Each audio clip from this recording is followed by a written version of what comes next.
Hello, everyone. Excuse my tardiness. I'd like to call the Anaheim City Council meeting to order. Clerk, can you please call roll? Yes, Mayor, thank you. Councilmember Diaz. Here. Councilmember Leon. Present. Councilmember Wigala. Here. Councilmember Meeks. Here. Councilmember Fesso. Here. Mayor Pro Tem Kurtz. Here. Mayor Aiken. Here. Present. Let the record show we have 7 members present. And clerk, do we have any additions or deletions to tonight's agenda? Or Mayor- closed session agenda, excuse me. Mayor, there are none. And do we have any public speakers to address the closed session agenda? We don't have any speakers addressing the closed session agenda in person, and we did not receive any electronic comments. Okay, with none, we're going to close public comment on the closed session, and we will recess to our closed session agenda. Thank you.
Good evening, everyone.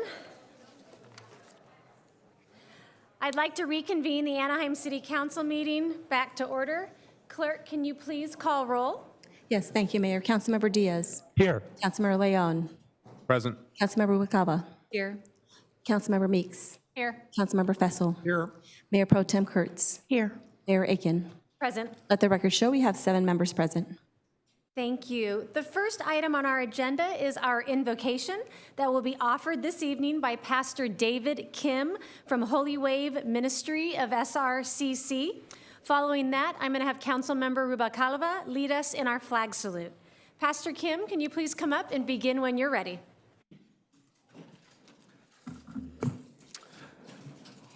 Hello, join me in prayer. Loving Father, triune God, the Lord of heaven and earth, we thank you for this opportunity where we can come to you in prayer. We thank you for the way you care for us, the way you are with us now. Most of all, we thank you for your grace and mercy revealed to us through your beloved Son, Jesus Christ, through whom we are saved and redeemed. You are so good, and we give you all praise, honor, and glory. Lord, foremost, we lift up our city to you. Thank you for all the people that we get to call our neighbors. And thank you for the rich diversity of cultures and languages that calls Anaheim home. Lord, our country is often so divided by politics, race, socioeconomic class, and we often bear so much animosity and hate towards one another. Teach us your love, and may we learn how to love our neighbors as you have loved us. We also pray for the people of our city, especially those who are in dire need. Lord Jesus, you walked amongst the poor, the sick, the orphaned, and the widowed. You placed yourself amongst the marginalized of society, and you cared for them. Will you continue to show your compassion and care for those in need and be for them their everlasting hope? We also thank you and lift up to you our council members, our elected officials. You know the weight of their work. It is often difficult and heavy.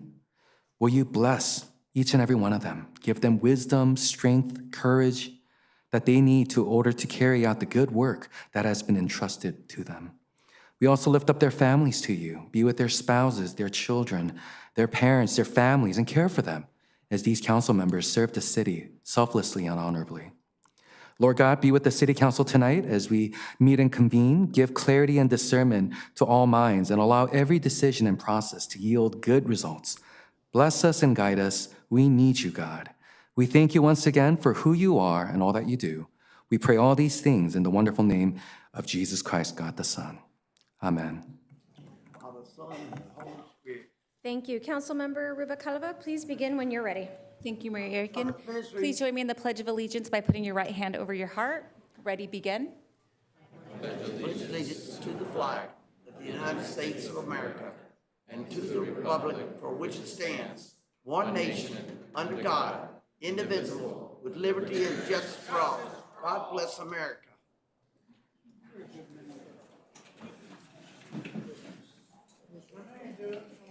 Cover the safety of Iraq and Iran.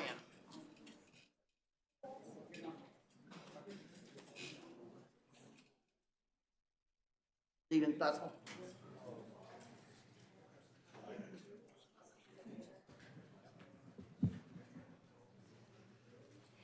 Thank you. We're going to have a couple of presentations before we start the meeting. And I just wanted to apologize for those that are getting presentations today. I know you were here last month when we had our Disneyland Forward workshop that went way past the time limit that we had allotted. And so I know you waited as long as you could. And so I apologize that went a little bit long. And I really thank you for being willing to come back today because honoring you and the good work that you do in our community is extremely important to me and my council colleagues. So I wanted to start the first presentation out, which is recognizing awards by Paul for 45 years of service in the city of Anaheim. As everyone knows, in Anaheim, we love our small businesses. And Awards by Paul was created by owner Paul Pink in 1978. You can find this business in royal blue building with white trim, just a couple blocks south of City Hall on Anaheim Boulevard. For 45 years, they have created top quality awards, plaques, trophies, and even name tags for our Anaheim council members and staff, our neighboring communities, and awards across the country. This family business is dedicated to their craft, and we are so happy they continue to choose Anaheim as their home. Congratulations again on 45 years of doing business in our city, and I would like to invite the Awards by Paul family up for a couple of words, and then I would love to have a picture with our council.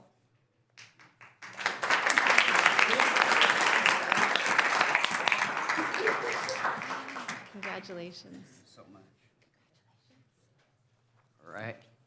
Well, this is a great honor, and it's been our extreme pleasure and privilege to do business in this fine city all these many years. I can't believe 45 years have gone by. Just don't understand where they go.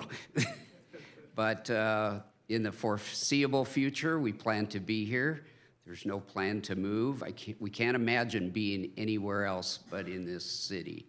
And so if the conditions remain favorable, we will continue on and hopefully come back in 5 years for 50 years recognition. Can we get a picture?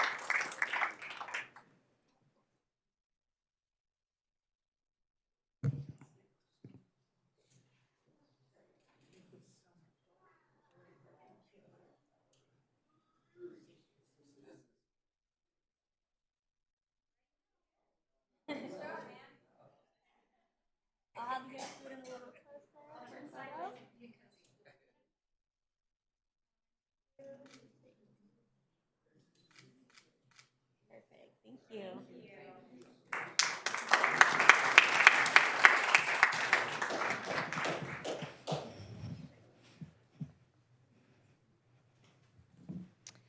Our next presentation is to the winners of the 2023 Anaheim Beautiful Holiday Lights Contest.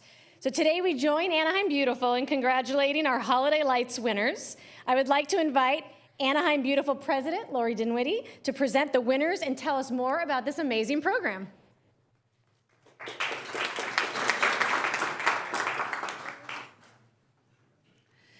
Thank you, Mayor Akins and council members, for recognizing Anaheim Beautiful's annual Holiday Lights Contest winners. We appreciate your partnership in one of our favorite programs. Together, we are able to share what makes our city shine from east to west, Anaheim, during the holiday season.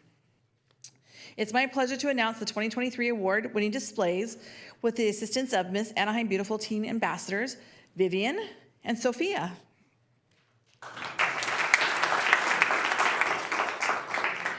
We will start with the award sponsored by Mayor Aiken, the Miss Anaheim Beautiful Teen Ambassador Award.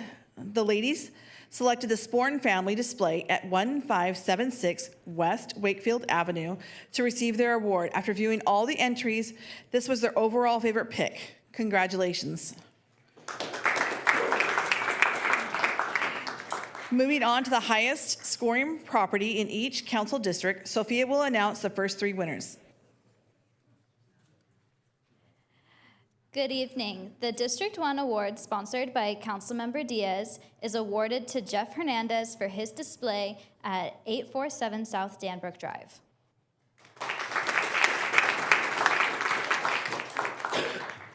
The District 2 Award, sponsored by Councilmember Leon, is awarded to Shanna O'Connors and the Brewers family for their display at 216 South Topo Street. And the Damaris family won the District 3 Award, sponsored by Councilmember Rubalcaba for their display at 115 South Olive Street. Thank you, Sophia. Next, we have the Shavira family at 863 South Wayside Street. They received the District 4 Award, sponsored by Councilmember Campos Kurtz.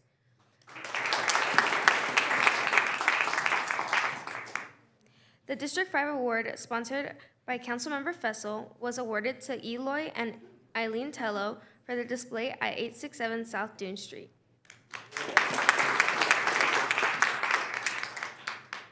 Doug and Janet Yount were presented the District 6 Award, sponsored by Councilmembers Meeks for their display at 926 South Silver Star Way.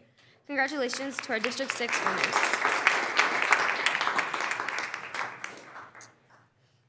We have 2 outstanding LED display awards. These recognitions were sponsored by Anaheim Public Utilities for exceptional uses of LED lights to create award-winning displays. The first award was presented to the Belamonte family at 600 South Elder Street.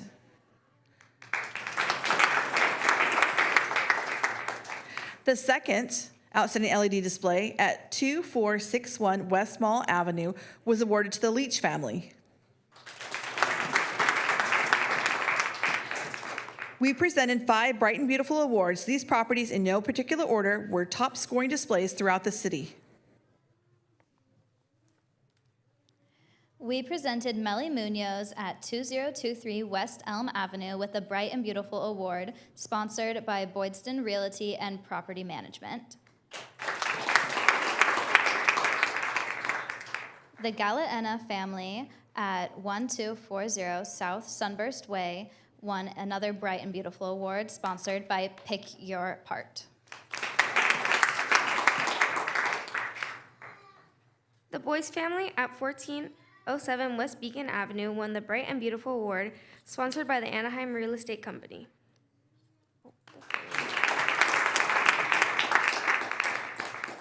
Jeff and Debbie Turner at 1348 South Latona Street were presented the Bright and Beautiful Award, sponsored by Mama Coza's Restaurant.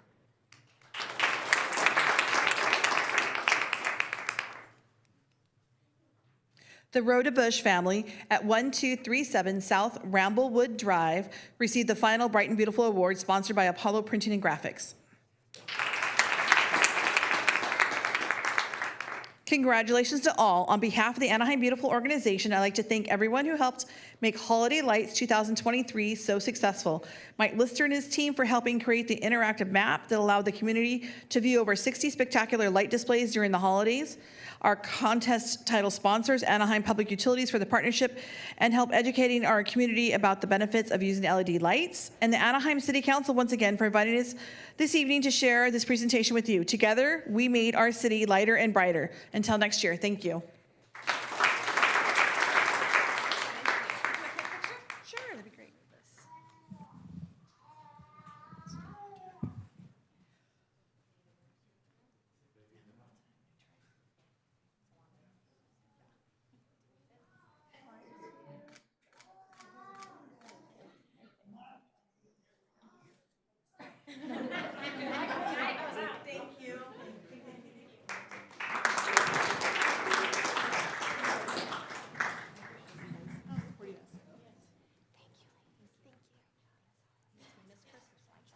I know.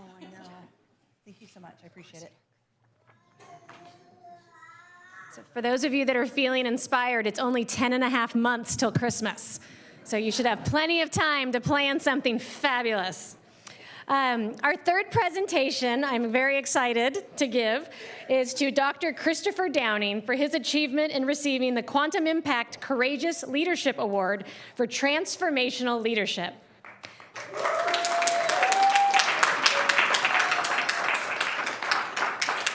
Dr. Downing was awarded the inaugural Quantum Impact Courageous Leadership Award from Quantum TED Equity in Education. The award recognizes leaders who create powerful change and build connections through adaptations. And under Superintendent Downing's leadership, the elementary school district became the first in Orange County to offer dual immersion in Korean language, as well as offering dual immersion in both Spanish and Mandarin.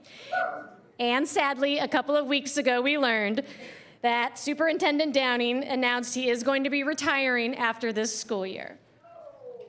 The superintendent has served California's largest elementary-only school district for 6 years, and his educational career has spanned 35 years. So on behalf of the Anaheim City Council, I want to extend a sincere thank you for everything that you have done to promote education and serve our Anaheim school children. At this time, I'd like to invite you to please make a few remarks.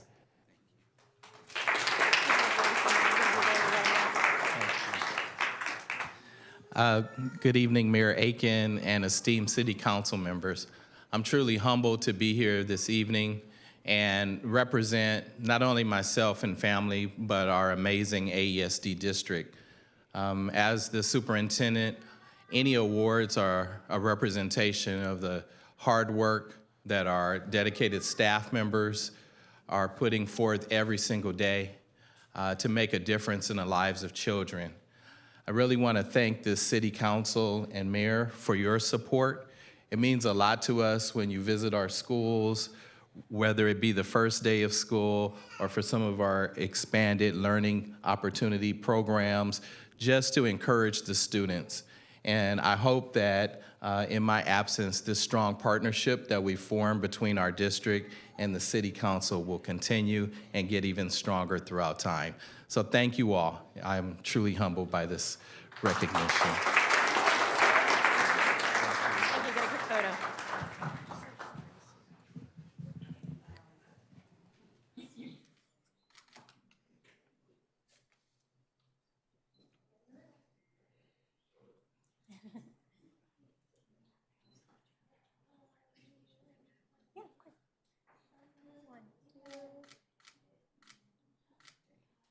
We're going to have the rest of the board come up.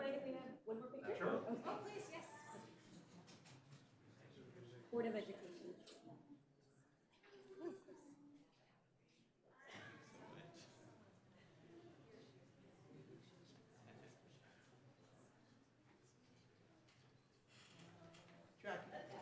Let's even this up. Come down.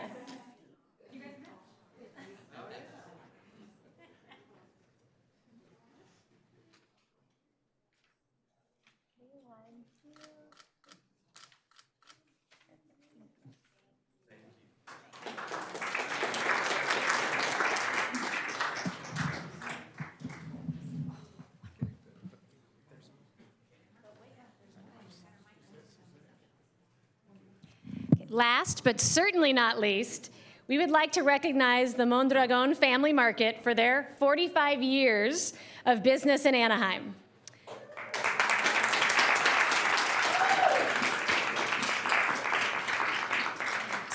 For years, this family-owned restaurant has provided a neighborhood market and restaurant in our downtown community. Their motto is to serve others like they are part of their family. Furthering their efforts to give back to Anaheim, the market held a toy drive to give back to working families in our community during the last holiday season. If you would like to visit the Mondragon Family Market, they are located at 407 East North Street. On behalf of the City of Anaheim, we thank you for your commitment to the community and wish you and your business 45 more years of success in the City of Anaheim. I invite you forward for a few words and to be recognized.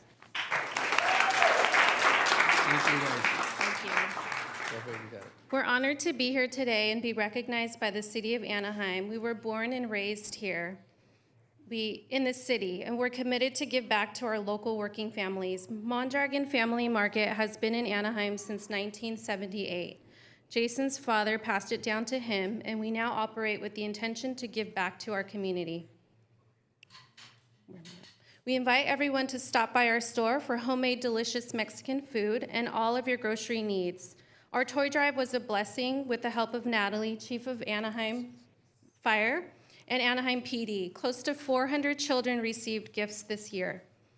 As Anaheim continues evolving, we are committed to continue our efforts with keeping our city beautiful. We look forward to our Easter basket giveaway event that we're planning on March 29th, and we hope to see you there.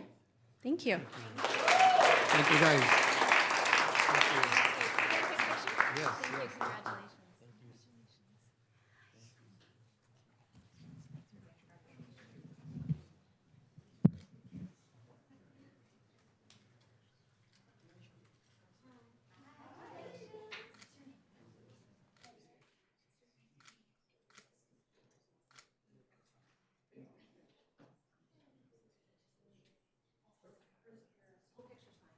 All right, let this camera, 1, 2, 3. If we're gonna get some more on this camera. Big smile, guys. 1, 2. One more.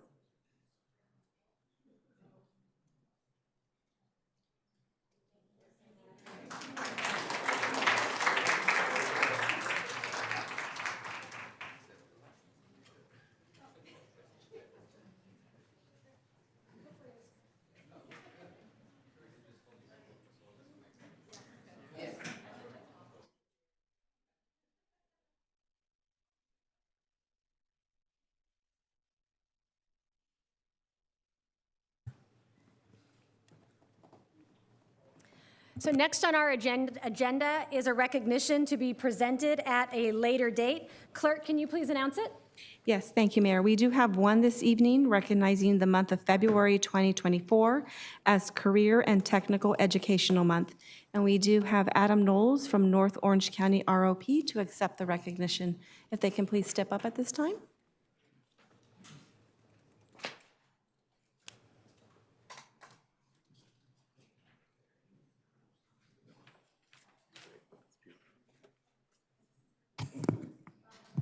My name is Dana Lynch. I'm the proud superintendent of North Orange County Regional Occupational Program.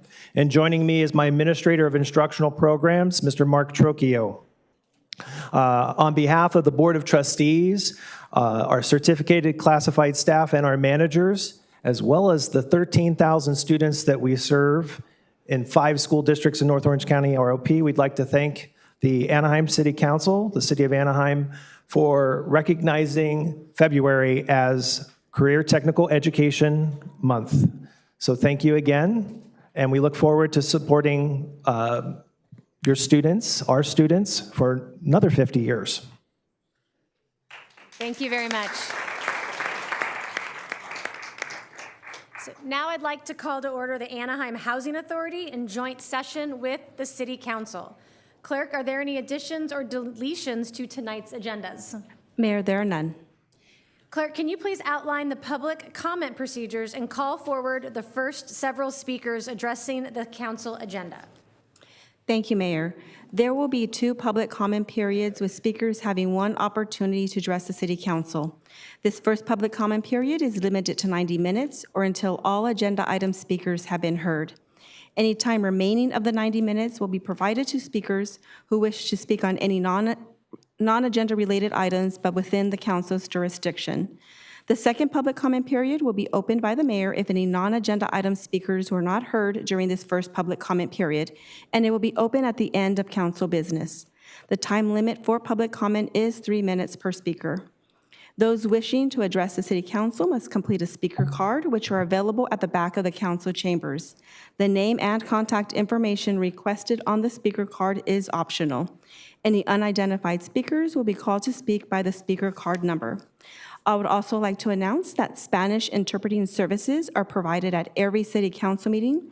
Simultaneous Spanish interpretation is provided through the use of headsets, and consecutive interpretation is available to anyone who would like to address the City Council. For translation services in other languages, please contact the City Clerk's office at least 48 hours prior to the scheduled meeting. At this time, I'd like to introduce our translator that will make the same announcement in Spanish. Muchas gracias. Muy buenas noches a todos. En todas las juntas del Consejo Municipal se ofrece servicios de interpretación simultánea al español por medio del uso de audífonos y se proporciona interpretación consecutiva para cualquier persona que desee dirigirse al Consejo Municipal. Para obtener servicios de interpretación en otros idiomas, tenga la amabilidad de ponerse en contacto con la Secretaría Municipal al menos 48 horas antes de la junta programada. Muchas gracias. At this time, on behalf of the City Council, we'd like to remind the public that Anaheim remains committed to freedom of speech, and we ask that speakers address the City Council with civility and refrain from making personal, threatening, abusive, slanderous, or profane remarks towards any member of the council, staff, or general public. We appreciate you reflecting this spirit when you speak. The time now is 5:37, with the 90-minute public comment period set to conclude at 7:07, or until all agenda item speakers have been heard. We do ask speakers to step up to the podium once they see their name appear on the projection screen behind me. At this time, we have 17 speakers to address the City Council on agenda items, Mayor, and I'll go ahead and call the first speakers, Cindy Smith and Tina Riley.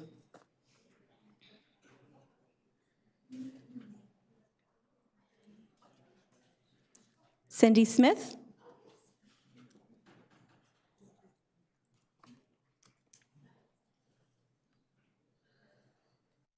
Never been first up at bat.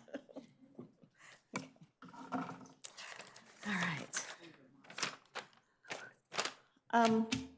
Good afternoon, Mayor Aiken and council members. My name is Cindy Smith, Director of Sales and Marketing at the Anaheim Majestic Garden Hotel.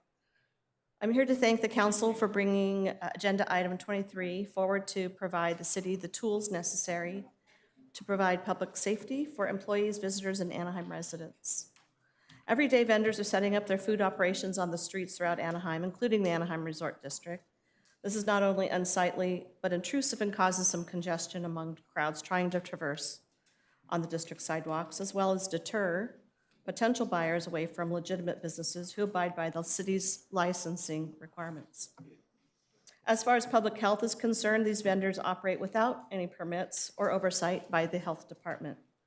The same health department that closes licensed restaurants not following food safety regulations, practices, and codes.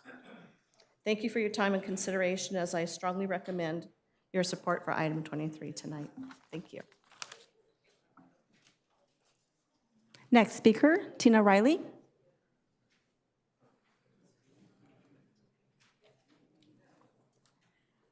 Currently, Tina is not available. Next speaker, Laura Watkins.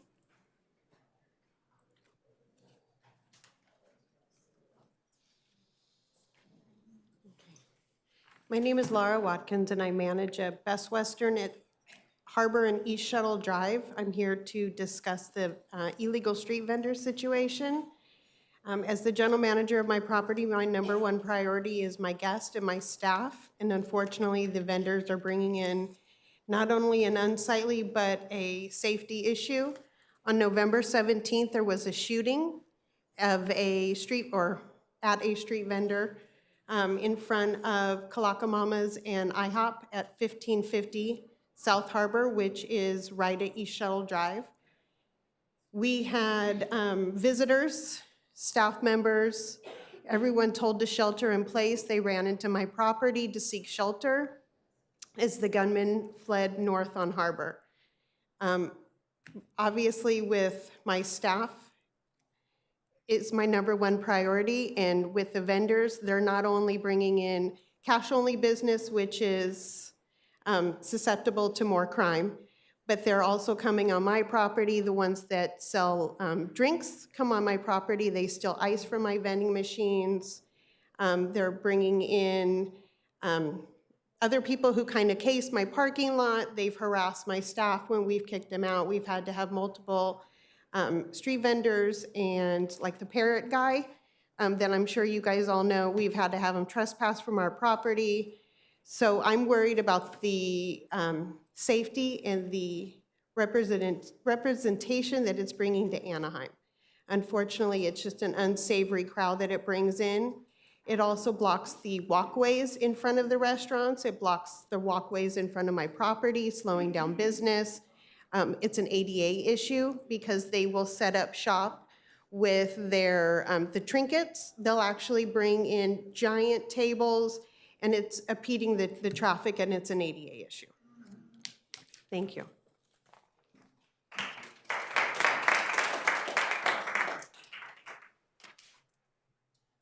Well, I'm back. I bet you know what I'm here about. I want to tell you, first of all, that the recommendations that Mr. Steele and your city attorney have advised for the campaign ordinance, I fully support. I think they're big improvements. However, this ordinance has never been amended to adopt to district-wide elections, and that comes into play when you want to run for the same office at the next election.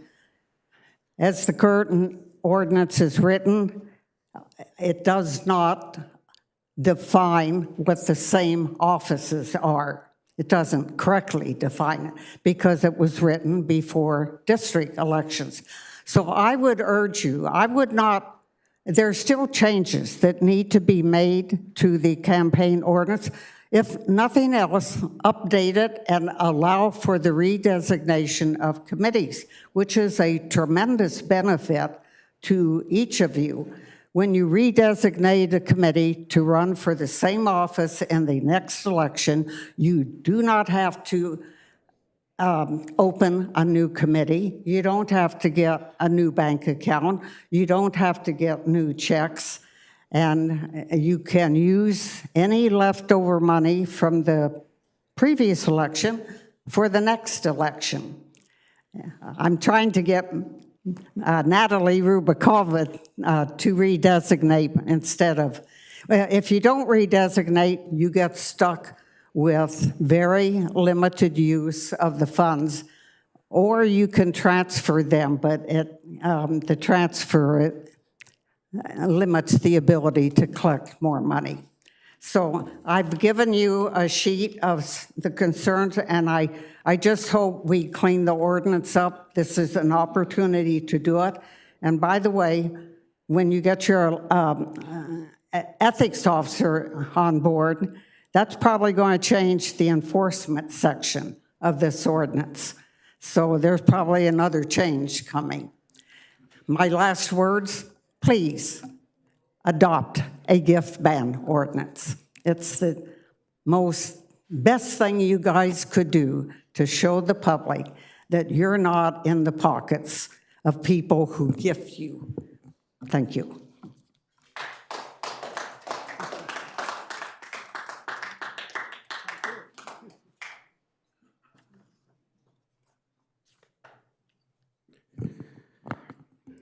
Good evening, council members. I rise once again to address critical matters that demand our attention. Firstly, I'm deeply troubled by the ongoing recall effort of Councilman Ruvalcaba. It is imperative that as a council, you stand in solidarity to support your colleague during this challenging time. You must uphold principles of fairness and integrity, ensuring that no member of this council faces a recall when they vote in an unpopular way in the eyes of a special interest group. I implore all the members of the council who share these values to publicly stand behind Councilwoman Ruvalcaba, recognize that such actions could affect any one of you in the future. Shifting focus, I must express my disappointment regarding the delayed implementation of the panic buttons in our Anaheim hotels. This initiative was promised 2 months ago with a primary goal of ensuring the safety and security of hotel workers. It is concerning to see the lack of progress on this front, especially considering the importance of this measure. The safety of the hotel workers was so important to the union, but they have vanished. Why are they not continuing to make sure the workers are safe? I guess going after the person who really protected the workers is more important. I would like to commend Councilmember Kurtz for her dedication to addressing pressing issues such as item 23. Anaheim has the opportunity to lead as an example on this matter, demonstrating our commitment to upholding regulations and safeguarding the interests of our community. The street vendors operating outside legal boundaries possesses significant challenges, including potential ties to human trafficking and sanitation concerns. Furthermore, it unfairly undermines the legitimate businesses that adhere to regulations and contribute positively to our community. It is imperative that we take decisive action to address these issues and uphold the integrity of our city. In conclusion, I urge all council members to prioritize solidarity, accountability, and the well-being of our residents, workers, and tourists in all of our endeavors. Please work together to address these pressing issues and uphold the values of fairness, safety, and integrity that are paramount. Thank you.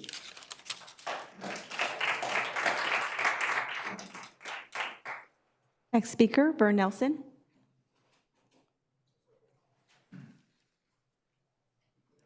Hi, everybody. Couple of quick things first. I hope one of you will pull item 6 from the consent calendar. We deserve at least to hear some discussion of the state audit into the Chamber of Commerce and Visit Anaheim. You can tell that the latter group is really worried about something. They've been on a PR blitz lately for themselves. And the city needs that money back, at least the $1.5 million, preferably the whole $6.5 million. It was our federal COVID money. Item 24. I don't know what other residents' experiences are, but after a terrible 2022, Republic has been doing a great job in our neighborhood, at least, these last few months, never missing a pickup. I understand there had been some labor dispute, and we're glad all that's been straightened out. The main thing I want to talk about, and I'm going to keep banging on this drum until it happens, Anaheim needs to broadcast its meetings on Zoom or WebEx, like all the civilized towns in this county do. Santa Ana, Costa Mesa, Huntington Beach, Irvine, and not just council meeting, but especially planning commission meetings, which really seems are being kept as secretive as possible. This started during COVID when a guy named Harry Sidhu was mayor. Remember those days? Every other city started using Zoom or WebEx to not only broadcast the meetings, but to allow folks who couldn't be there to comment remotely. Of course, Sidhu said no. If he could have, he would have banned public comments for good. But we can't blame things on Dirty Harry anymore. This has become something citizens have a right to expect. People who want to participate might not be able to attend for various reasons, not just health, transportation, family, work schedule. I like coming here and seeing all my friends, but not everybody can. I even priced this a few years ago. For us to do our meetings via WebEx, for example, would be $200 a year. Hell, I could pay for that. I've offered to. You know how to reach me. Why must Anaheim be more ghetto than Santa Ana and Costa Mesa? Have some pride. Santa Ana even has a YouTube channel where you can watch and comment on all of their meetings. Steve, we talked about this a year ago. You said you'd look into it. Come on now. The Sidhu years are over. Let's do this thing. Thank you.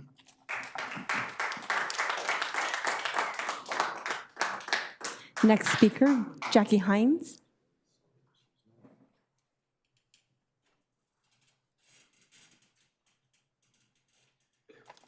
Hi, this is about the street vendors. On November 17th, I was working at the Best Western right there on East Shuttle Drive, right next to Kalaka where the street vendor was out and they had gunfire.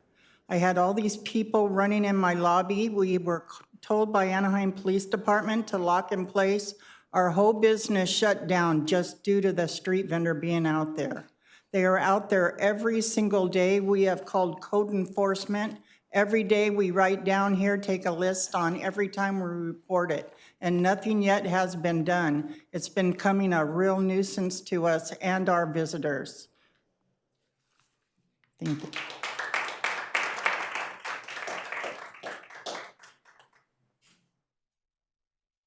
Our next speaker, step forward.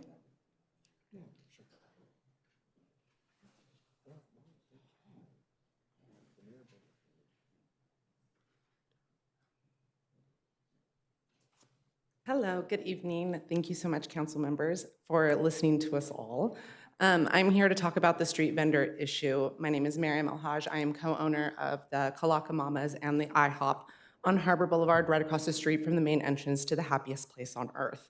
So we obviously have a really huge issue here in Anaheim with our street vendors. They're popping up every single day. Not only is this a health and safety sanitation issue that they are actually providing food and beverages that all the rest of us have to be licensed for and are inspected and regulated on. Somehow they're getting away and they're trusted to not have to do any of these things, to not maintain proper sanitation. They don't even have a way to wash their hands, let alone make sure that the temperature is correct for the food that they're serving you. So that's an issue all on its own. Not only that, but Anaheim clearly just does not even have the resources to be handling all of these calls that they're getting. I call code enforcement on a regular basis. I have Raphael's cell phone number. I call so often, and he is amazing at what he does, but he's only one human with a very small task force that simply cannot keep up. We are not Las Vegas that you can see and have street vendors across the entire thing. That's just not what Anaheim and the resort district, or my understanding of what the city of Anaheim wanted that area to be. And I've been here for a very, very long time. I remember when we took over a larger portion of all of the properties there on Harbor Boulevard to make the pedestrian access better. I remember just within the last couple of years of putting up the bollards because there simply was not enough room on the pedestrian sidewalks, yet we have enough room for giant carts and street vendors that are illegally taking place. And I understand that the location is amazing because we pay extra for that real estate to be able to be there. So it's not really fair to all the rest of us who are doing everything legally, who are getting all of the proper licensing. Not only that, but if we put up a banner that we didn't get permission for, or 31 days over the amount of time that we're allowed to. Code enforcement's super quick to come then and write us a letter to take it down. But where are they when we need them to protect us against these street vendors that are coming on our properties, that are blocking our sidewalks, that are taking up all the space that the city of Anaheim said that we so desperately needed for the safety of our pedestrians? Does that no longer matter to everybody? Because all that property was taken for the intention of this. Not only that, we don't have the resources to be able to step up all of our police forces. We're calling on a constant basis. Not only are some of these kids have come to us for help, I say kids because they're children, they're minors that are having to work some of these street vendor positions that they're not wanting to. Ma'am, I'm sorry, your time is up. So thank you so much, and I strongly urge you to consider stopping them.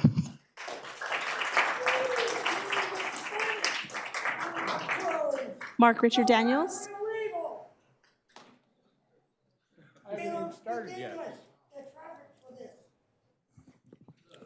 Anyhow, I've been told by street vendors on Lincoln Avenue near Knott, see, we're all on the other side of town here, that they're working off a debt because they're not here legally. And so they have to work, god-awful hours to do that kind of thing, just to be relieved of their, by the coyote that brought them into the country. So we've had the jail report. Now we have the California auditor's report. Well, what a sad pair of bookends that this city's history will note, for future generations. And I believe that it is time now to slam on the brakes, and we're not going to allow this kind of thing. We have to recover the COVID money from the Visit Anaheim, which was done during the COVID. It wasn't even a live broadcast. It was an audio with the city coat of arms as a picture, and you could just hear the audio. And the minute that the former city manager, Chris Zapata, questioned the handing over of this money to the Visit Anaheim, he said, oh no, Mr. Mayor, I don't think this is a good idea. He was relieved of duty within days of that comment. And I think the city now owes a formal apology to Chris Zapata, the former city manager of the city of Anaheim, for the unjust termination. And there were a couple of you here that were on the council at that moment, and everybody just kind of went along with it, like, okay, Harry, whatever you want. And so we got to crack down on who's giving influence to this city, whether it is Visit Anaheim, and their gravy train should be over. The Chamber of Commerce, they've basically need to be revamped or blockaded, I guess, to a formal embargo that they don't work or have any influence with the city for, say, 5 years or so. And I think it's time that we quit playing around and get this done. Thank you so much. Mike Robbins.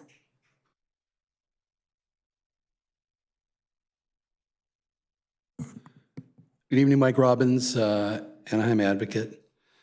Visit Anaheim is cited and indicted 191 times in the Jail Group Anaheim Corruption Report.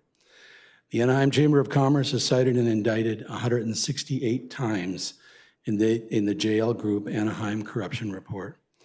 The pervasive culture of corruption in Anaheim, from the City Council down to the Planning Commission, has still taken root like a weed, and it chokes the life out of justice and integrity. We should be a blossoming city. The people, not the Disney cabal, should control your thoughts and actions, although the money, I hate to say, has a lot to do with whatever you do. Corruption thrives in the shadows, undermining the trust of the people and betraying the principles among which our society stands. It's a cancer that eats away at the fabric of democracy. I've always mentioned democracy. That's what you pledged to. Together, we have the power to root out corruption and rebuild Anaheim on a foundation of honesty. You certainly can do that. You have the chance. Transparency, accountability, hopefully with the help of the right people in the right places. So let us, together perhaps, stand against corruption in all its forms, reclaim the soul of our city, ensure a brighter future for generations to come. And please, we shouldn't stand for Disney cabal money. It equals, as it has now, low-wage jobs, pollution, traffic, more crime, and crazy rental prices. One of the odd items I found from my wife's campaign was the crime rates in Anaheim and how we have 50% more property crimes and larceny crimes in Santa Ana, Fullerton, Stanton, and all the cities surrounding us. And you might equate that to 25 million visitors. And among 25 million visitors, there's probably about 1 million felons. And I hate to tell you, statistically, even about 50,000 sex offenders. It's something obviously we're against. We're against Disney. We're against the cabal. We don't want them to influence you. We want the city to be better, not worse. Thank you very much. Guys, I do have some papers for you.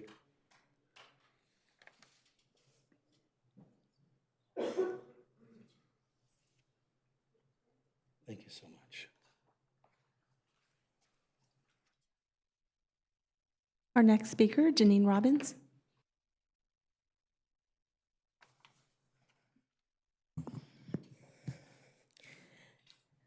Visit Anaheim is the wrong direction. The Chamber of Commerce is the wrong direction. Disneyland Forward is the wrong direction. And this council is heading in the wrong direction. You have been told time and again that through corruption reports and audit findings, and now you will be investigated by the federal government, and still you don't learn. It seems to me that your current path mirrors that of Mayor Harry Sidhu's administration.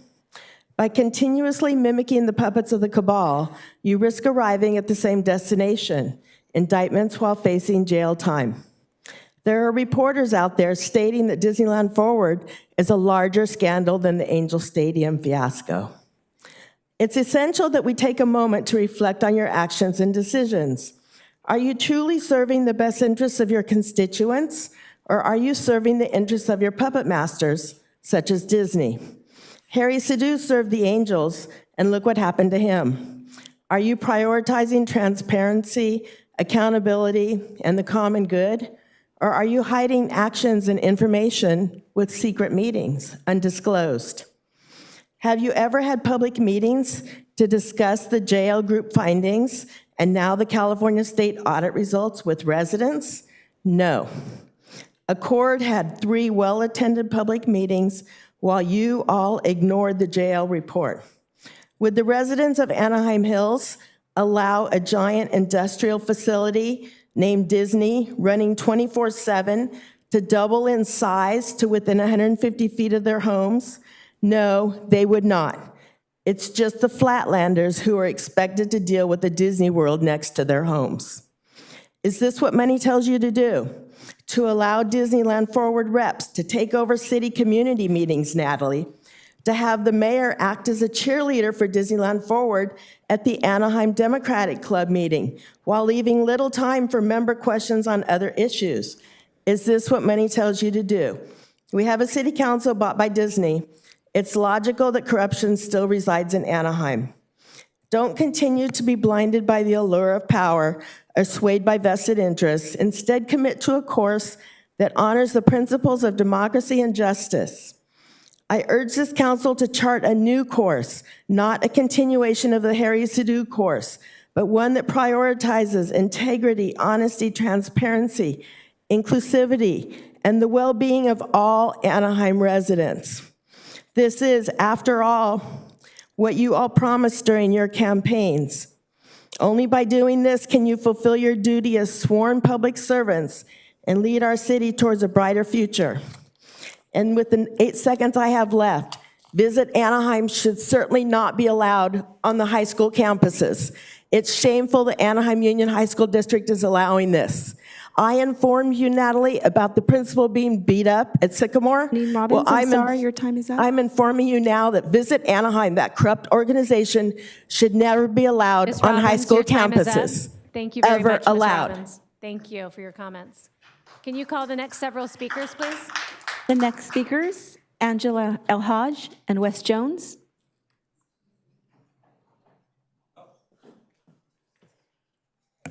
Good evening. My name is Angela El-Haj. I'm the co-owner of Mama's Cantina and IHOP on Harbor Boulevard across the street from Disneyland. We are in compliance with every single law. We pay our taxes, and we consider ourselves great employers. Two of the measures that we have as great employers is to provide a safe and good environment for our employees. That's huge. To be a good employer, you have to treat your people well. These illegal street vendors make that very, very difficult for their safety. They park behind our establishment. They stay there at all hours. When our managers or staff try to get them to leave, it gets very dangerous. They get very aggressive. Words, actions happen. No matter if we have the do not solicit on our business, which we have and pay for every year, the police are overrun and they cannot get there in time. Code enforcement also is overrun and cannot get there in time and can do very little for us. The second thing that we hold very important as business owners is the safety of our guests. These people right in front of our establishment, blocking the pedestrian crosswalk, blocking the street, causing a danger with their animals that they bring in unsafe and unsanitary conditions is very scary for our guests, for what they're eating and bringing in then, considering maybe they got sick at our place. That's very concerning when they just bought it off of a cart that has no temperature control and no way to wash their hands. Now, we're not against anybody making a decent, safe, responsible living, but we're against it happening at the expense of our patrons and our employees and getting by not following the law. Please don't allow this to happen. Please keep the people in Anaheim safe, employees and guests, and leave the businesses to be able to survive. It's hard enough to make a living as it is, and this makes it even more difficult. Thank you.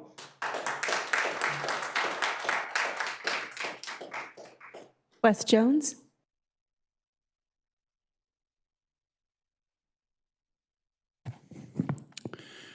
Mayor, Council, my name is Wes Jones, and I'm a longtime Anaheim citizen. So as far as the Visit Anaheim thing goes, it's now clear whose fault it was. It's your fault, the council.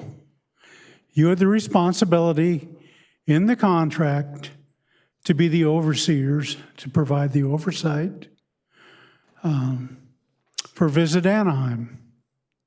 And we got a city attorney and a city manager, and Visit Anaheim has been a hot discussion point since the day one of this council.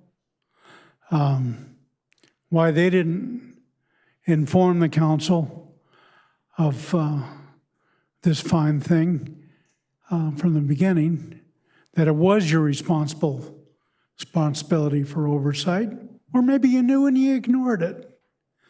But, and where we go from here is clear. Chamber of Commerce has ceased to become a viable option to work with for the city. We need, I believe, a entity such as Visit Anaheim to promote our convention center, and which fills our hotels, which brings in TOT cash. We just have to do it different. The TOT cash that goes to Visit Anaheim is considered public money. It's not being handled like public money. and that's your responsibility. Now let's talk about recalls. Recalls, I don't agree with every one of them, but they're the private property of the people. None of you have anything to say about recalls because it's the people's thing. It was given to the people to remove you guys when you get out of line. Not every one of them has been good, but Harry Sidhu, for instance, I don't recall any of you guys trying to do one thing to remove Harry Sidhu before you came on council or while you're on council. But, the members of the People's Homeless Task Force did. We had a Brown Act suit, and then we had one fine member, Vern Nelson, Mr. Jones, who I'm sorry, filed your a time is up. recall. And it should be an example for you people. Thank you.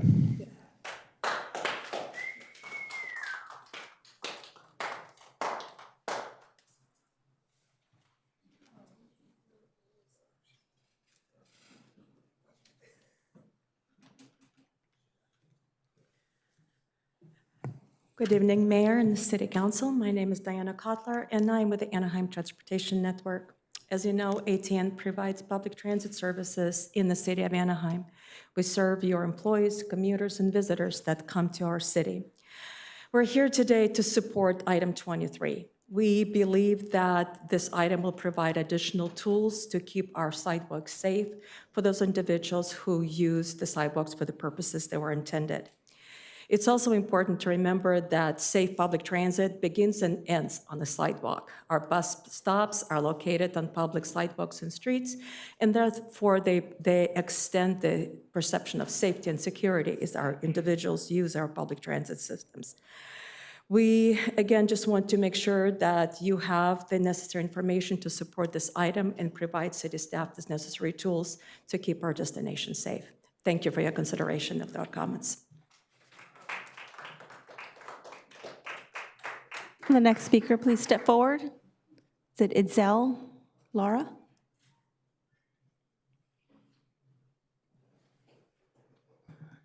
Good evening. I'm Laura James. Nice to meet you all. I'm here based on one situation, and I carved my time to come here and talk to all of you, to the public and to the City Council about item 23. Street vendors are part of this community. They're part of our fabric of our nation, especially here in Anaheim. We have one of the biggest entrepreneurial spirits here in America and especially in this city. We have Disney, we have local business owners, and I know they have their grievances towards these street vendors, but I believe item 23 is not appropriate or the right solution to fix these solutions to the street vendors. I believe there's other methods. There's gotta be a compromise. For example, taking away the items they use to cook their food, for example, is wrong. These are people who barely have enough money to purchase the tools they're using to make the food for the public. They don't care about the harm. They don't want to harm people. Obviously, the health safety codes are important. And why not? These business owners are working hard. They're paying their taxes. I understand that, and I congratulate those business owners.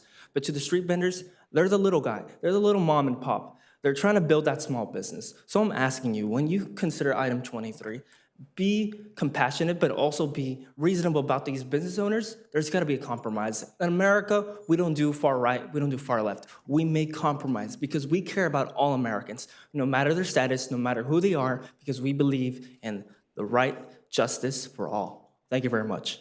Thank you. Next speaker, Paul Hayek. I meant 23 when I said 24. We need to get the feds and Homeland Security in on these guys, on these vendors. They don't speak English. They are trafficked. And when we get them, let's find out how they're getting up here. Are they coming up on a white van with no numbers? Because if they are, then Mercy House is connected. Julio Sanchez is hauling them in from San Diego. And they need to be taught.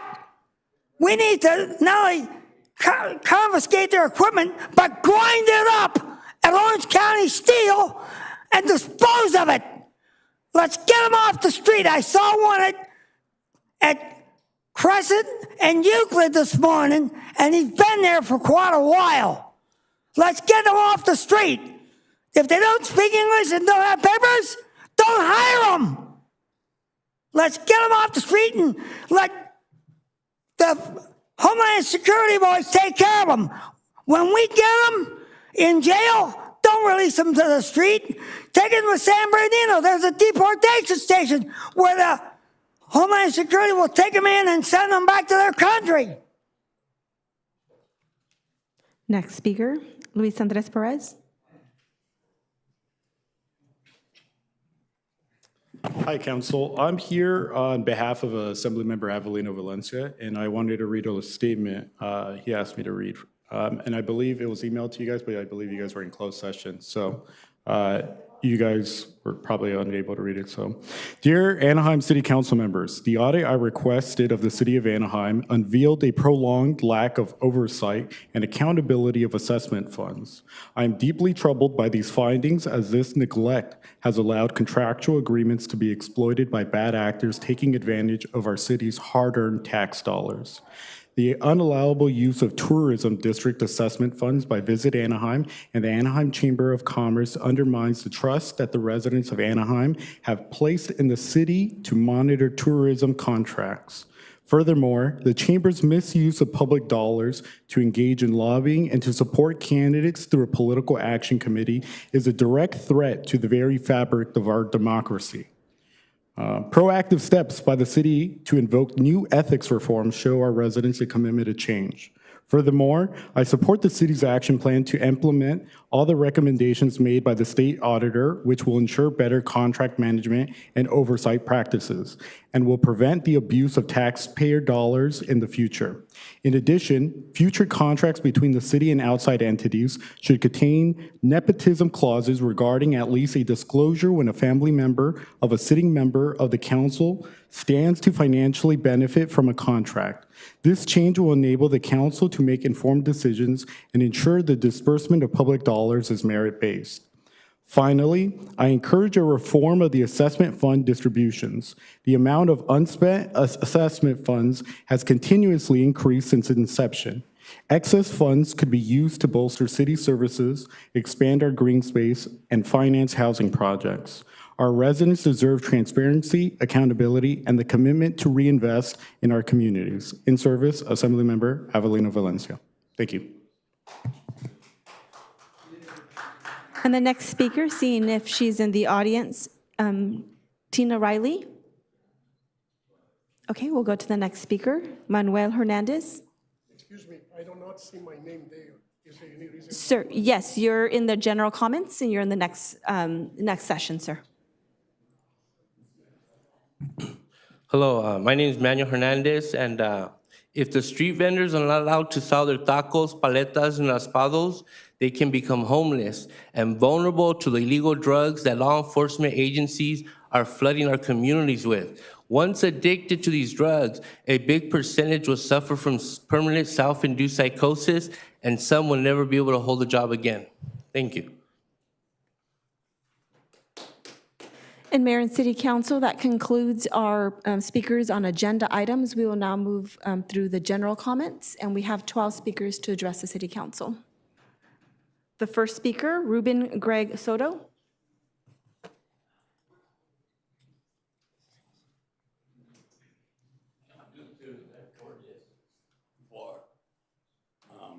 Let me tell you about the corruption. When I was in jail in Banning, a sheriff said in front of me, because they know I exposed. Sir, if you can speak, can you get closer to the microphone, sir, so we can? Yeah, I said when I was in jail in Banning for assault with a deadly weapon, which I didn't really do, but they put me in jail for 3 months in Banning.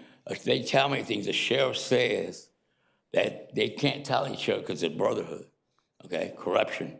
So I exposed all over Facebook and told everybody. I've been attacked by cops, by gangsters, not by the cops. The cops do it because they want me to keep my mouth shut. Corruption. And I know what's going on with you where you can't do your job. But anyway, then they told me people that have been in the service that are cops, they're violent because they're trained to be. And I was going to say something else, my Bluetooth, That's enough for now. And I do fear for my life, but screw these pigs. I'm sick of them.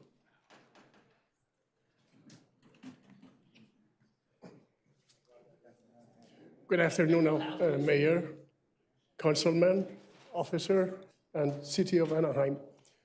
I am Dr. Safavi. I want to say happy Valentine's to every one of you. Also, I want to indicate that I have a medical building at the corner of North Avenue and Ball Road, which is at the west part of Anaheim. And unfortunately, that corner of Anaheim, it doesn't look like as safe as the rest of the Anaheim is. We have a problem with the homeless transient, with the destructions, with the causing fire, defecating, and sleeping on the roof, and destroying my 9 air conditions that I have on that building.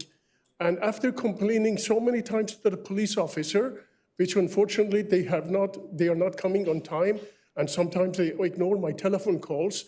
So I have called to supervisor of Orange County. They have came to my building. They have came to the area. They have seen how unsafe it is for the children. That next door there's a school there. So they have directed me to put more light in the building and put a simple fence and a gate that prevent the homeless and transient to go in the building and to go in the roof. So I listened to the police officer, City Anaheim Police, and I listened to the supervisor, and I have their pictures. So I basically had less transients, less homeless to the building, and my calling to the police officer and to the rest of security, it became minimized.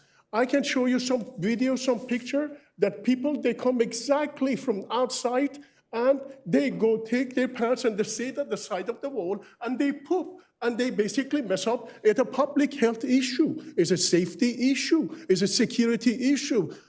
I'm gonna call you Honor, Mayor. Honor, this is America. It's not in France that you go stay at the side of the wall and pee. In America, is number one issue is public health, public safety, security issue, and preventions of crime. I have been practicing as a doctor for 43 years. I have seen gunshot wound in a Cook County, Chicago, in emergency room where George Clooney was making ER room there in front of my eyes. In front of an emergency room, I have seen the gunshot that the bullet goes in every direction, and the patient was brought to the hospital that was shot through the window. I have knife in my neck, and I have other doctors' knife in their neck in my medical building. My medical building is basically empty because of homeless, because lack of security of Anaheim Police Department. According to the statistic of International Association of Police Safety and Security, for every 1,000 residents Sir, I'm sorry. in any city, I have 1 minute left. If you let me finish, we need 4 officers. And we are here, we have Thank you, sir. I'm so 420 sorry, officers. Doctor, sorry, we have 3 minutes. Thank you, sir. I appreciate your comments. You please take care of my problems. I Thank do you, not sir. want to remove my gates and fence because you, sir. my life is in danger. Thank you.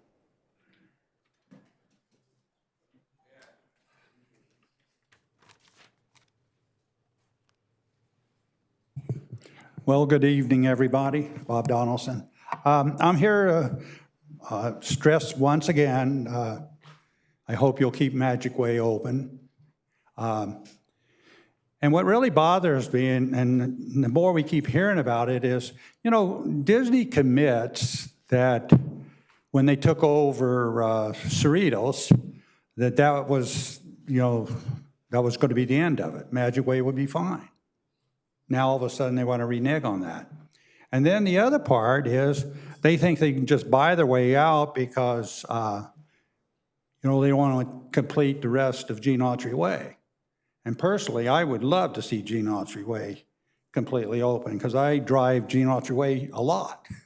And we always thought it was going to go all the way through. That was the original plans years and years ago. And then all of a sudden, we hear Disney just wants to sell back the land, I guess it is, to the city of Anaheim. And I hope you will reject that and tell them, hey, look, honor your commitment complete that, keep Magic Way open.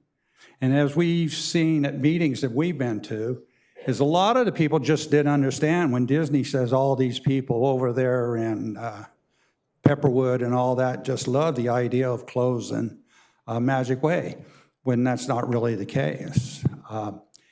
And as I said, I think it was at the last meeting or the meeting before, if they want a safer way to go across Walnut, put a bridge. I mean, a pathway so they can walk. That'd be best for everybody. And then we still get the right to be able to use that street whichever way we want to go. And we shouldn't take away some. Because to me, I don't really see why you would even disagree with that. Because that's a city-owned street that your residents use.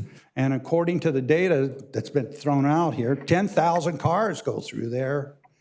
I don't know where that data came from, but it was there, and somebody keeps quoting it.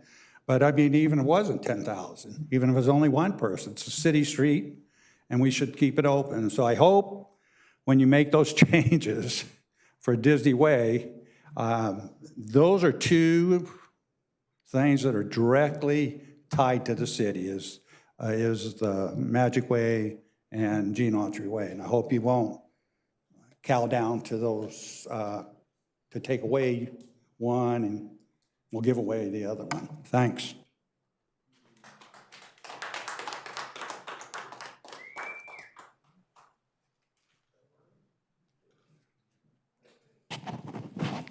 I assume by now you all have started reading the Disney ERI, because again, voting on something you haven't read is not okay. I'd like to review the 800 pages of Volume 1, and maybe we can compare notes. Section 1, page 8.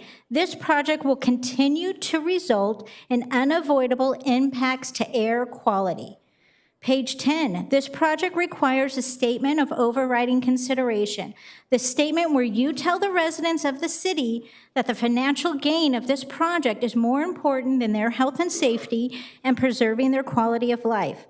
Section 512, page 8, 13,000 possible new jobs. 15% would be filled by current Anaheim residents. Not sure where this number came from. In December, Disney's annual review showed less than 6% of their current employees live in Anaheim.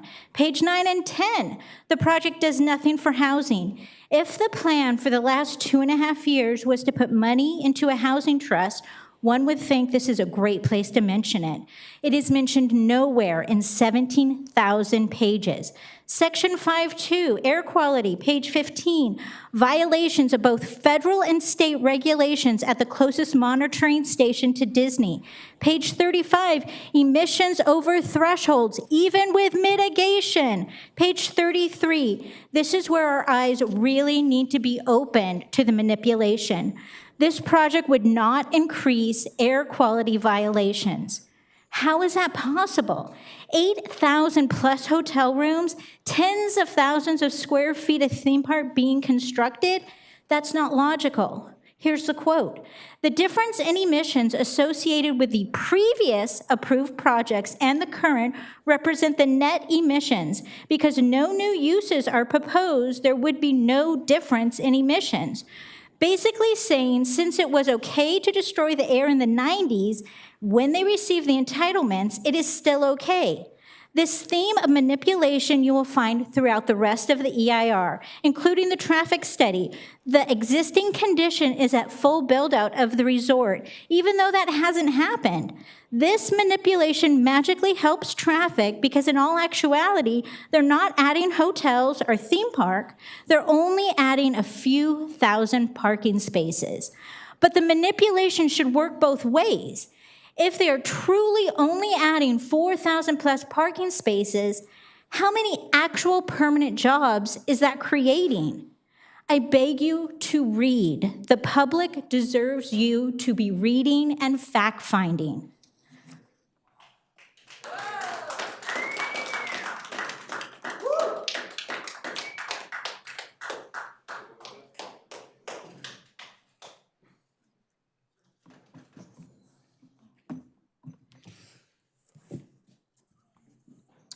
Oh, Matthew Duncan, 27-year resident of Anaheim and staunch opponent of the city of Anaheim's coyote trapping and gassing program that has been going on since 2017.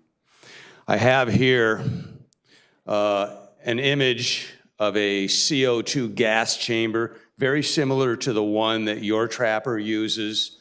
I told you previously that I spoke with him. These gas chambers have windows in them, as this one does on the door, and what that allows is for the trapper to see if after one full cycle of CO2 gas, poisonous gas, if the coyote is indeed dead. Sometimes they have to gas them a second round. So this is a pretty hideous process. For that reason, your trapper told me he is very discreet. I think I mentioned this previously. He traps out of public view. They do not want the public to see this. I assume none of you have ever been with him to see a coyote being gassed. I have offered over the years to go with trappers so I could document to prove. They say, well, no, it's humane. They don't suffer. They just go to sleep. Well, that's not true.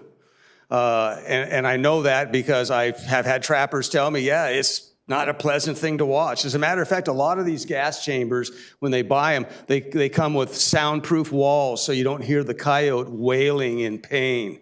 But again, if an animal is dying from oxygen deprivation, just like a human, they're going to make sounds, and it's going to be unpleasant because they're in extreme pain.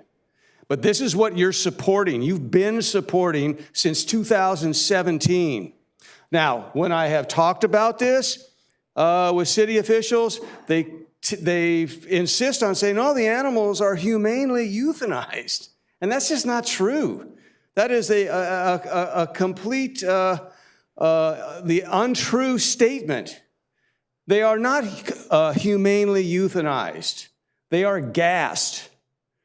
So we need to let people know this. I am doing my best. I walk around with my hoodie that says Anaheim gasses coyote or kills coyotes in a gas chamber. I have yet to meet anybody from Anaheim who says, I support that. I support killing coyotes. Not one. Mostly they're just surprised. They say, I didn't even know Anaheim was doing this. But you know it's been going on.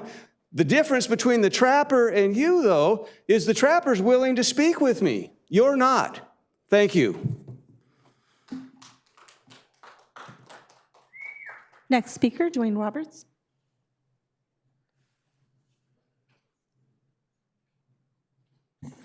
My name is Dwayne Roberts, editor and publisher, AnaheimInvestigator.com.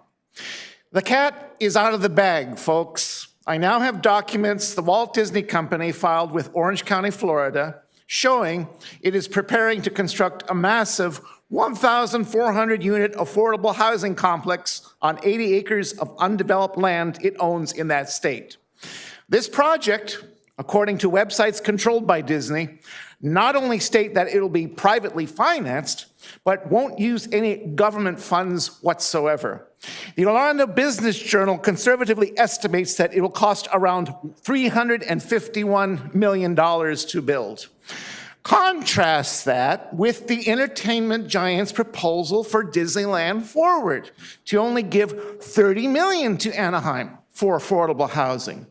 They expect the city to leverage it using large amounts of government funds, making taxpayers subsidize building apartments for their low-wage workforce. $30 million? That's all? We need to ask Disney, why are we getting so little as compared to Florida? Don't worry if you hold their feet to the fire. They are not going to rent a U-Haul truck, put the Matterhorn on top of it, and relocate to Tulsa, Oklahoma. Why? This company is dependent on us. They need our workers, they need our infrastructure, and they need our thriving consumer market. Sorry, they are stuck here, and they know it. Now, I'm not going to say how much cash I think Disney should pony up for affordable housing in this city. I know their operations in Florida are larger, and land and construction costs are probably cheaper. But I think in my opinion, what we should do can be said in one simple 4-letter word. More. Have a good evening. Next speaker, Frank Luna.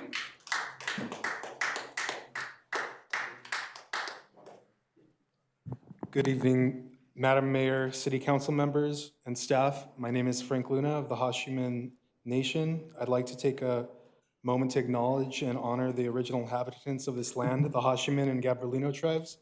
I'm with the Eagleman Housing Project. The Eagleman Housing Project consists of 7 organizations and an advisory committee made up of Orange County American Indian residents who have experienced being homeless or have faced housing insecurity, and some of whom I'm actually here with today.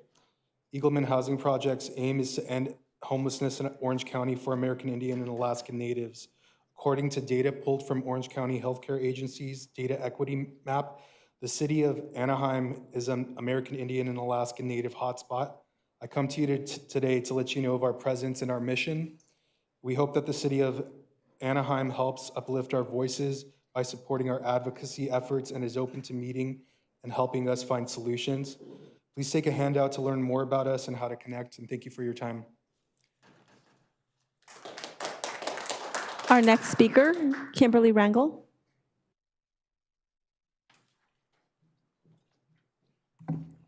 Hello, everyone. My name is Kimberly Rangel. I'm the newest district representative for the office of Senator Newman. The city of Anaheim has been assigned to me as my city, so I wanted to take this opportunity today to introduce myself to the council members, as well as introduce myself to all the residents here.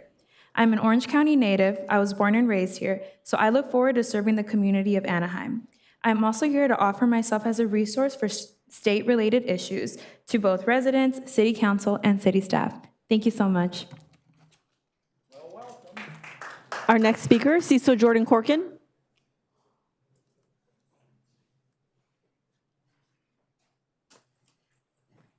Well, this time, I'm Outreach Homeless Ministries, City Chaplain, Security for Disney, and we're trying to establish a foundation, and it's been done. Walt goes to Stater Brothers, and I met him and told him what's going on, and he says, "That's terrible, I'll see what I can do about it." I have the reports in my apartment, and I've had no response about it.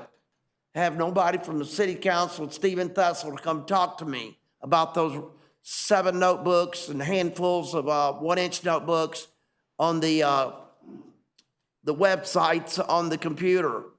They've never talked to me about it. I skip around on the computer sometimes and look some of that up, even though my computer reacts to it, but it doesn't cut me off because they're very simple to work with.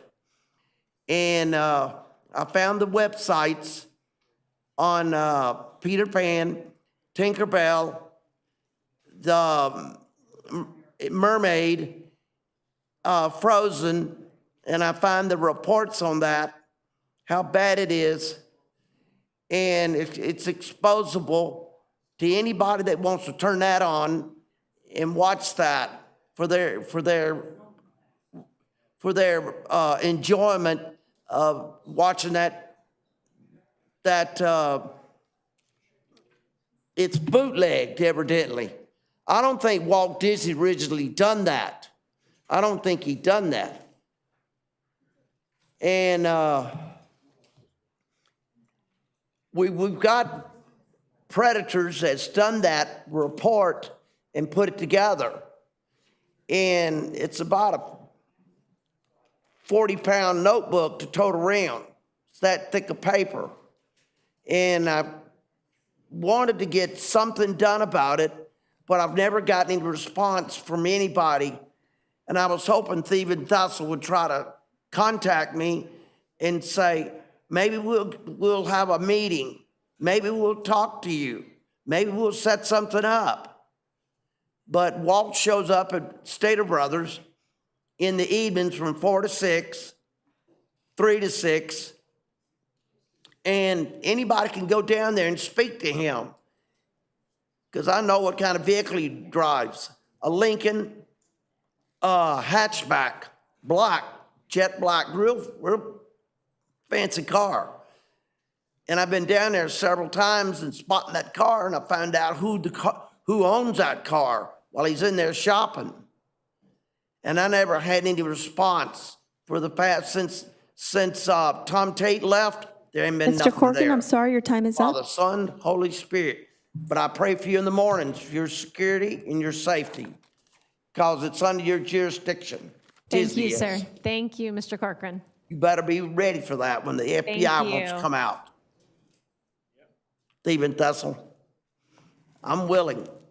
Thank you. How Can we about call you? the next speaker, Madam Clerk? The next speaker, Stephanie Mergadante. I'm proud to be part of Anaheim. Thank you.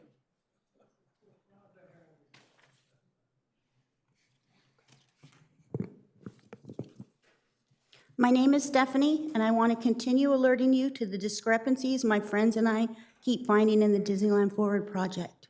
This project can easily be a defining moment for a leader's political career.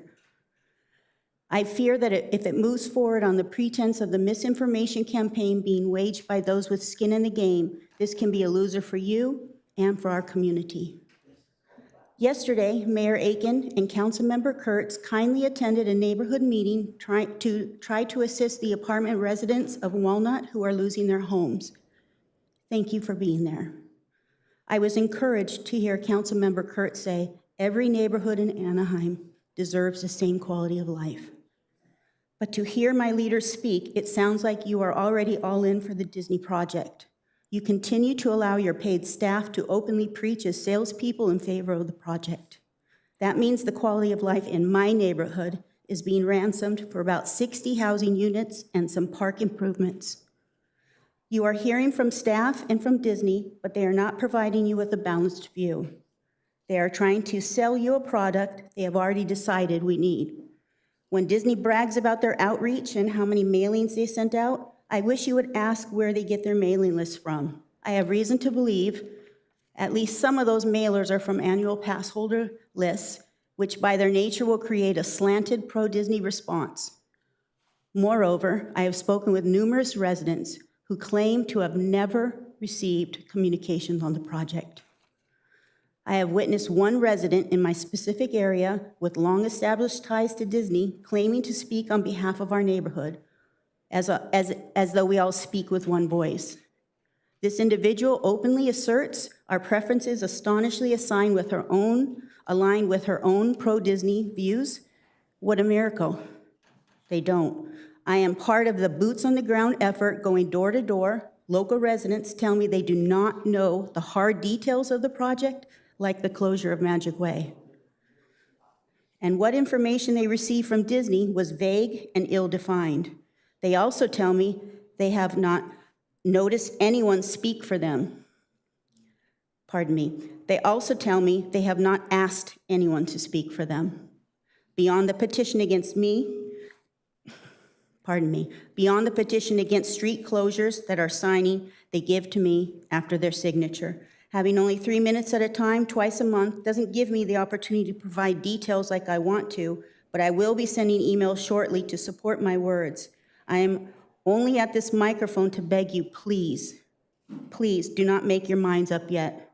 Selling yourselves on this project before we can show how much information is missing or misrepresented can be a disaster for your legacy as leaders and for the future of our community.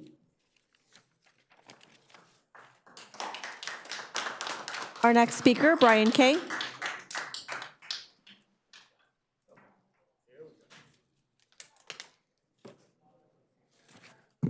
Happy day. I do have something for Mayor Aiken. And I kind of want to start out by thanking Mayor Aiken and City Attorney Greg Audette for both taking the time to communicate with me. I know I'm not always the most pleasant and friendliest person to chat with, but if you take a little look at the history of how Anaheim's treated me, maybe you'd understand. In the past, matter of fact, I kind of want to give Greg Audette kudos because 5-10 years ago, he was not the same person. The things he would say, things that Brian Fox, the city attorney, would say were pretty reprehensible.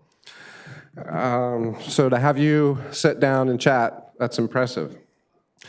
I read this the other day and it kind of made sense. It says using silence to express anger, especially if utilized on someone and knowingly triggering through your silence, it's a form of sadism. I'm not talking about going silent solely for the purpose of self-protection and self-regulation. I'm talking about using silence as a weapon, as a tool of passive-aggressive designed to harm. It took me a long time to just realize that this is a common wounding technique that often goes unnoticed by those. It can be deadly too. Sticks and stones break bones, but silence breaks hearts. And one thing I noticed is that, I reported, and matter of fact, Ashley had a hate conference that you attended, is that correct? And you invited people to file hate crime reports with you.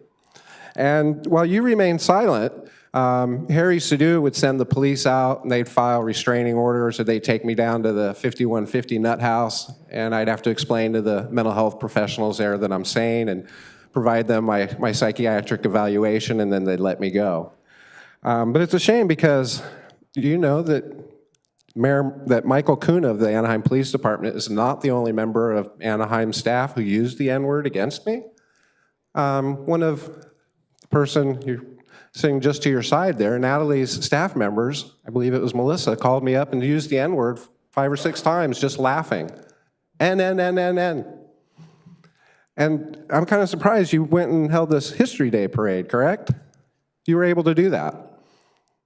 You were also able to take the complaint that I filed with you, and I'm not sure what you did with it, but you still haven't contacted me with. And those are choices. That's my ancestry, that's my history, that's my family. You're using it to make a lot of money, and you're using it to make yourself look really good. That's why I filed that with you, so that you could actually stop using that language with the Anaheim police and the Anaheim employees. And as you said in your bio, you want to expose, provide transparency and make Anaheim safer. I can guarantee you having those employees using those words that are not safe. Also, the judge that forged the criminal plea agreement in my name, the original one 12 years ago, my reports are starting, I'm going to take a few extra Mr. K, seconds. I'm sorry, Sent you your a time copy is of a up. news report. Both Honorable Spitzer and Sheriff Barnes have spoken out against Gossiap Garion's Thank you, Mr. K. Your time bad is up. use of criminal justice. So again, I invite K? you to Thank meet you. with me and address these issues Thank before you. they Your get time is up. much Thank you, Mr. worse. K. My time's not going to be up until you address my issues. Thank you. Happy day. Can we call the Our next next speaker, speaker, Mark Herbert.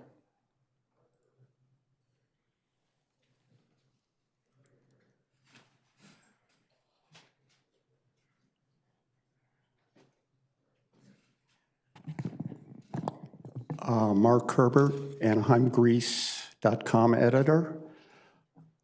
I thought tonight we actually had some community outreach as I experience it, not just the public giving questions with no answers, but engagement. And I look at 3 presentations tonight. Georgia Price, she's read the whole EIR. I know because I'm only about a quarter of the way through. We talk about it. She's a resource. I wish the council would engage with a resident. Dwayne and Roberts in his article today in the Anaheim Investigator.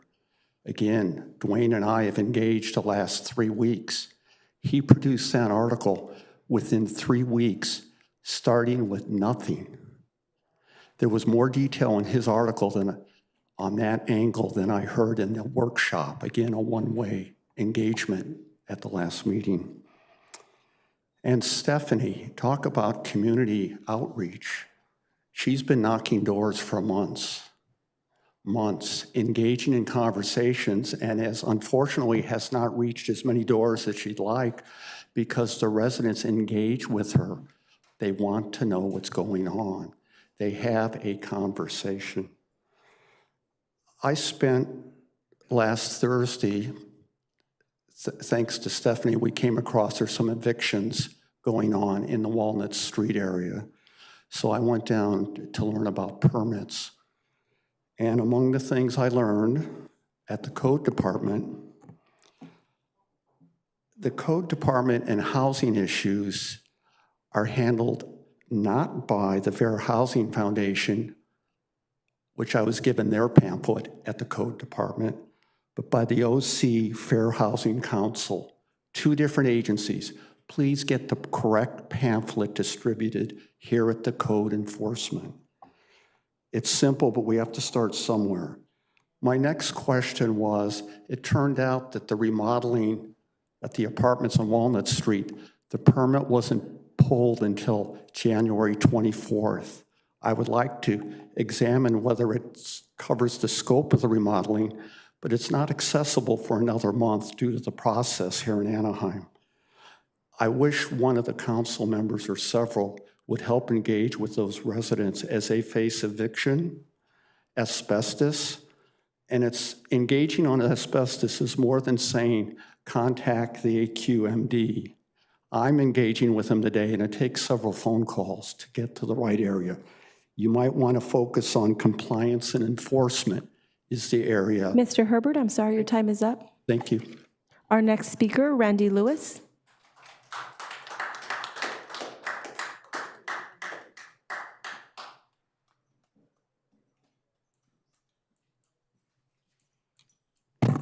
Good evening, City Council. I want to thank you. In all seriousness, I came in the parking structure and I've got an electric car, and I saw that there's actually a charger right up front. I was able to pull in and plug it in and charge my car at no charge. And I felt really good until I realized it's not free. That's my tax dollars at work. Now, I want to put that in terms of Magic Way, because I live on Walnut in the Pepperwood Complex, and I am a member of the HOA. I'm coming to you as a private resident. My name is Randy Lewis. And the reason that I want to talk about Magic Way is this thought that Disney will pay the city of Anaheim $40 million for you to give up your right. And that is a right of way for a public street. I urge you, don't do that. I don't know if you've ever been up and down Euclid or Ball at 8 o'clock in the morning or 5 o'clock in the afternoon. It can take 15 minutes to go literally a half a mile. It's ridiculous. I love Magic Way as a shortcut. And lots of other Anaheim residents do too. Those of us that live here and appreciate the city have learned to adapt to living with Disney. And there are a lot of good things that Disney has done. But taking over Magic Way is not one of them. We have seen repeatedly that they have been breaking their word with things like Gene Autry Way and offering Magic Way as a replacement to Cerritos in perpetuity. Now it seems that it's no longer convenient. So I urge you to please consider the residents on top of the high, dense population here in Anaheim and allow us to at least be able to make it to work on time by taking our side streets without having to fight through Ball and other tourist traffic. I thank you for your time. Our next speaker, Kenneth Batiste.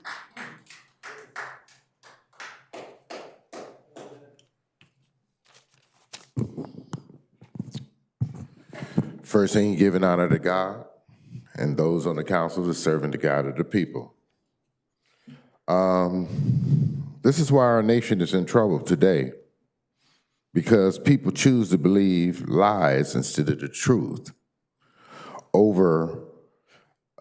We talked about our elections. We had 60 court cases.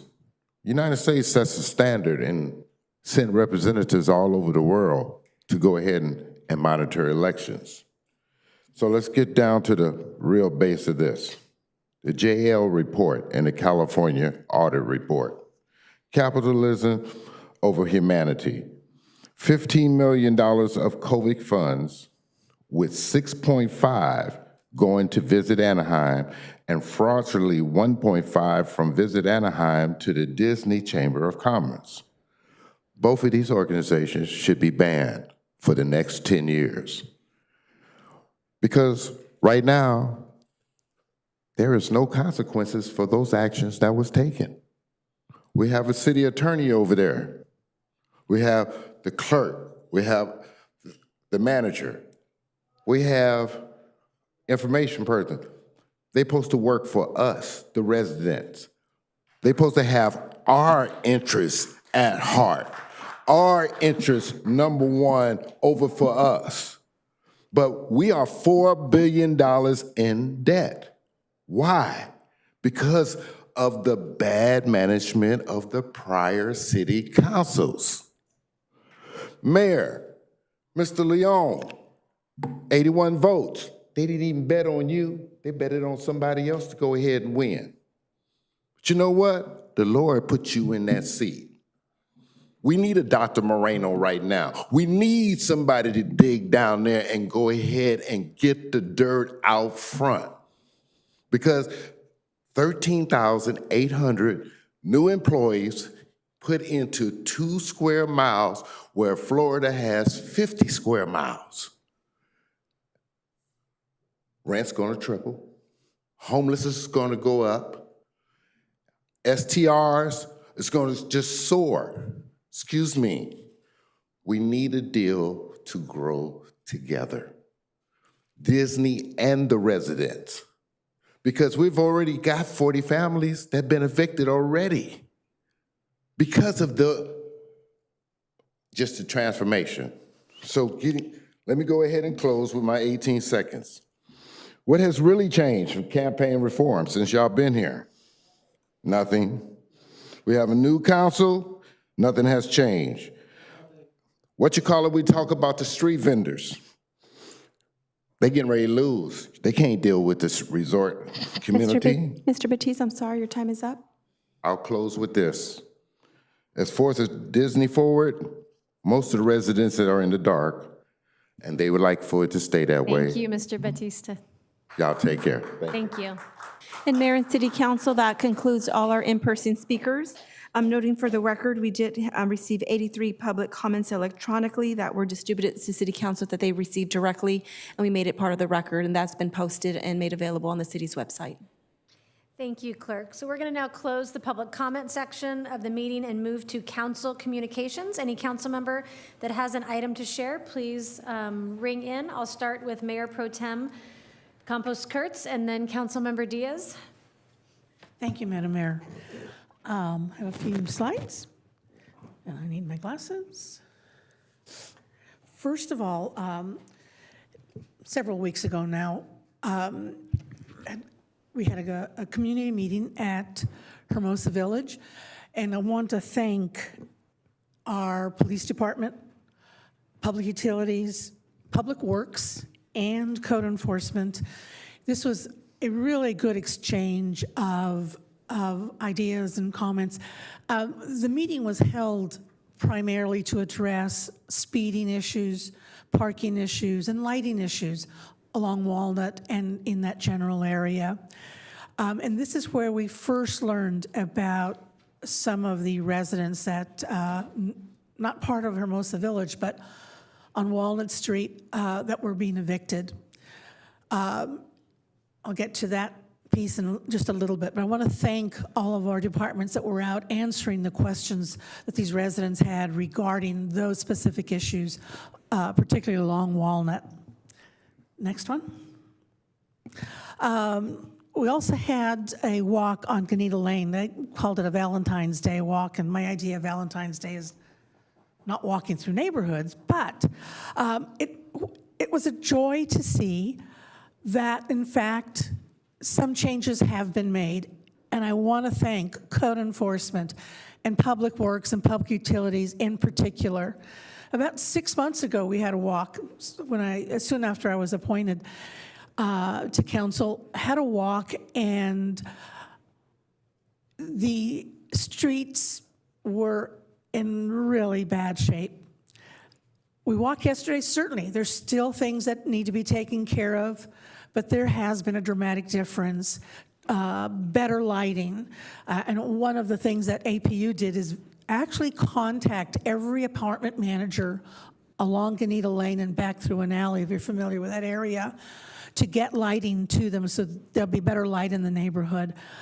We still have a long ways to go, but there are steady improvements. I also want to thank that community, those residents are calling us to task in a very nice, gentle way, that they're not argumentative, they're not pushing. They want improvements in their neighborhood, and they're willing to take some ownership. I also actually want to thank Republic Services. This area had the most complaints out of District 4 at the height of the Republic Services problems. I asked the residents if they'd have any problems, and they said not a one. That the only problems on trash pickup were caused by their own residents parking in front of the trash bins. But once those cars were removed and they called Republic, and Republic went right out to pick up the trash. So thank you also to Republic. Next one. Hermosa Village. Last night, we had a meeting at Hermosa Village to address those residents that either received eviction notices or knew they were going to, in the next few weeks, receive eviction notices. Several buildings, apartment 44 units, were privately owned, bought by someone else, and that person, that new owner, is refurbishing all the apartments, unfortunately also adding ADUs, and in that process is evicting the residents. Many thanks to Grace and her team from housing. They took the initiative after our last council meeting to reach out to the new owner and actually got some concessions from the new owner for these residents. As an example, and there's several concessions, but as an example, those residents with school-aged children don't have to leave until the school year is over so as not to interrupt the students' education. Again, just one of many concessions that were made. Grace's team last night took the names and contact information of anyone needing help in finding a new place to live. And her team will deal with each one of them individually. So thank you very much. Code enforcement was there. The residents described many problems they had with construction taking place while they still live there. Code enforcement, along with our mayor, visited the apartments, and they're taking a look at that and making sure that our residents enjoy some semblance of a quality of life while they're still there. So thank you to code enforcement, and thank you to Grace and her team, and a special thanks to the mayor for attending last night with the residents. As you can imagine, the residents were quite honored to have the mayor in attendance answering their questions. Next one. Last but not least, Melchor Bakery. Councilmember Fessel, your loss is District 4's gain. This bakery was in that old Suncast Ball Plaza, the one that has now been raised. He was there for 18 years. Very proud man from Veracruz, learned the baking trade in Veracruz while he was very young. Thought he was gonna have to close up his business, but 10 days before he had to move out, he found a new location in District 4 on the corner of East and Vermont. So if you're in that area, stop by, visit him. Wonderful Mexican bread and pastries. He also said he is very proud to be at his new location, surrounded by friendly businesses and very welcoming residents. So thank you.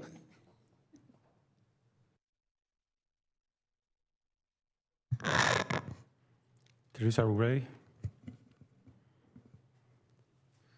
Let's see what's going on. All right. I always like to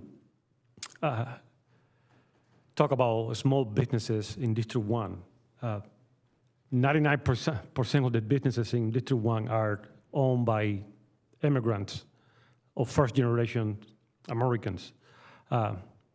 Today I want to talk about Los Alazanes at the corner of Knott and Bow Road. They have, I know it's 5 locations in Southern California. It's open 24 hours a day.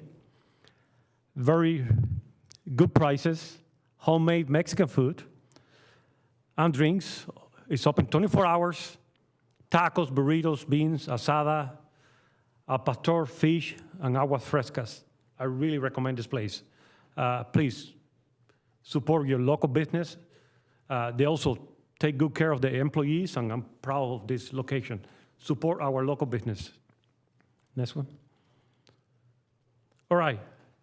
I want to talk about SB 357. That was a dark day for California.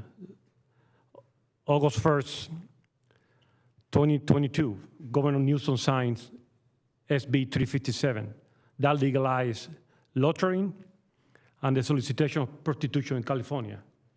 Dark, dark day for California. This law all they had done is abandon the victims of human trafficking, had abandoned these ladies that before this law were approached by our police department and tried to remove them from this environment and bring them back to their families. And this law, all they had done is encourage pimps and human traffickers. And these pimps and human traffickers are trafficking our ladies, our women. This is wrong. This is morally wrong. So today I'm calling Assembly members Valencia, Assembly member Quilcirba, Senators Humber and Newman. Let's repeal SB 357. Let's protect our women. Let's bring back common sense to California. I read a report from San Diego that said that prostitution has increased in California since this law was signed. But I don't need a report. I can see it from the window of my house. I can see the prostitute walking up and down in Beach Boulevard. And these ladies they need better from us. They need our protection. They don't need it. They have been abandoned by this law. So please contact your representative, contact your senator, and let's repeal this law. There's no helping anybody. Thank you, Mayor. Thank you, Councilmember. Councilmember Fessel, and then Councilmember Rubalcaba. Thank you very much, Madam Mayor. I'd like, if we may, tonight to close the City Council meeting in memory of a couple of folks. First one being Ken Heffernan. Ken retired after a 20-year career in 2021 as a City of Anaheim Public Utilities Senior Electric Utility Inspector. I think he may have been a student of mine years ago. Passed away recently. He started in Anaheim's warehouse in 2001 and worked his way up to major projects such as our very popular undergrounding and infrastructure upgrades. May he be recalled fondly by his family. And Thomas Niall Phillips. Tom was a 5th District resident for almost 50 years. He recently passed away earlier this month. He was 91 years old. That alone, I think, is deserving of our attention. He was born in Legoweel, Ireland, and immigrated to the United States in 1958. He and his wife Isabel purchased their home in Anaheim in 1977. And he and Isabel were married for 64 years. Susan and I will celebrate 52 coming up. I just hope to make it to 52, much less 64. So good for him. So we may recall those two. I don't have any photos, but a few things that I've been up to.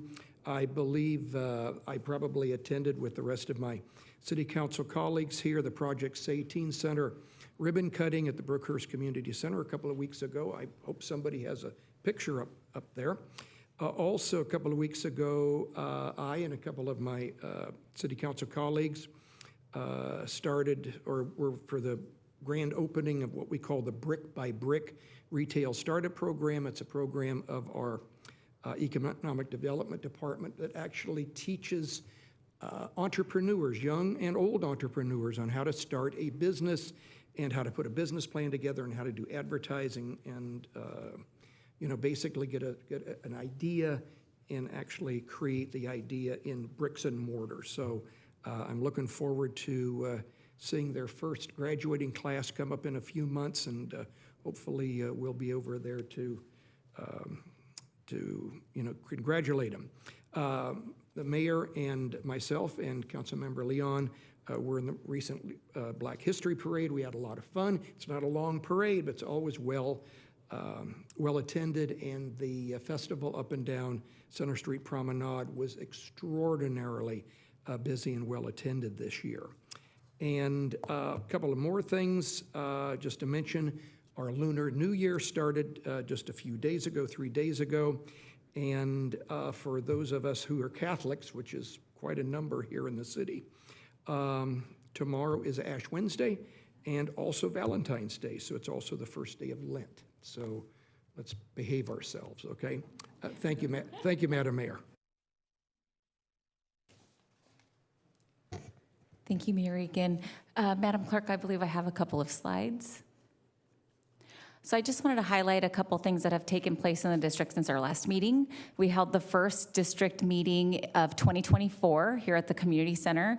We had a great turnout of residents. And I also want to thank city staff for sharing updates from public utilities, public works. We had our Anaheim PD community policing team led by Sergeant Lopez. We also had fire, even though one of our fire chiefs had to leave for a fire that was taking place, but the duty call. So we did have a great turnout. So thank you for that. And I also want to thank Mayor Aiken for attending that district meeting.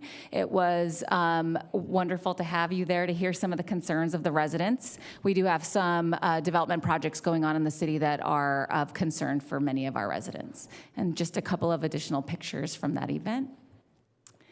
And I believe we have one more slide. So I also just want to welcome one of our newest residents in District 3, and his name is Emiliano Andrew Lopez Perez. He was born on February 6th, and he is the baby of one of my commissioners who represents District 3 on the Housing and Community Development Commission, Cassandra Perez, and we're just delighted to have a new member of our community living in District 3.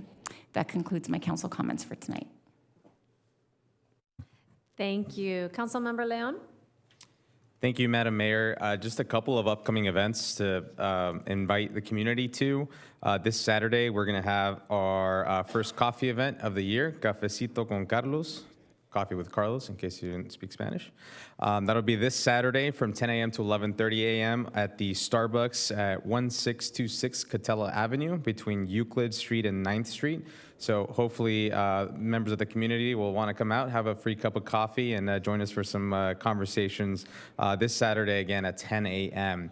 We also, in collaboration with Mayor Aiken's office, will be doing a park cleanup and beautification project on Saturday, March 2nd from 8 a.m. to 10 a.m. over at Majeska Park.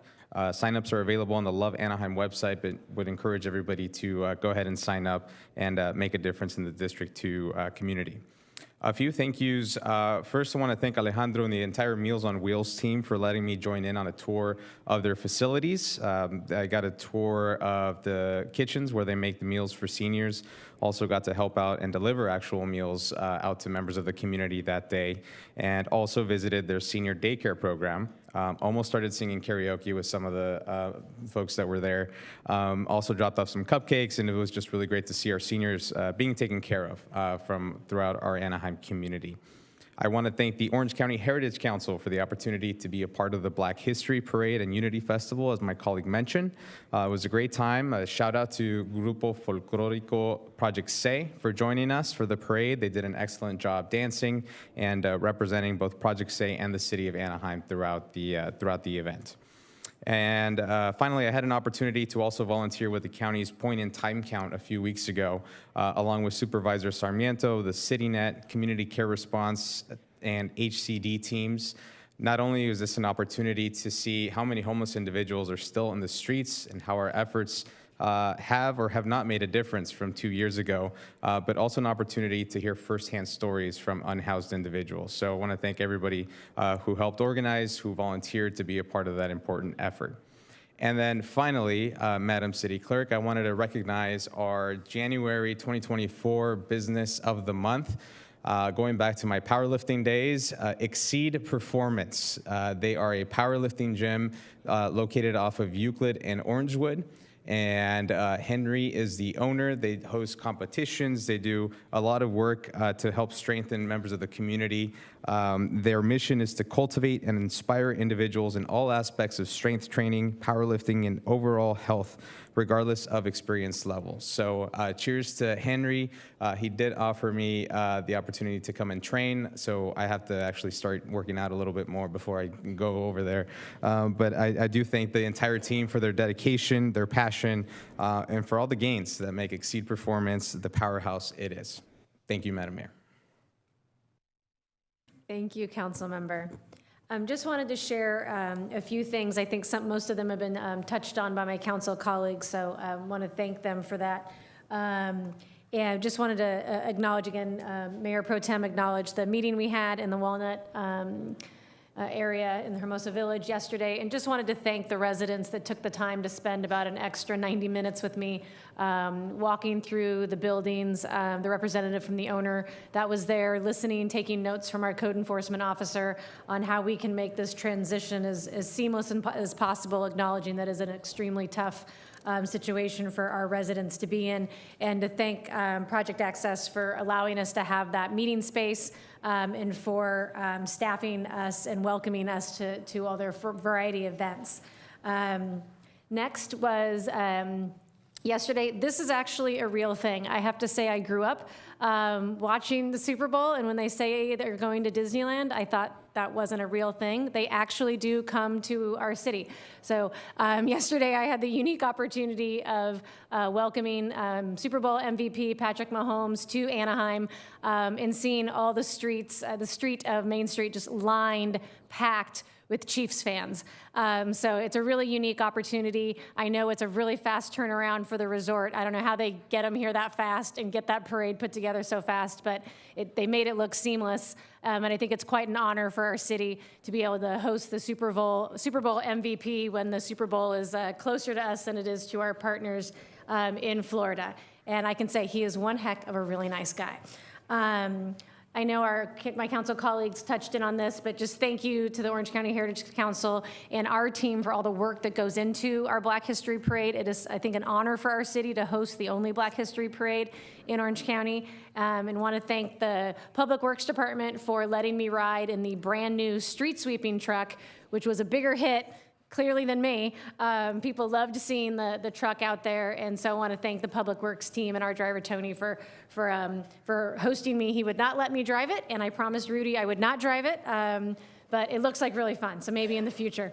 Next, I want to thank the team at Access California. Nala and her team is doing just doing the Lord's work in that organization. I got to spend a couple of hours with her, meeting all of her staff, looking and learning about all the amazing resources, going to an ESL class of students. It was a packed house of those learning English as a second language, those studying to get their citizenship, and really seeing how they're connecting not just Arab American immigrants and refugees, but I met families from Ukraine, Afghanistan, Eritrea. I mean, just everywhere in the world, people that are really seeking a better life by coming to the United States. They are helping connect with services. So thank you so much to their team, and I look forward to the expansion that they are starting and working on.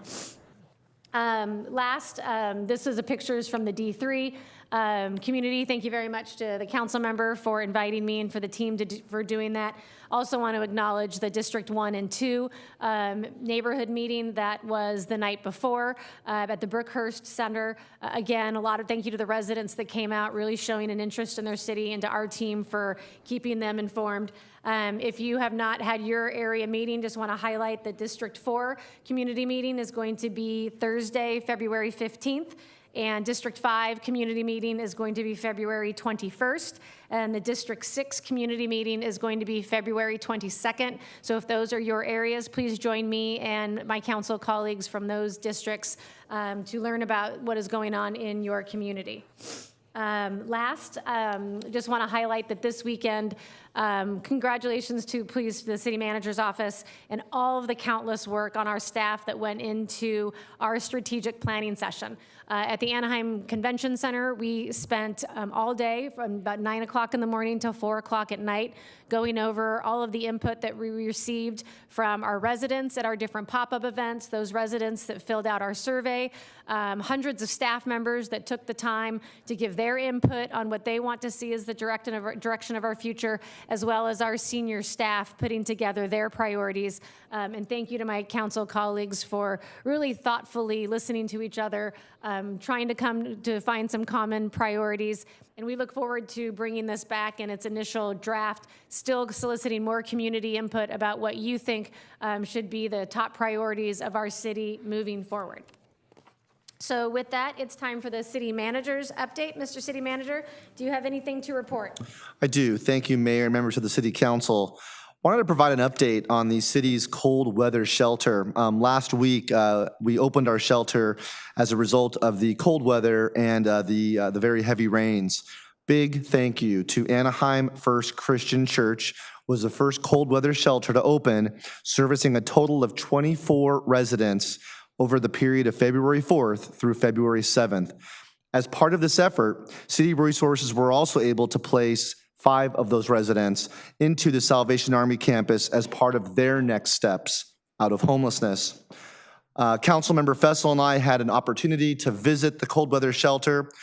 We were incredibly impressed with the church, with the operation, and really pleased with all the volunteers and folks that made this pop-up shelter a success.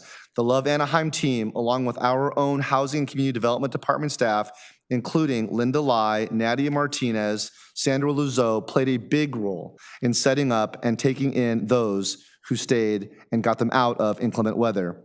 I wanted to show you a little snapshot of some information that came as a result of these residents that were staying in this cold weather shelter. You can see predominantly female, a broad ethnic breakup. You can see some pet accommodations as well. Interestingly, 22 of these were already in the Anaheim system of care and with active case management, some with vehicles, some without. And then as you see, when we ask where they typically stay, you can see street sidewalk, vehicle, an encampment, and or one of our parks. CCRT team canvassed our city and sought out those seeking assistance. They provided transportation to and from the church. We really want to thank our CityNet team and our CCR team for doing tremendous work and partnering with the city to make this all possible. We are expanding the program with other 2 churches ready to set up in the next 2 weeks should inclement weather arise. And we will be continuously active monitoring forecast to ensure the safety of these residents. Also, a point-in-time count was conducted in late January. Our Housing and Community Development team took part in the regional point-in-time count. The count takes place every 2 years to better understand who is living unsheltered in our city and around the region. Our team worked late into the evening, late shifts walking La Palma Park, Pearson Park, downtown, and other areas in and around Anaheim. The point-in-time count will provide insights on our homeless population and show how to best use resources to help those get housing security. Moving on, our Youth Advisory Committee Council is now accepting applications. The Anaheim Youth Advisory Council will support and advise on youth, teen, and children programs, events, and more. We are looking to fill 18 positions for Anaheim residents between the ages of 14 to 17 or 18 if they are still actively in high school. We will have 3 members from each council district after an application and interview process. The deadline to submit is this Friday, February 16th. For more information, please visit anaheim.net/AYAC.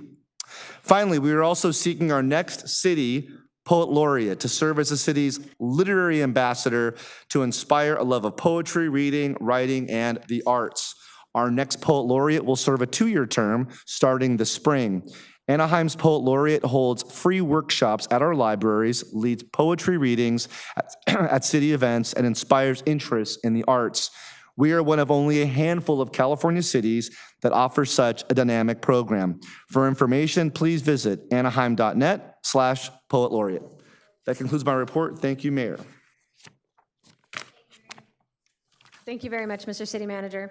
We will now recess the City Council to address the Anaheim Housing Authority agenda. Item 1 is before us. Is there a motion? Move the item. Second. Thank you. Motion by Councilmember Fessel, seconded by Councilmember Meeks. Please vote. The vote is 7 ayes, no nays. Motion carries. Without objection, we will adjourn the Housing Authority and reconvene the City Council to address the City Council consent calendar. Items 2 through 21 are before us. Are there any members of council who wish to remove an item for further discussion? Councilmember Leon? Thank you, Madam Mayor. Item 6, please. Item 6, Councilmember Rubicalva? Thank you. I was pulling item 6, and I'd also like to pull item 17.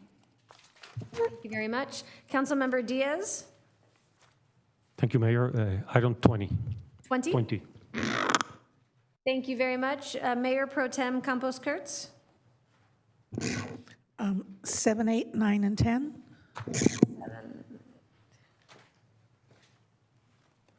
Okay. With no other items shown, can we have the remainder of the motion to move the remainder of the calendar? I'll move. I'll second. Thank you. Motion by Mayor Pro Tem Kurtz, seconded by Councilmember Rubicalva. Please vote.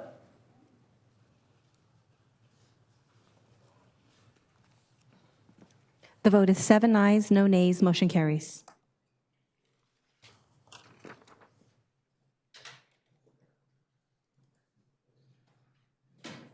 Thank you. So I'm going to take these in order. Starting with item number 6, pulled by Councilmember Leon. Would you like a staff report? Yes, Madam Mayor, full staff report, please.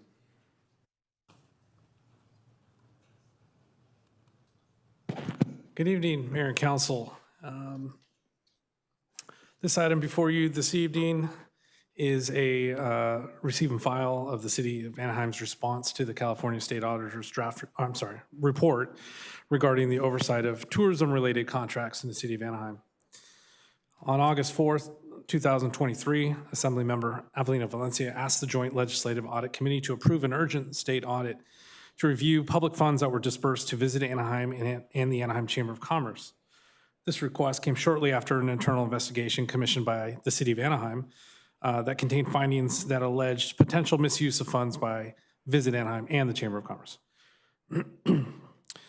So after city staff worked closely with staff from the State Auditor's Office over the next several months, the completed audit report was released on January 30th, 2024. Among the findings in the report, the state auditor found that the city lacked meaningful contract monitoring processes in order to properly manage tourism-related contracts and funds. As part of their report, the state auditor made 4 key recommendations for the city that we needed to respond to.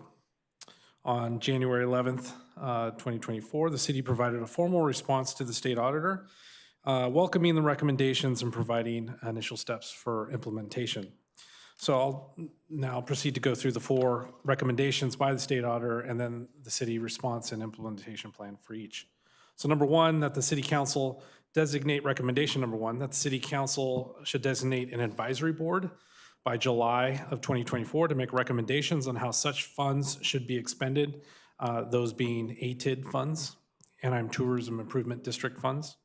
The board should include, at a minimum, some of the owners of the assessed properties within the tourism district, legal counsel, and a person knowledgeable in government finance.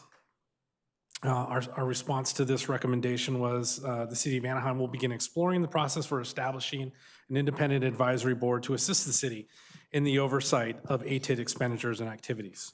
And just a refresher, the ATID is a private assessment that the hotels placed upon themselves to pay for marketing of our resort.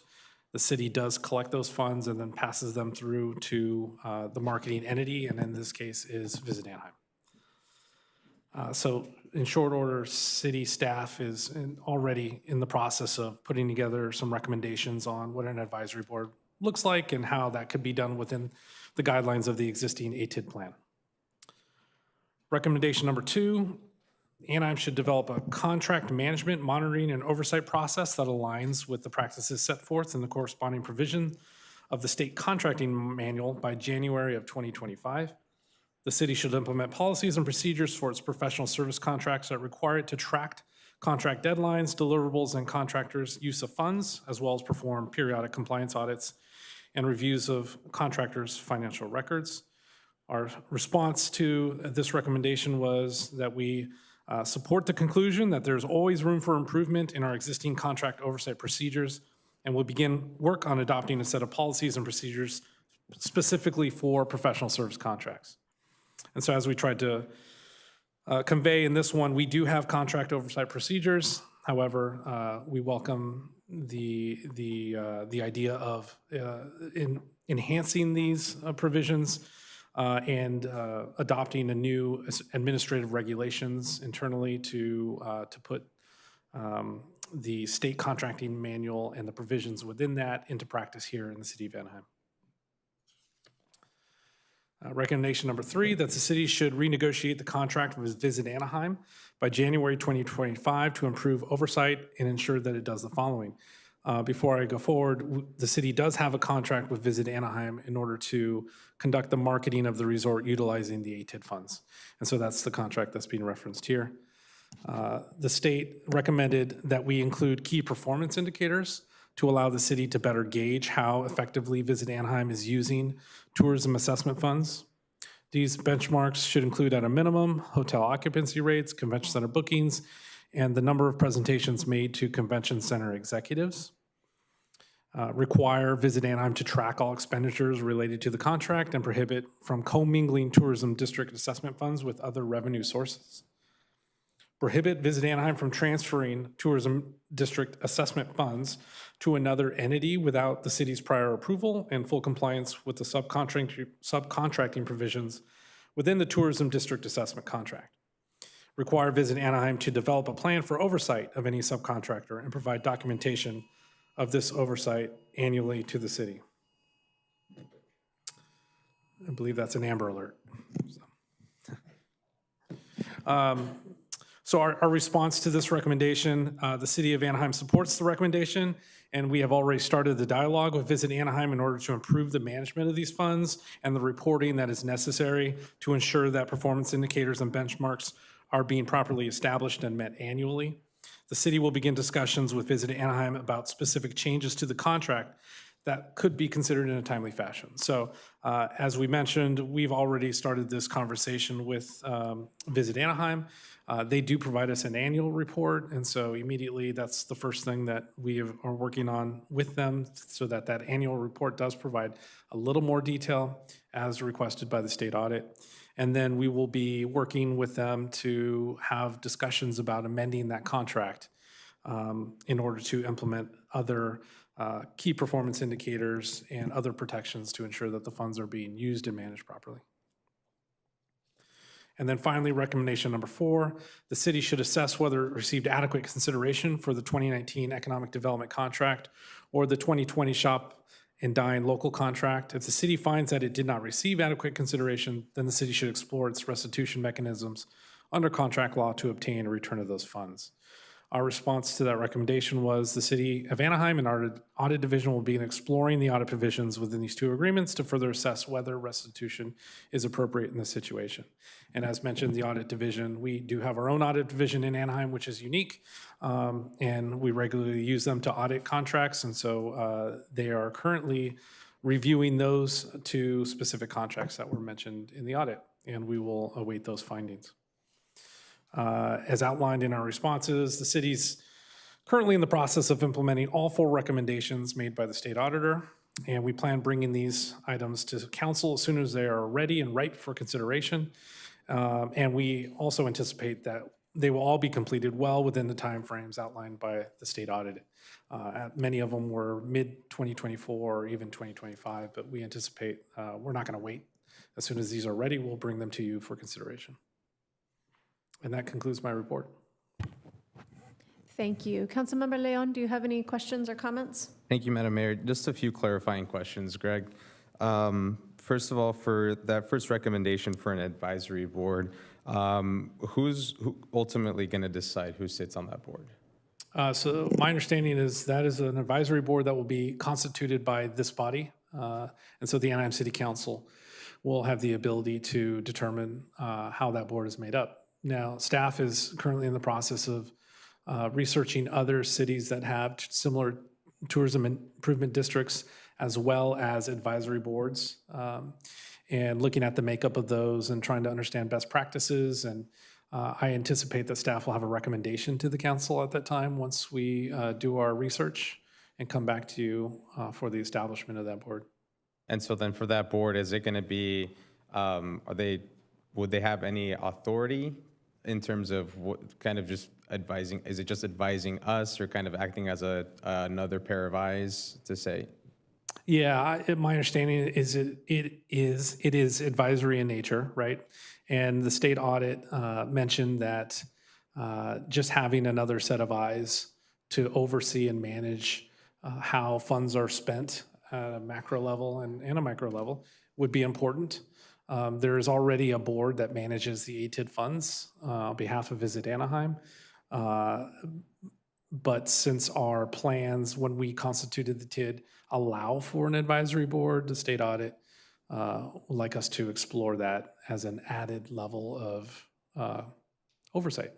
And I'm assuming as part of forming that board, we'll have sort of procedures written out if the advisory board finds something that kind of raises a red flag, at which point they would report to either the auditor or us directly, assuming that's under consideration. That's right, yes. Thank you. Do you know for that second recommendation with contracts about developing a contract management, monitoring, and oversight process that, according to the state audit, wasn't really done prior to this?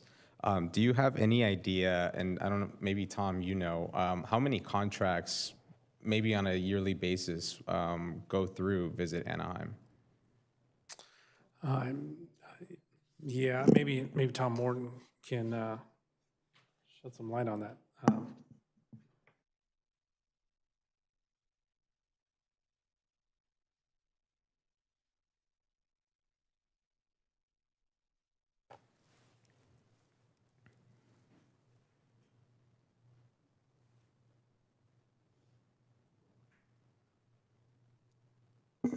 I made it.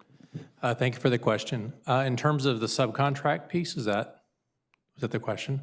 How many contracts would essentially go through Visit Anaheim that we are now going to be essentially overseeing? As a cleanup to the state audit, I did have them send over a list of current subcontracts.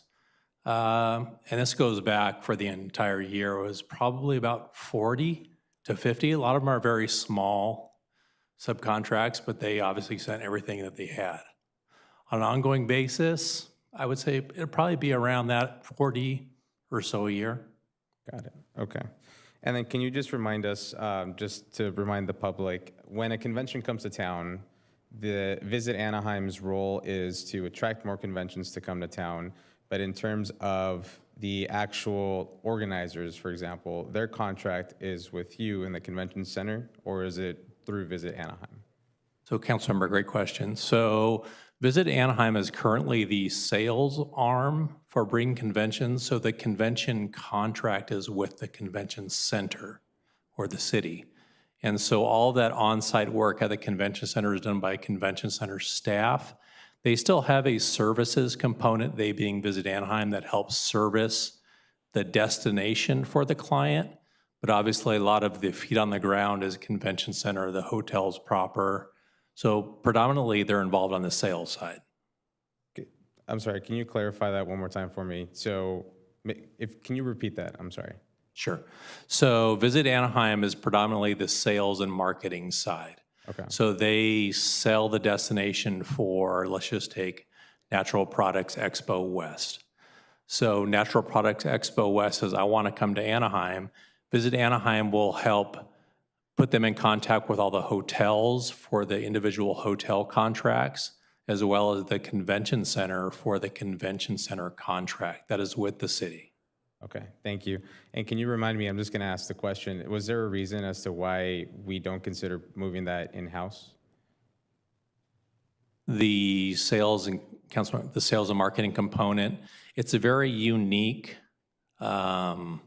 operation, and to do it in-house would take a lot of capital, as well as a lot of the sales persons are incentive-based, so their commission, which is typically not the way a convention center or a government entity operates. Got it. Okay, thank you. Just a couple more questions. Does Visit Anaheim have any other sources of revenue, or is it just the ATID? Councilmember, thanks for the question.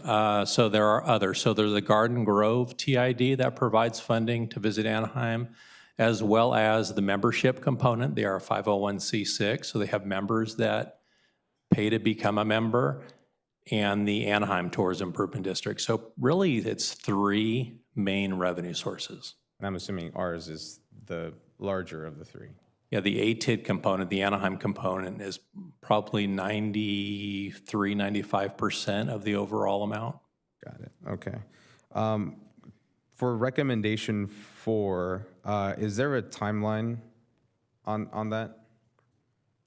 I believe we have, well, I don't think they gave us a timeline for that one, if I recall correctly. They didn't give us a timeline for when to complete that audit or exploration of deliverables. But I don't anticipate our review of those contracts to drag out too much long. So I don't want to put a timeline on our audit division as they go through this, but they're already looking at it. I imagine they could wrap it up in a couple months. Okay. And then we'll decide what course of action we would need to take from there. Okay. Yeah, I want to make sure it doesn't get lost. I know it's going to be a lot of work to implement some of these, but if you can bring that back to us, and I don't know if that's an open session or closed session or whatever it looks like, but if we can get an update on that. And then finally, I appreciate my colleagues' patience. The last question I had, I know that the Assemblyman, the letter that was read today mentioned some sort of restructuring of ATID funds. Are we allowed to do that in terms of how it's currently formatted or structured? Do we have that flexibility?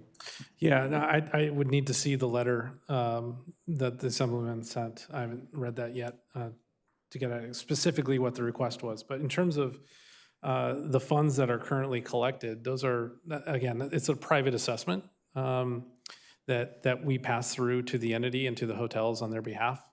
And so they are not city funds. They're not general fund, they're not city funds. And this body actually does not have control over where those funds go because that assessment is specifically for marketing of the resort. And so that's important to understand.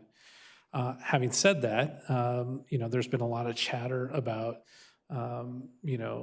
reconstituting the TID or having discussions about, carving out some for some housing dollars and things like that. And so those conversations are occurring, but it would require a restructuring of the TID. And so we're currently researching that. I know Visit Anaheim and the hoteliers are researching that. And my understanding is it's not, well, I don't want to speak too early, but I think it requires, well, I know for certain, it requires the approval of all the hoteliers. They put this private assessment on themselves. It's their assessment. And so any change to that would require their approval to do so. Okay, thank you. And I mean, I think us kind of doing our due diligence here is also to make sure that those dollars are being spent That's right. adequately and correctly. That's right. Okay, no further questions right now. Thank you, Madam Mayor. Thank you. Councilmember Rubalcaba? Thank you.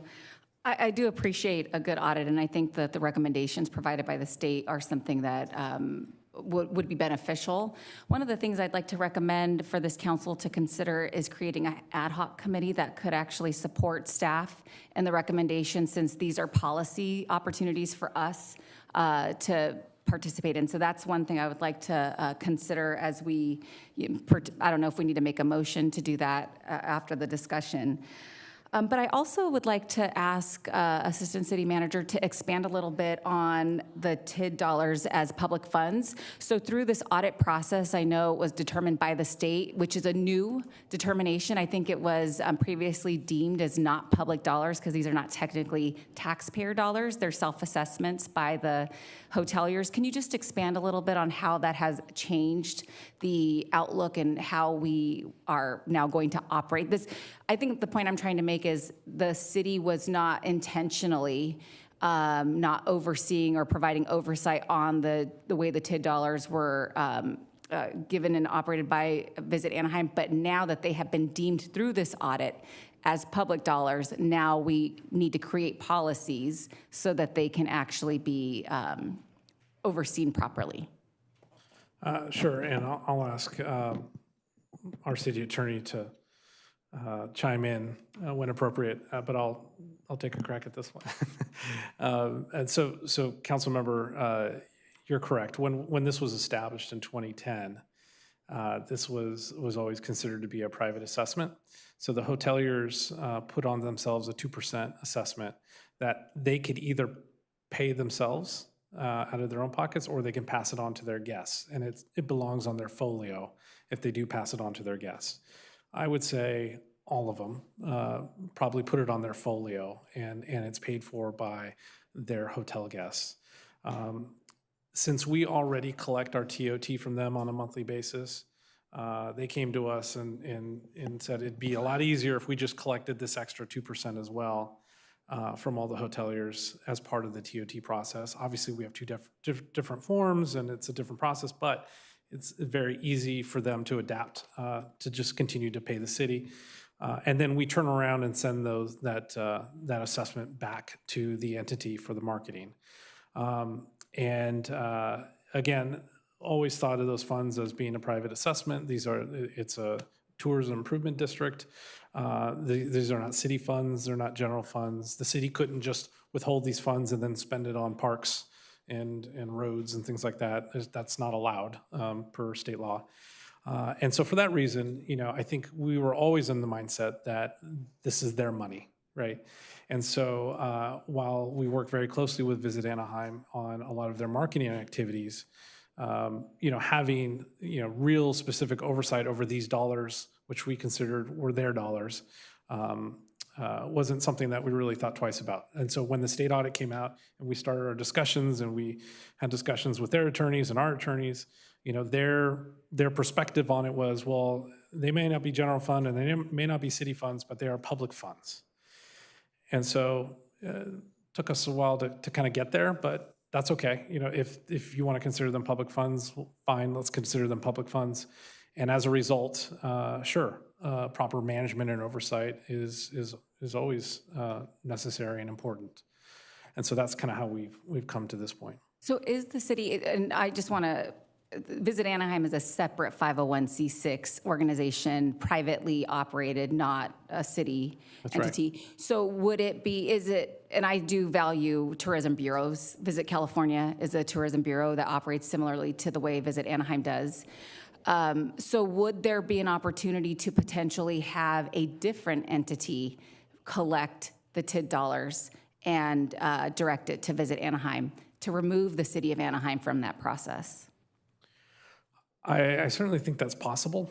Not something that we explored when we created it, and not something that we've explored since, but I can assure you as we work with consultants and outside counsel over the next few weeks on next steps, certainly a question that we can address. I'm sure Visit Anaheim may also be looking into that same change in structure for whatever reason, whether it works or not. I don't really have an opinion on it right now.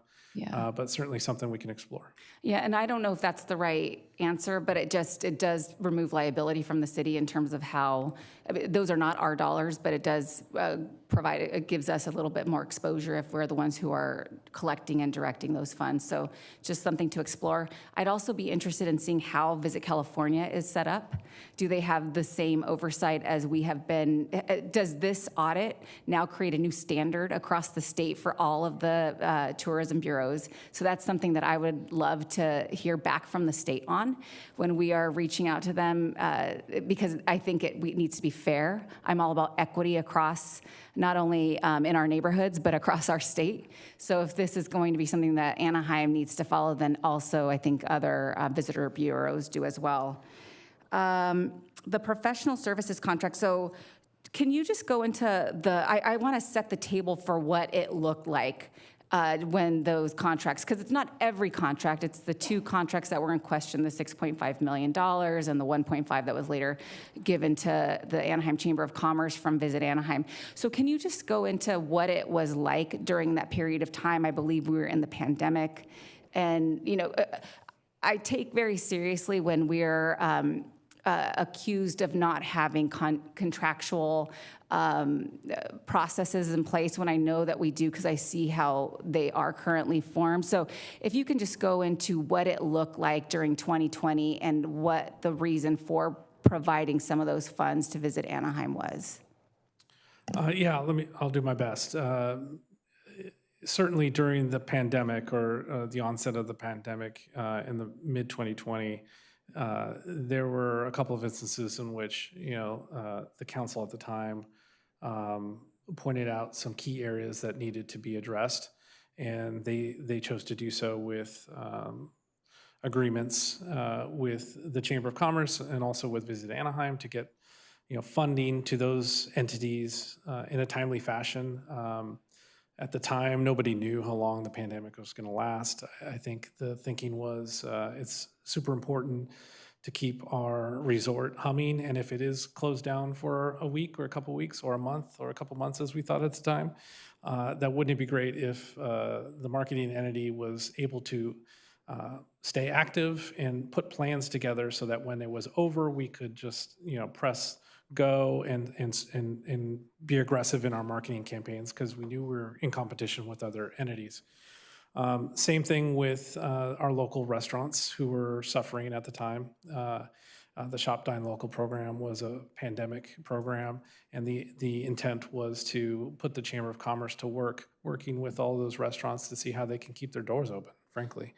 And one of the programs that was pitched was, and a lot of entities, a lot of cities around us had programs like this, the Shop Dine Local program, and basically it was, whether it was an online web platform or some other way to encourage local residents to shop and dine locally, to keep these small mom and pops and other restaurants and stores open through the life of the pandemic. And so, again, that was a contract that the previous council thought it was critically important to put some money on the street to assist the small businesses in Anaheim to kind of survive throughout the pandemic. In addition to that, there were other contracts. We did a massive contract with the Anaheim Community Foundation in order to put dollars on the street to make sure that the nonprofits were assisting us in getting food, supplies, masks, you name it, on the street immediately. And so, yeah, a lot of those COVID contracts, I'll call them the COVID contracts, were done in a manner that were meant to put dollars on the street immediately. And so, having spoken with the state auditors throughout this process, I explained that to them. I don't think it was any different in any other city or jurisdiction around us, or for the state of California for that matter.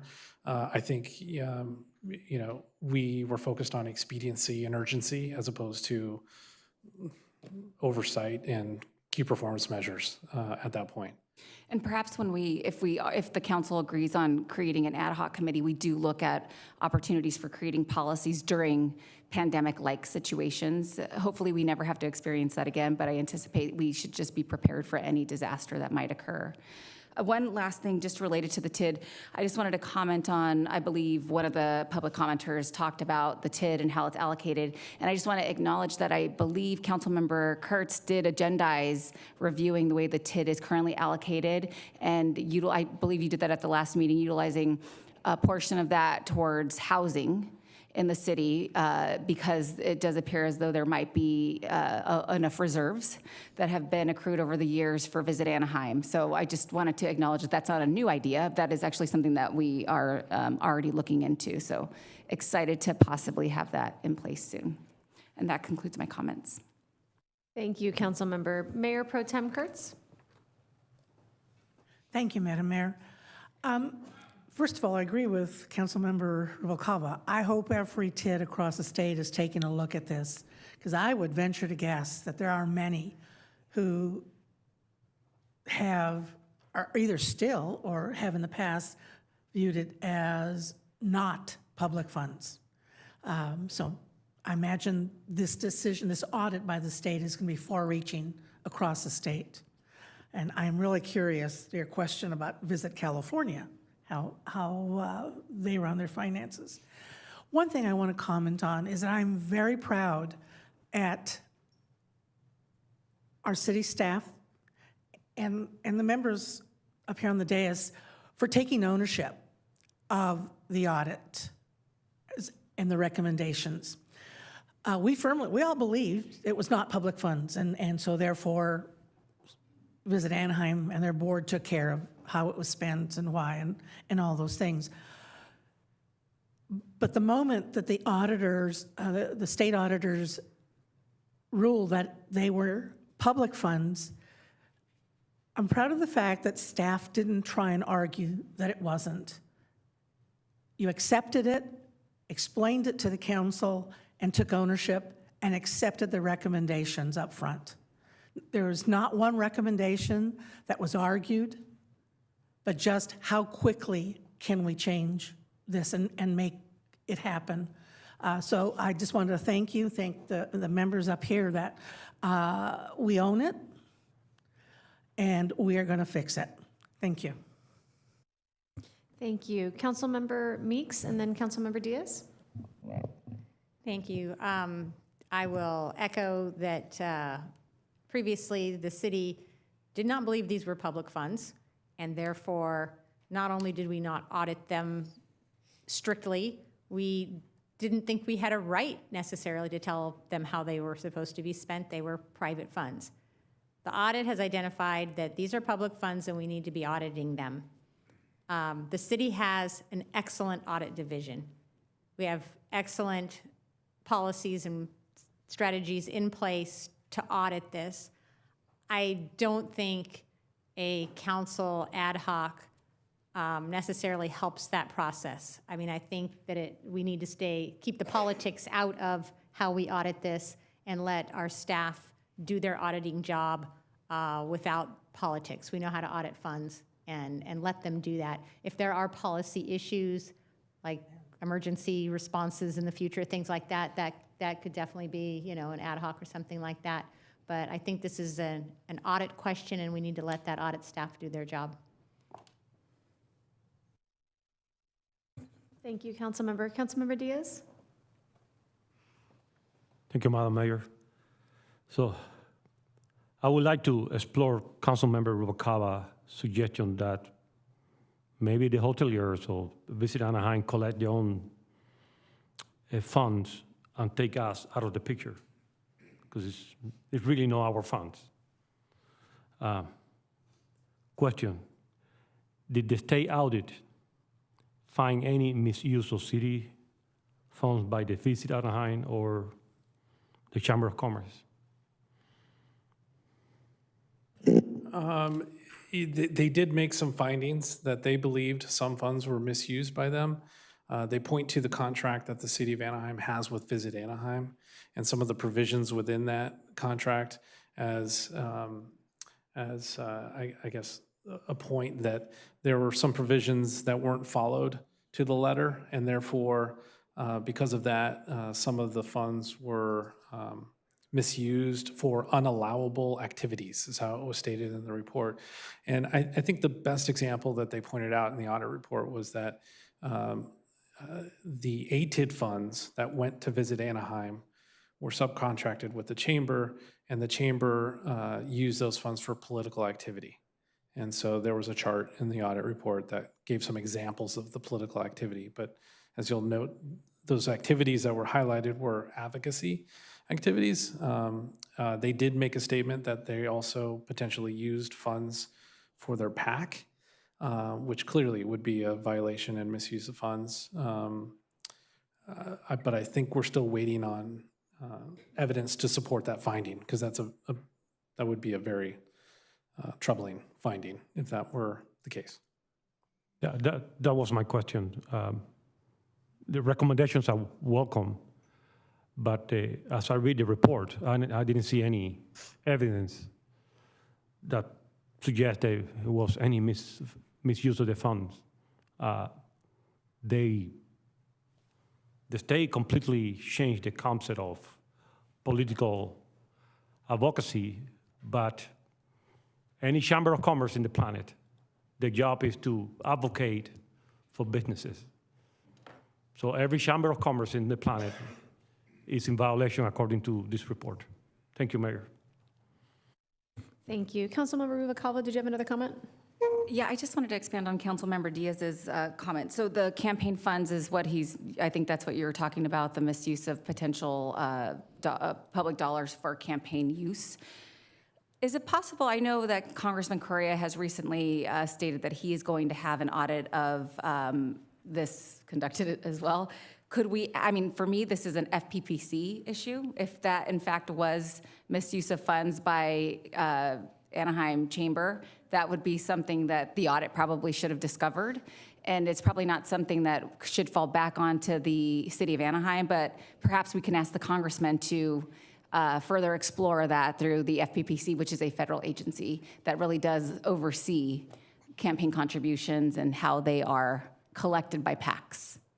So I'm not exactly sure how the federal auditing process works, but what I've seen so far is just a request from the Attorney General to do an audit because of the assumption that federal funds were utilized. I think there's some contradictory evidence as to whether this is actually federal funds, so I'm not sure exactly where that request is going to go.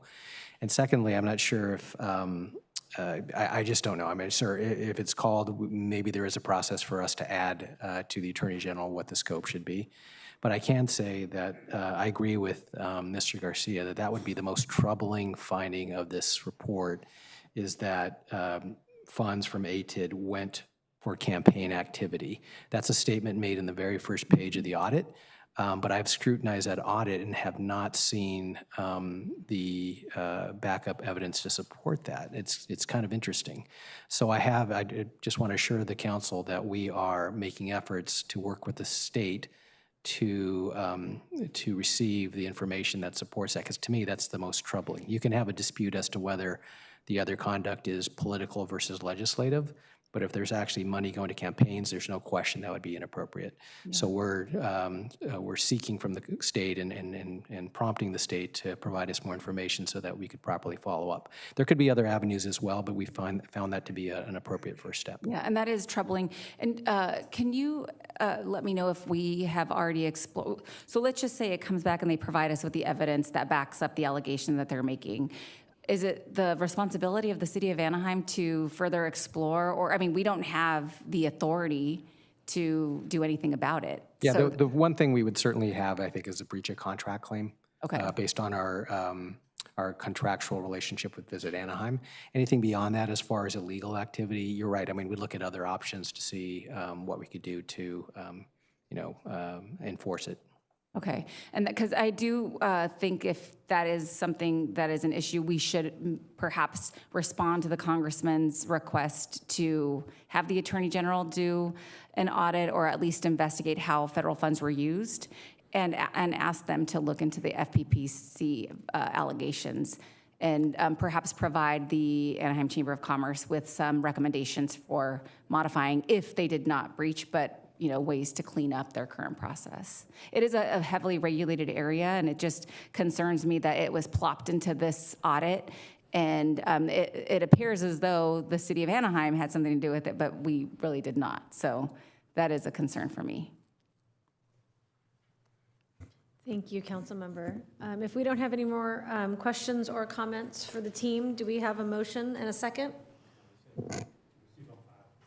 Oh, but it's still on the consent calendar.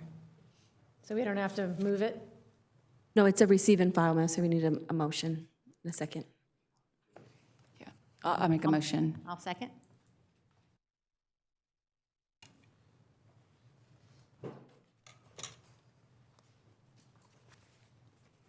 And the vote is 7 ayes, no nays. Motion carries.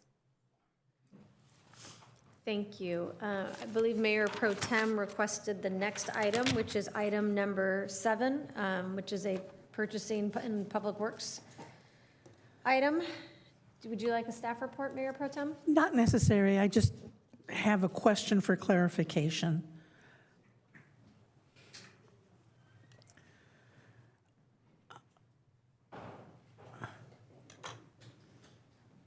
Okay, you're asking us to waive the seal bid requirement, and I think I understand why. It was an emergency at the Anaheim West Tower. Can you help me understand? It happened back in December, or excuse me, September.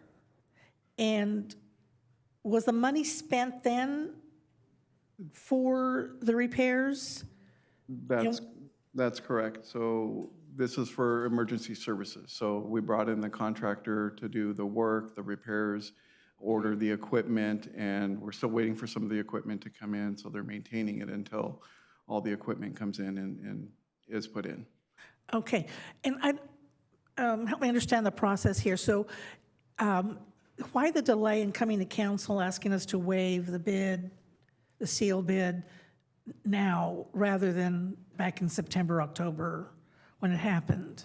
So we have a process that we operate to be nimble in operating the city. We have a process to come back and ratify items. So if we have an emergency or an opportunity to do something that has to be done quickly, where we don't have time to go through our normal process, whether it's an emergency or something that is time sensitive, we'll go forward with that. That is above our authority as a department head or the city manager. We'll do it and then come back for transparency and bring it back to council for the ratification and approval after the fact. Okay, so is there a general time frame in which you bring the item to council? I'm just wondering why the delay from September to February. Is it just the timing of all that happened? It was because of the final pricing. I'm sorry, because of what? We had to get the final pricing of all okay. the equipment that was necessary. Okay, thank you. I do appreciate the fact that you're taking care of the emergency. That's not the issue. I was just wondering why the month's delay, but explains it. Thank you. You're welcome.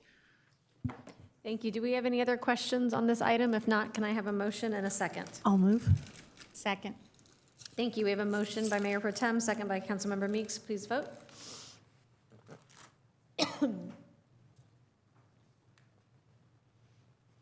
The vote is 7 ayes, no nays. Motion carries. Number 8, also pulled by Mayor Pro Tem. Would you like a staff report? No, and I'm going to ask, it's the same situation with that delay. Is that the same reason? Again, in an opportunity to be nimble, this was an ambulance that was in an accident. And if you think of an ambulance being a truck with an emergency room on the back, the truck was wrecked, but the emergency room on the back was in perfect condition. We were able to find a truck or the chassis that was one that we could use with the manufacturer. We are purchasing that truck chassis, and we sent that the box on the back to be installed on it so we can get that ambulance back in service, and we're bringing back the ratification to council for approval. Okay, and the same reason the delay is just because you've just now found the pricing and so forth? That's correct. Just helps me understand that. Thank you. You're welcome. I move the item. Thank you. Second? Second. We have a motion and a second. Please vote.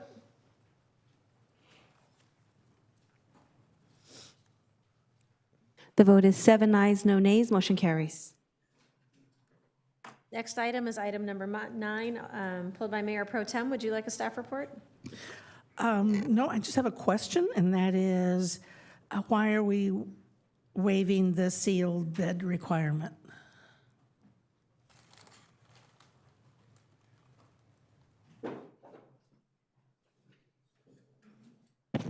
Good evening, Mayor and City Council.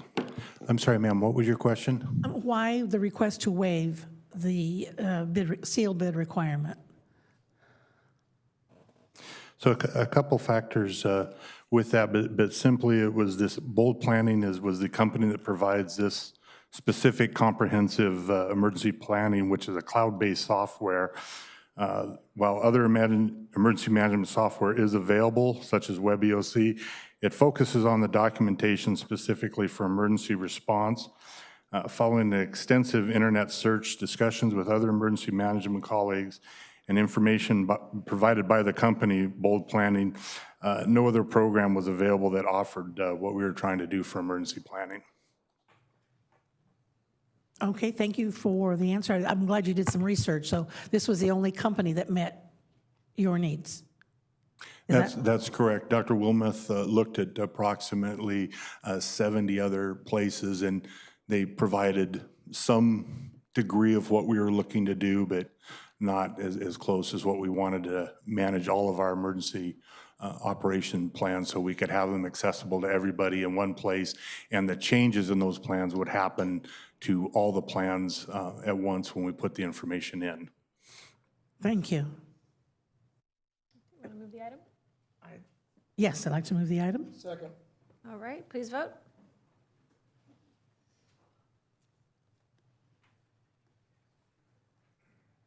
The vote is 7 ayes, no nays. Motion carries. And last item pulled by Mayor Pro Tem was item number 10. That's it, the last. Yes, so different group of people. Do you remember? That's not a sealed bid.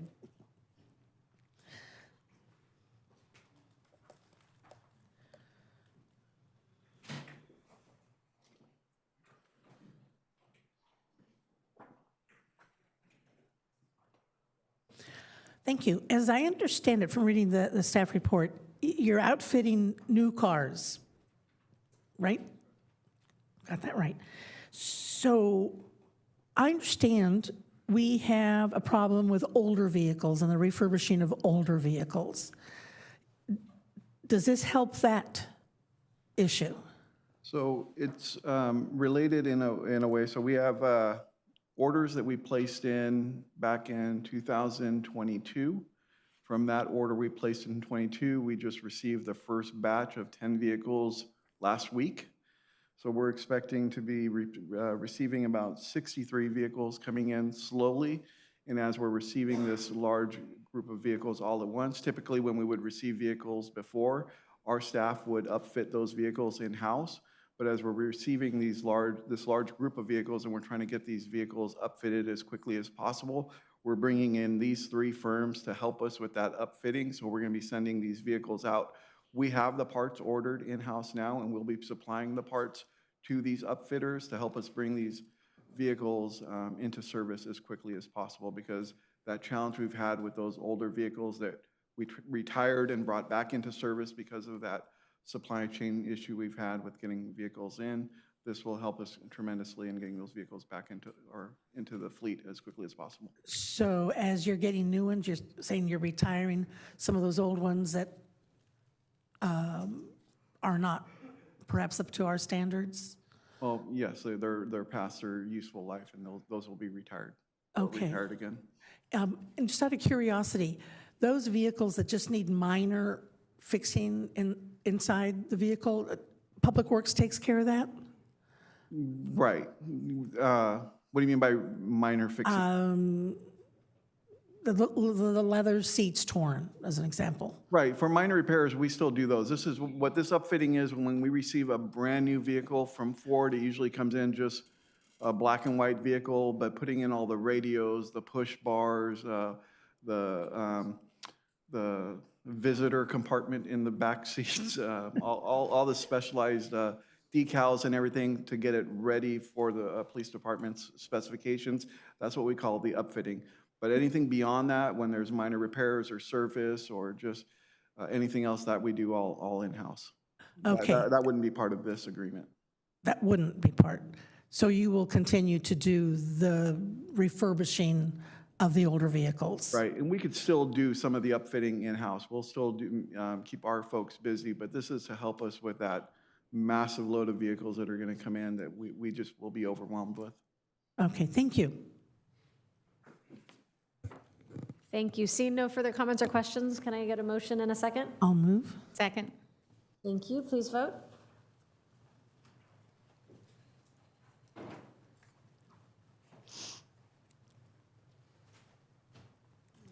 The vote is 7 ayes, no nays. Motion carries. Thank you. The next item pulled is item number 17 by Councilmember Rubalcaba. Would you like a staff report? Yes, please.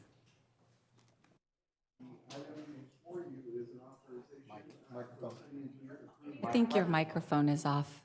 I apologize. Maybe I've been speaking too much tonight. The item before you is a resolution authorizing the city engineer to approve plans and designs for construction. Section 1.04.12 of the Anaheim Municipal Code provides that the city engineer shall perform any and all engineering functions as necessary or required in connection with city-owned property, buildings and equipment, and public works. This resolution authorizes the current and future city engineer as appointed by the Director of Public Works to approve such plans and design. Adoption of this resolution complies with Section 830.6 of the California Government Code to confer upon public entities an immunity from certain liability related to approval of plans or designs when such plans or designs have been approved by an employee given such authority by the legislative body. So in essence, this is just an update to the previous resolution that we had that just called out the previous city engineer by name. Now we are just calling out by the title. So in the future years, it doesn't call out a person by name. So whoever holds that title will have that authority so we can maintain that design immunity for the city. Okay. Can you share a little bit about what the city engineer does and what kind of, it looks like a really important position? Yeah. So this code essentially is, in a nutshell, when a city engineer approves any public improvement or what we call a public works by code, so a public building or a sidewalk or street project, when they approve it per a city standard or a deviation from that standard, and there is some sort of an accident or anything that happens from that, there is that California code provides a design immunity for the city. With that city engineer's approval of that, his signature on that plan gives us that immunity. But this resolution that we need to have, this council giving that position, that authority, will give us that design immunity. Does this also give that position a significant amount of oversight on how, or decision-making in terms of, I mean, it takes it away from policymakers. It really does give them independence to kind of do whatever they'd like, right? Within the California code. Yes, I mean, again, they have their professional license on the line to make, ethical and professional decisions. But yes, they have a wide range of authority to make decisions when it comes to engineering. And how often do they use and I'm really getting to the consultant part of it. For me, utilizing consultants is a big issue that our city uses, I think, way too often in the public works process. You and I have had this conversation. So do engineers or this position, do they actually utilize consultants often to make their decisions? Well, this position oversees one of their divisions under them is our engineering design division. So they have in-house designers, also licensed engineers that design projects in-house. They stamp, they are responsible for. And we have our bread and butter projects that we do every day. But then we also have specialized projects that require a specific specialized talents that we do use consultants for. And then we also go with ebbs and flows of types of projects because we utilize and rely on a lot of grants. So those types of projects, because we could see, millions of dollars of funding come in one year and not the next, we don't want to staff up and staff down just relying on grants. So that's why we do utilize talents because of those ebbs and flows. We can rely on formula funds that come in every year to keep our in-house staff busy. And then we also rely on consultants to help us with those ebbs and flows of the grant project. So we have a good mix of in-house staff that we use for design and also consultants. Okay. I don't have any further questions on this. It's pretty straightforward. I just needed some clarity on exactly what the city engineer does. But I would like to talk to you offline about our use of consultants in this role. I think I let you know that I've met with one of our contractors, and they've expressed some issues that they've had with positions like this and the delay on their project and added costs. So I just wanted to, we could talk about that offline. Sure. Thank you, Councilmember. Councilmember Diaz? Thank you, Mayor. So the city engineer is, let's say, the chief engineer. It's a big responsibility. It's also, he managed the engineering division with the budget. So it's like, an example, a medical clinic. The general doctor, you need a cardiologist, will send you to a cardiologist. It doesn't make sense for the city, for example, to have a geotechnical engineer. It's too costly and will be used just one time a year.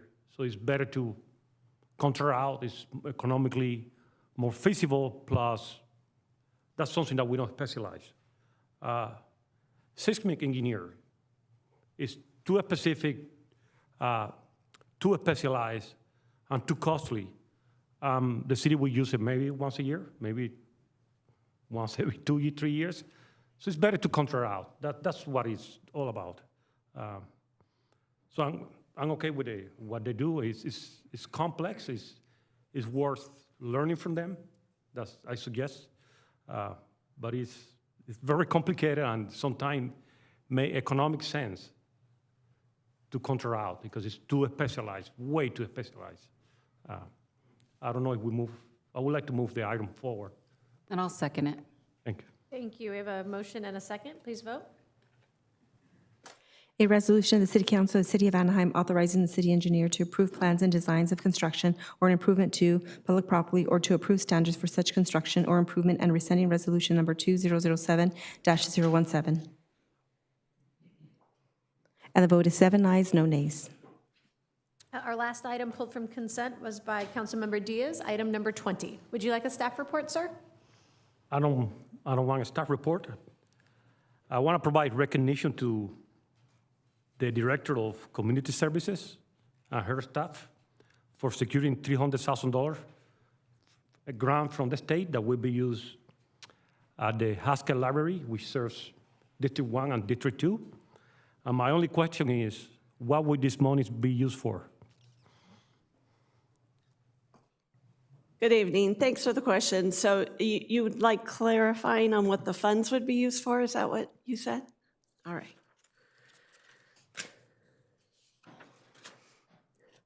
So we are preparing for a special project at Haskett Library, and this is going to be called our Haskett Makerspace and Media Lab. So this space, as I said, will be located inside the branch library. It'll provide opportunities for our residents to learn new things while being creative and collaborative. The Makerspace is going to be a place in which people with shared interests, especially in computing or technology, can gather to work on projects while sharing ideas, equipment, and knowledge. The Media Lab will provide a space to record music, create videos and podcasts, and digitalize photos, videos, and sound recordings. These state-of-the-art spaces will be equipped with 3D printers, laser cutters, various milling devices, and more for hands-on learning opportunities. So these funds will be used to construct the space as well as outfit it with all the equipment. By the way, the staff report is very well made. All that is in the staff report. I just want to hear it, the bragging rights. 3D printed are very expensive, so low-income families won't be able to purchase one. To have residents to go there and learn that, young people, that's awesome. And that serve District 1 and District 2, this is awesome. Thank you so much. I would like to, you want to say something? I think we have a comment by Councilmember Meeks and then Councilmember Leon. I wanted to congratulate you on this. I think it's a great innovative idea and can't wait to get one in District 6. And even if you have this equipment at home, I think creating a collaborative environment, which is one of the reasons I love libraries, is bringing the people together and away from their screens to actually work together and be together. Yeah, bring it on to District 6 next. Thank you. Councilmember Leon? Thank you, Madam Mayor. I just wanted to echo my colleagues' comments, congratulate the community services team. Haskett is my home library. It's where I grew up going to story time, so I'm excited to see some new opportunities for our current students. And so if Councilmember Diaz wants to make a motion, I'd be happy to second it. I would like to make a motion. Second. Thank you. Please vote. A resolution of the City Council of City of Anaheim ratifying and approving the actions of the Director of Community Services or designee and submitting an application for grant funds to the California State Library for the Haskett Makerspace and Media Lab project and authorizing the acceptance of such funding on behalf of the city and amending the budget accordingly and determining that these actions are exempt from CEQA pursuant to Guideline Section 15306. And the vote is 7 ayes, no nays. Motion carries. Thank you. Item 22, moving on to our business calendar, is consideration of an ordinance regarding the city's campaign finance reform law. Mr. City Manager, may we have a staff report? That's for staff report from City Attorney Fabella, please. Thank you. On January 23rd, the council voted to direct staff to take certain campaign-related actions as follows. I'm going to summarize the actions that we were directed to make and also acknowledge our consultant, Craig Steele, who's sitting here with the council. The council specifically voted to place a $100,000 limit on the amount the candidates may lend to their campaigns, consistent with current California law. Set a limit for candidates to retire their campaign debt within 12 months following an election, and similar to the County of Orange, require anyone who makes an independent expenditure of $1,000 or more for any communication in support of or in opposition to any city candidate to provide written notice of independent expenditure communication to all candidates running for that same office and to the city clerk at least 24 hours prior to the first publication, distribution, dissemination, or broadcast of that communication. The council deadlocked 3-3 on whether the city clerk would be required to post on the city website any submitted independent expenditure communications. Pursuant to the council's rules of procedure, any council vote that results in a tie due to the absence of one or more members who would have voted in the matter is continued into the next meeting for further consideration. In this situation, or in this case, Councilmember Diaz had left the January 23rd meeting by the time that item was voted upon. He would have been the tiebreaker. So for expediency, staff included the posting requirement in the draft version of the ordinance so you'd see what it would look like. But the council may choose to introduce the version of that draft ordinance as presented with that requirement, or may also introduce a version of the ordinance with that provision stricken. So with that, we are ready for any questions. Thank you. Thank you very much. And so just in discussing this item, I know we had, thank you so much, Mr. Steele, for again coming back and helping us navigate this important issue for our residents. I know Councilmember Meeks and I had a brief conversation this morning about some concerns, so I want to turn it over to her just to raise some issues, but I also wanted to follow up in that some of the issues that were raised by one of our public commenters, Ms. Grindle, about some inconsistencies or just general, I guess, language cleanup that we might also want to consider and just get some feedback on that as well. But I'll first start with Councilmember Meeks. Thank you. I had questions about the posting of the campaign materials from IEs, and it wasn't sitting right with me. I voted against it in the last meeting. And as I read the staff report again, it just, I wasn't sure what we were trying to do and what problem it was trying to solve and what problems it could create. So I did ask my staff to do a little more research on it. And they've identified some major problems with it, including there's a hole there that allows member communications to go out. And so those are things like political parties or other type of member agencies that don't fall into this IE expenditure. It creates opportunities for potential mischief or nefarious actions, where the IE could file a report actually to tip off their favored candidates. Let's say they're going to post or do a mailing on economics or taxes or something like that, then that tips off the candidate, oh, well, this week I'll do a mailing on safety instead, or some other thing, so that they're not duplicating. They also could bait the opposition where, oh, I'm going to do a mailing on this, and the opposition starts to spend a lot of money on something to combat that, and then they said, nah, we decided not to do that, because you're making these notifications prior to even mailing anything out. There's gaps in digital advertising or digital money spent by IEs. There's gaps for slate mailers, where the IE can give the money to a slate mailing group and basically kind of circumvent the process. It just, I mean, and there's some other ones, but it just creates a big nefarious potential mess that I don't want to get in the middle of. So I would support the ordinance absent the campaign mailer notification piece. And I'll make that motion, but clearly open for discussion. Thank you. Councilmember Rubalcaba?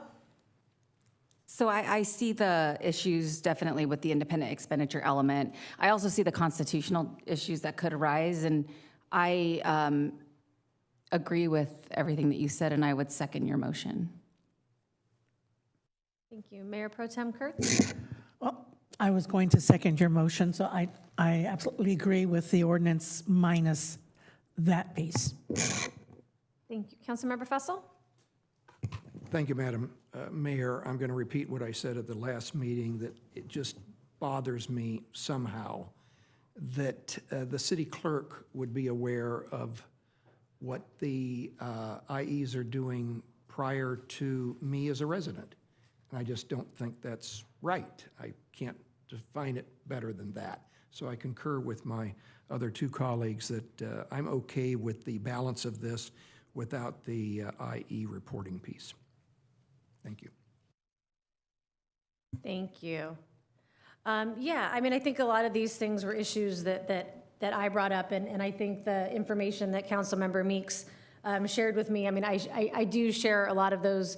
I understand exactly where you're coming from, and I do feel strongly that we shouldn't be carving out whether it is a member-to-member communication, whether it's a political party, whether it's a union. I do believe that we should be treating everybody the same, and including, you know, digital. And I know there's a conversation about scripts that potential door-to-door knockers are going to be using, so that that the public and we are all aware of really what is being said out there and what representations are being put out there to the voters. And I always think it's a good question about, you know, what are we trying to accomplish, considering that we can't limit independent expenditures, the donations part. And I think my real concern is the kind of misinformation that our voters right now in our mailboxes when we get home are going to be stuffed with mailings from all sorts of parties and all sorts of organizations, and it's not necessarily clear who is putting them out and who is behind them. And I know the comment was made at the last meeting that, you know, we have a lot of the forms on our website that if you are doing an independent expenditure, or if you are donating to one of these things, or you are opening up a committee to communicate with our voters, that it is on our website. And I think my biggest concern is both with this issue, and it's the same issue that we ran into with our ticket disclosure policy, is that it is very, very hard to navigate. You have to know the difference between all of the different types of forms. You need to be almost an election lawyer to understand which ones are paper copies, which ones are electronically filed, what are the time limits of when you have to report. So I would like to just, and I'm fine with carving this out, but I think the larger issue that I would really like to confront is how can we create a system in our city website or in the city clerk's website where it's just more easy to navigate who is spending money on what. Because if it's the temporal part of it, whether it's 24 hours before or 24 hours after, I don't think it makes a lot of difference. I don't think that, having been on that side and having run a campaign, trying to pivot within 24 hours and totally change your campaign strategy is just not a realistic thing to do. So if it's 24 hours after that we might want to discuss, I don't think that's the crux of the issue. To me, I would like to be able to create some type of database or some type of portal on our website where if I am a resident that does not have a background in election law, I can go on and I can easily navigate who is putting out some of these mailers, who is behind them, who are the major funders, and what is being said. I just think that it helps voters navigate all of the noise that is coming at them, because obviously we can't regulate the noise, we can't stop the noise, but how can we make it a little bit easier for our residents to access information about who is trying to influence them and influence our elections? So those are just my kind of overarching thoughts. I don't want to throw the baby out with the bathwater and not have two of the three things go forward because of this, but I still think it is an important discussion that we should have about how can we make our elections more transparent and more accessible for the average Anaheim resident that is just getting a lot of information thrown at them. So with that, Councilmember Leon, I saw you ring in. Thank you. Sorry, I'm so sorry. Councilmember Ruvalcaba, I thought that was an old ring in. So Councilmember Ruvalcaba and Thank you. So as a person who's had a lot of negative independent expenditures against me in the recent months, I personally don't think it's beneficial to have these mailers, digital ads on our website where somebody could just, it kind of extends the life and gives them more power, in my opinion, for some of these independent expenditures. And I just also want to highlight that they are required by law to have who the PAC is, right? So they have to have a PAC name. If you Google that PAC name, then you can usually see who is supporting the PAC. And if you could answer what percentage of somebody's expenditures makes them like a dominant funder of a independent expenditure? Because then they have to have their name on the PAC, right? Yes. I believe it's a $50,000 threshold. I'm not certain as I sit here. Okay. But there is a major funder threshold. There's also a threshold for disclosing based on different kinds of communications, so that a digital ad may have to have a certain additional level of disclosure based on the fact that it's a digital ad versus a print ad or something. There are thresholds for those reporting requirements in state law now. And for me, it's not really the timing of it. It's just more that we're empowering these independent expenditures that we have no control over to now have a life on our website in perpetuity. So once something hits the internet, it's pretty much there forever. And we don't have any control over whether or not the information they're putting out there is accurate. And as a person who has had a lot of negative things about me out there that are not true, this does concern me that a resident could go to our website and say, oh, if it's on here, then it's on the city's website, it must be true.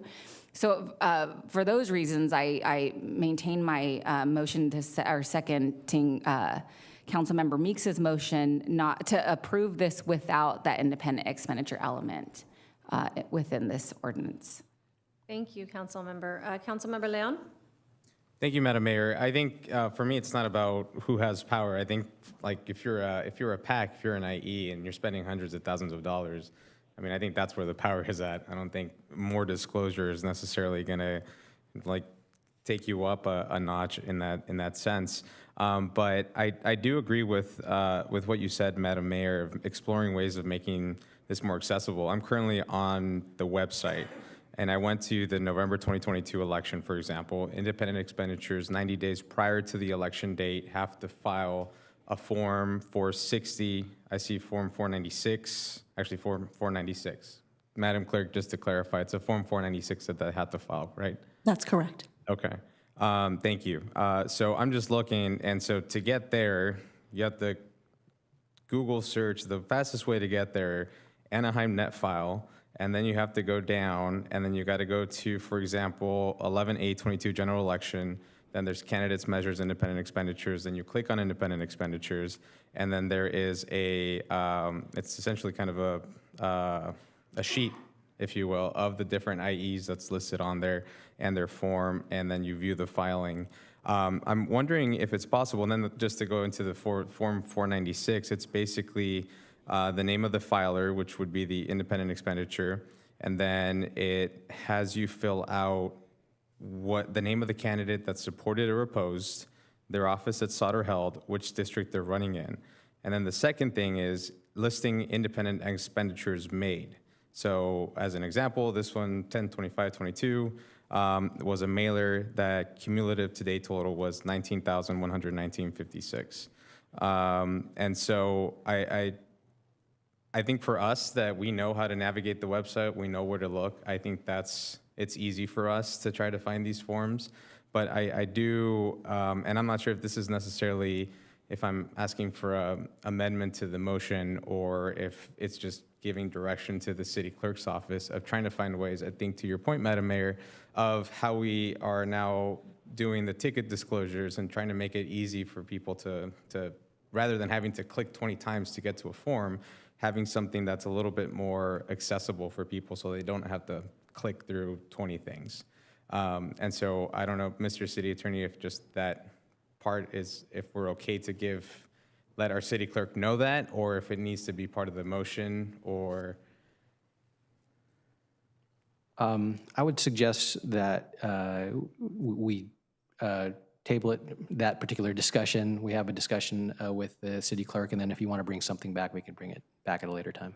Okay, all right, thank you. Again, I think for me, it's about transparency, it's about making information easy, accessible, so that the public knows what's out there, who's spending money, for whom, against whom.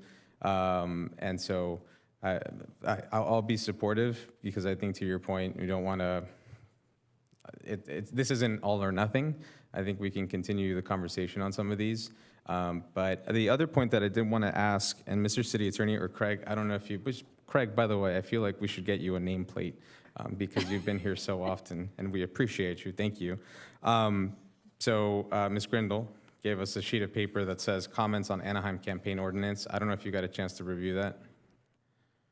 Yes, we've taken a look at it, and I've taken a look at the analysis by our special consultant. Happy to address that. I think Ms. Grindle is very diligent and made some good cleanup comments that are sort of unrelated to what we talked about today. But they're good ideas and stuff we could bring back for future consideration. Happy to go through them, but some of it has to do with outdated references to, to the non-district elections we had. Some of it's just updating some of the numbers that we for limits, for example, on campaign limits, which we have the old original limit of $1,500, which can be changed every 2 years. So, I mean, we could bring back what the current number is just so that it's current today, and then that, of course, it'll change over time as well, stuff like that.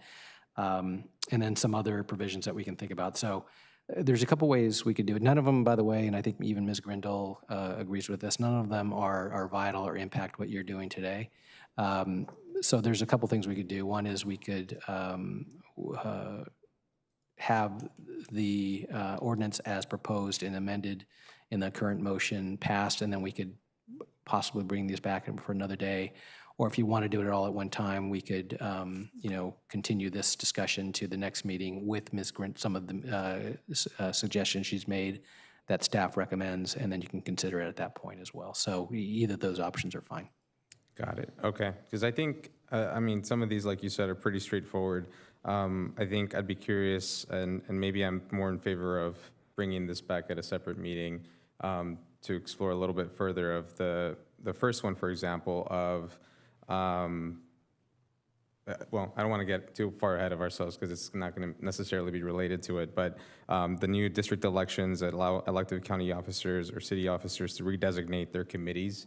And so just wondering if there's anything that we're not thinking about, or is there something that's going to be an issue in terms of, well, now we don't have to refile or we don't have to open up another committee or something like that. But again, I'll pause. So I think we should probably bring that up in a separate meeting. But I appreciate, Ms. Grindle, the comments. I think they're pretty straightforward and definitely worthy of consideration. Thank you.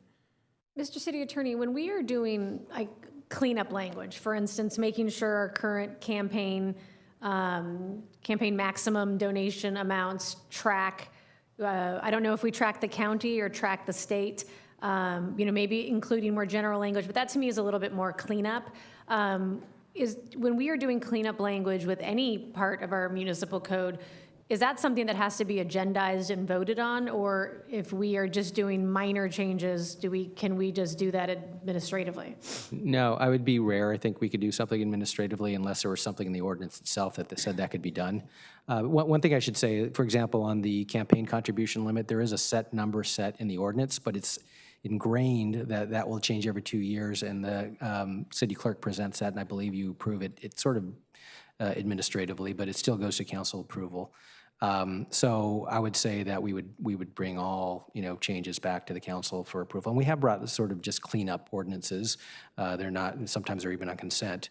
And some of these changes that Ms. Grindle suggests would be part of that. Some of them may be more significant, so we can still take a look at that. Okay, Mayor Pro Tem Kurtz and then Councilmember Diaz. Okay, and very valid questions, but I guess I want to take us back to, we have a first and a second on an ordinance taking out that posting piece. Are we going to vote on that tonight and then move the other for discussion and more information? We have a motion and a second to approve the ordinance, including 1 and 3, but removing 2. Okay, thank you. Just getting confused. Councilmember Diaz and then Councilmember Fessel. Thank you. So we have a website. The first page on the website was truly more important to the residents. For example, it's storm rain coming to Anaheim.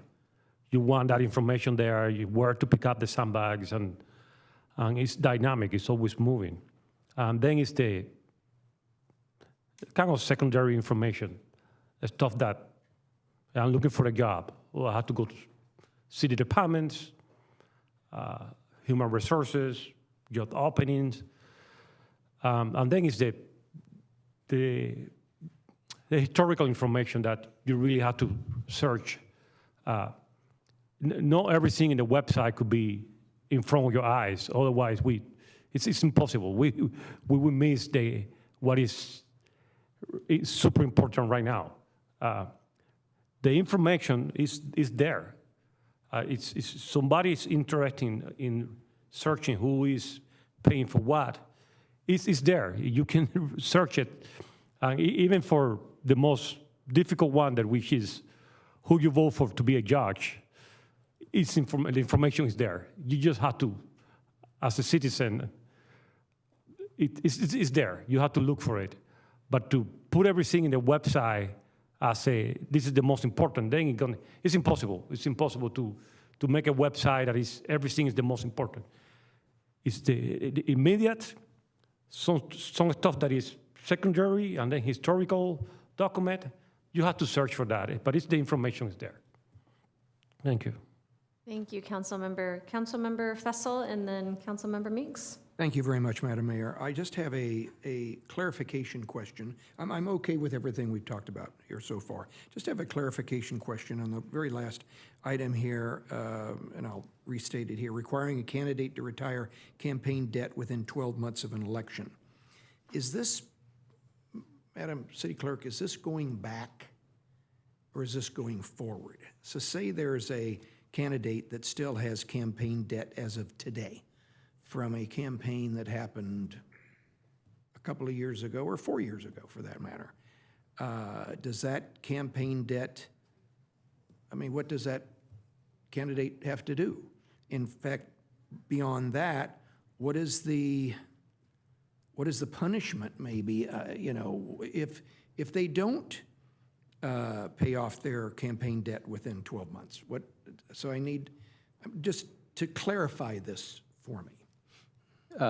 So we've all sort of consulted with each other while you were asking that question, and we think it would be moving forward. So if there's a current outstanding debt for a past campaign, it would not apply to that. It would only apply to future campaigns. And then what was your second question? What is the, well, I said punishment, that's probably too bad a rough word, but what if the individual doesn't pay in 12 months? What happens?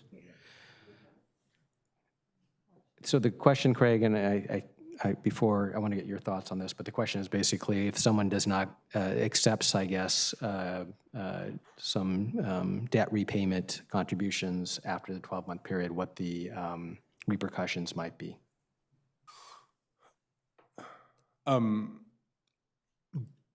Debt forgiveness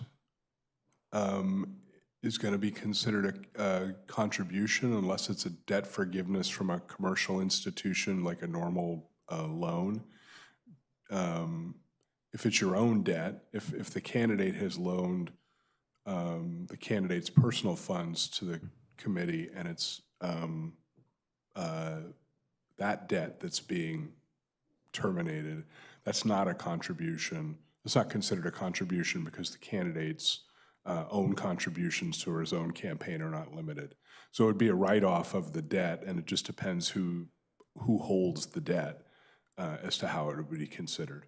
Okay. But anybody making a loan to a candidate is going to have to know that there's a repayment, there's a 12-month period during which that debt can be repaid. And so there's risk. There is risk to making a loan to a candidate. Very good. I just needed to have that, needed to hear that. Okay. And note that the other part of the ordinance, if adopted, there's a $100,000 limit of the candidate loaning himself or herself. I saw that. But if it's like $4,000 and it's from a family member to the candidate and it never gets paid, they just write it off. Right. Okay. I'm totally fine with that. Thank you. That's an awkward Thanksgiving. Councilmember Meeks? Yeah, yes, on the website, access, clarity, I agree with Councilmember Diaz that, yes, the things that need to be foremost are the things that are current, the things that are the highest requests from our residents, whether that's paying your bill or getting sandbags or whatever those things are. And some of these things you're going to have to look for. I will say that our website does not have the greatest search capabilities. And I have searched for a number of different things, and you've got to dig around, and whether that's, you know, some homeless issue or a campaign issue. Or I mean, I just searched for independent expenditure, and it came up with the top one being a contract for recreation class instructor, because it had the word independent in there. So, so yes, I see that, but I think that is a large global problem and not this problem, not a campaign problem, and that maybe we need to look at that as part of our strategic plan and our communications effort there, and how we better inform and communicate with our community and our residents. So that, because that is an expensive endeavor to kind of revamp our, at least I believe it'll be a expensive effort to revamp the website and our search tools there, but I think it could probably be better and easier, so. Thank you. With no further comments, we have a motion and a second. Do we need to? Just to clarify, for purposes of a first reading, the motion is to accept the changes, the amendments to the municipal code, except for in attachment 2, Section 1.09.125, entitled Notice of Independent Expenditure Communications.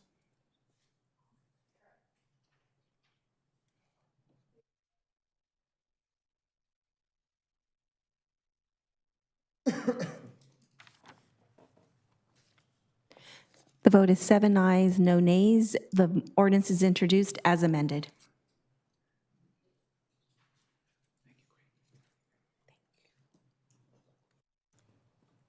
Thank you. Item number 23 is consideration of an ordinance regarding the sidewalk vendors. City Manager, may we have a staff report?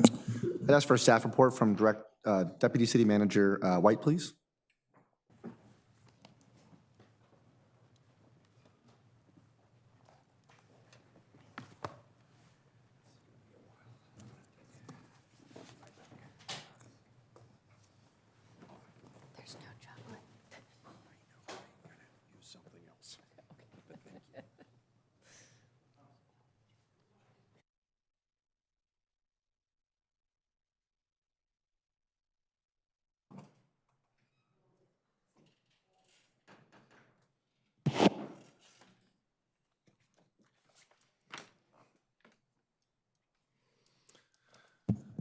Good evening, Mayor and City Council. It's Ted White, Deputy City Manager and Planning and Building Director. With me this evening are Brittany Malinowski, Assistant to the City Manager.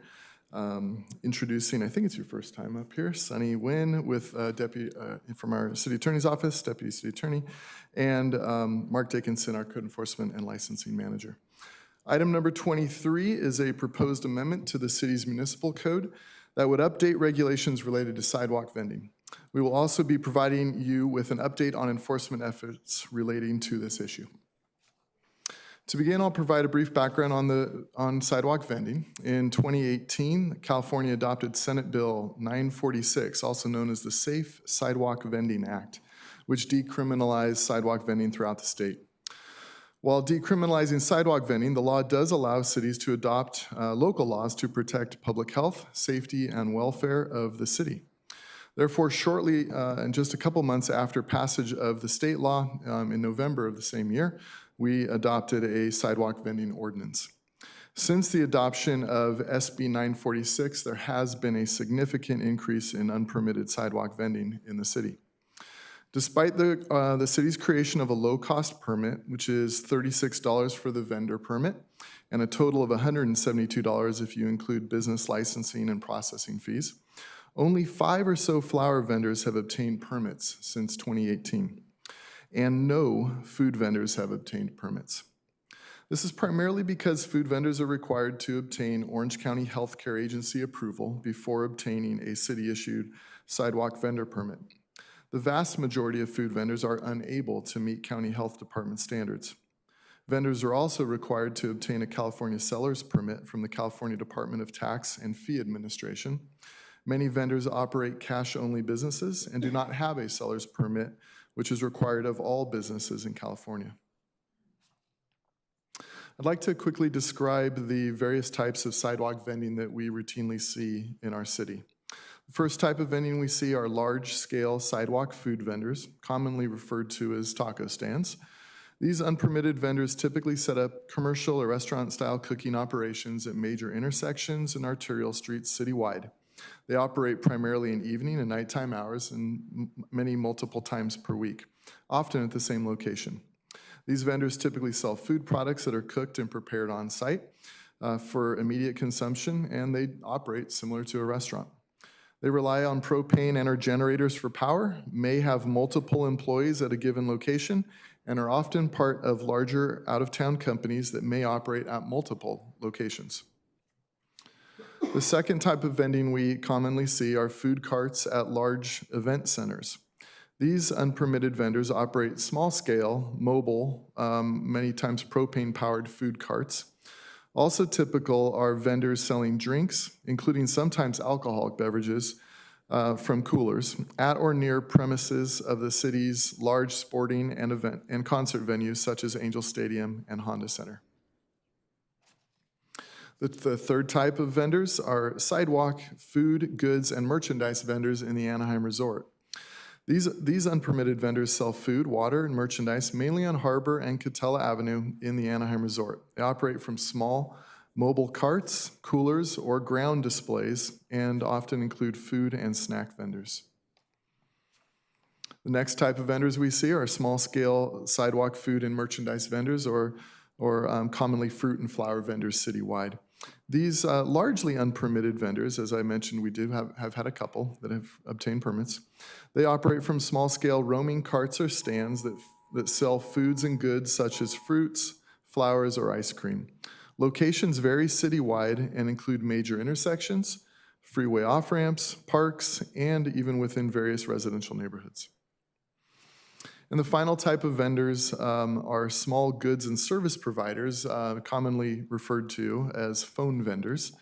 These typically vend on sidewalks near big box retailers and at major intersections and bus stops who offer lifeline or government subsidized phone services and devices.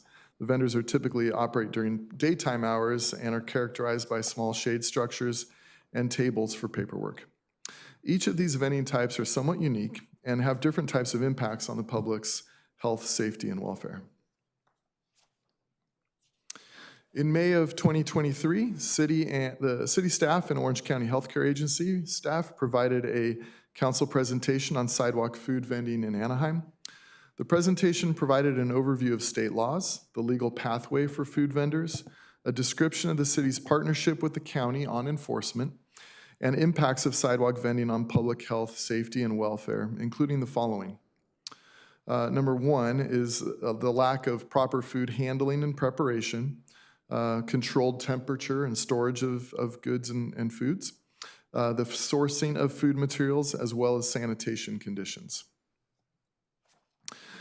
The additional health and safety impacts include the obstruction of public rights-of-way in violation of the American with Disabilities Act, and vendors causing unsafe pedestrian congestion on sidewalks and walkways, resulting in pedestrians needing to walk in streets to get around them.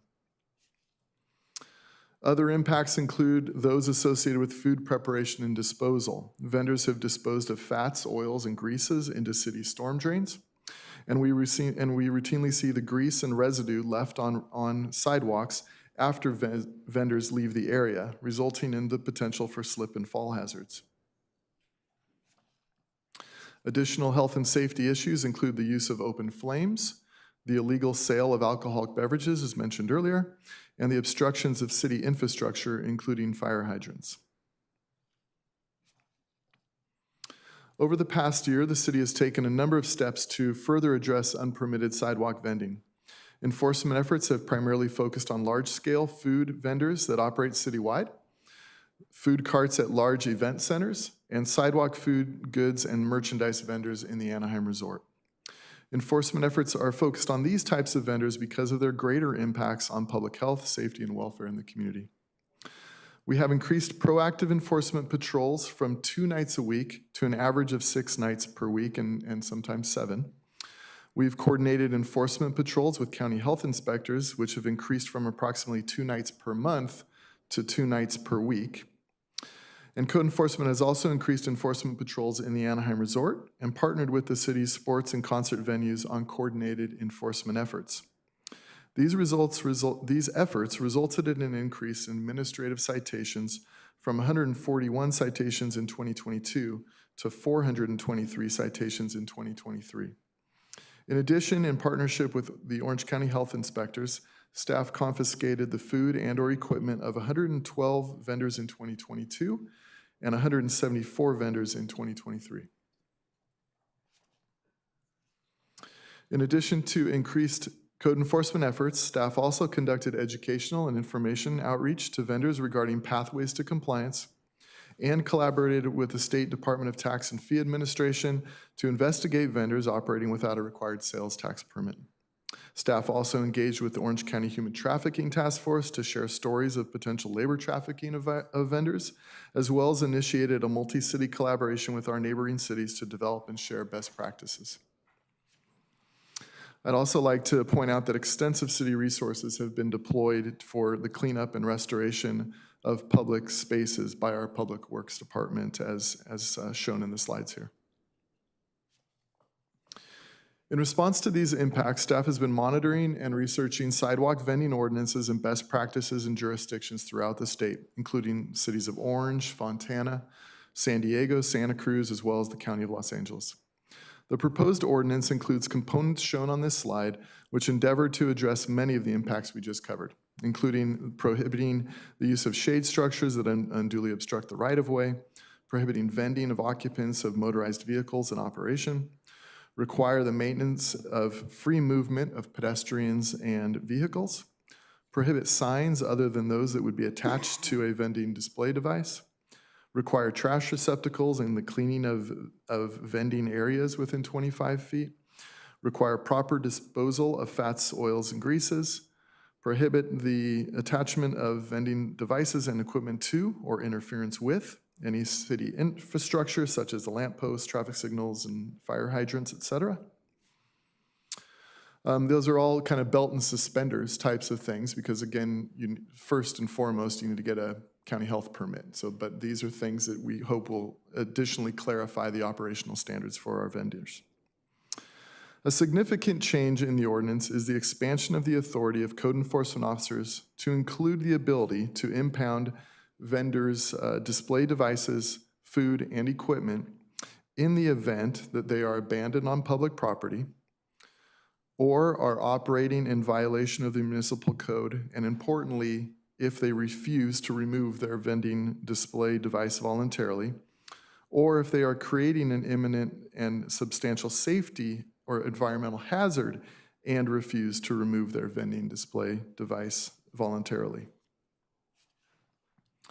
The proposed amendment would also reduce barriers to obtaining a sidewalk vendor's permit by eliminating requirements in the application process related to applicant background information, such as former residences and places of business, or the listing of any convictions in the last 5 years. To simplify this, we really want to put the ability for a vendor to obtain a license at the same level playing field as with any other business.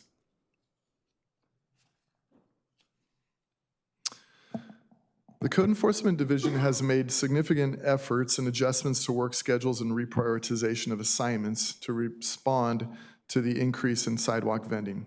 However, supplemental resources will likely be necessary to sustain ongoing enforcement efforts. For example, enforcement of street vending regulations at the city's sports venues like Angel Stadium and Honda Center require concentrated but intermittent enforcement capabilities. Additional contract code enforcement services may be beneficial to assist with these types of enforcement efforts. Contracted code enforcement officers may also be beneficial at various city events, such as parades, festivals, and school graduations. Again, those things that happen intermittently and are not necessarily year-round. A request for proposals for contract code enforcement staff to give us greater flexibility is being prepared for future consideration by council. Funding for any potential contract code enforcement services will be considered in the upcoming fiscal year 2024-25 budget, and staff will work with the city's partners at our large sports and entertainment venues regarding the cost associated with supplemented services at those venues. The proposed amendments to the municipal code are just one of many steps in the city's ongoing efforts to address health and safety concerns linked to sidewalk vending. As part of these efforts, a dedicated web page available in multiple languages, including Spanish, on sidewalk vending has been developed to enhance the city website navigation, making the permitting process clearer and more accessible. The web page also serves to raise awareness about the city's support for businesses, including sidewalk vendors, showcasing programs like Emprendedores, I've been working on that all day, and our business assistance program, which provides valuable assistance and guidance to entrepreneurial businesses. We will also be updating our existing sidewalk vending informational handout to reflect these new regulations and processes. And with that concludes our presentation, and we're available for any questions. Thank you. Thank you, Director White. If anybody has questions or comments, please ring in. I'll start with Councilmember Diaz. Thank you. So I have seen already a reduction of the street vendors. So you're doing a good job. Can we go to page 18, please?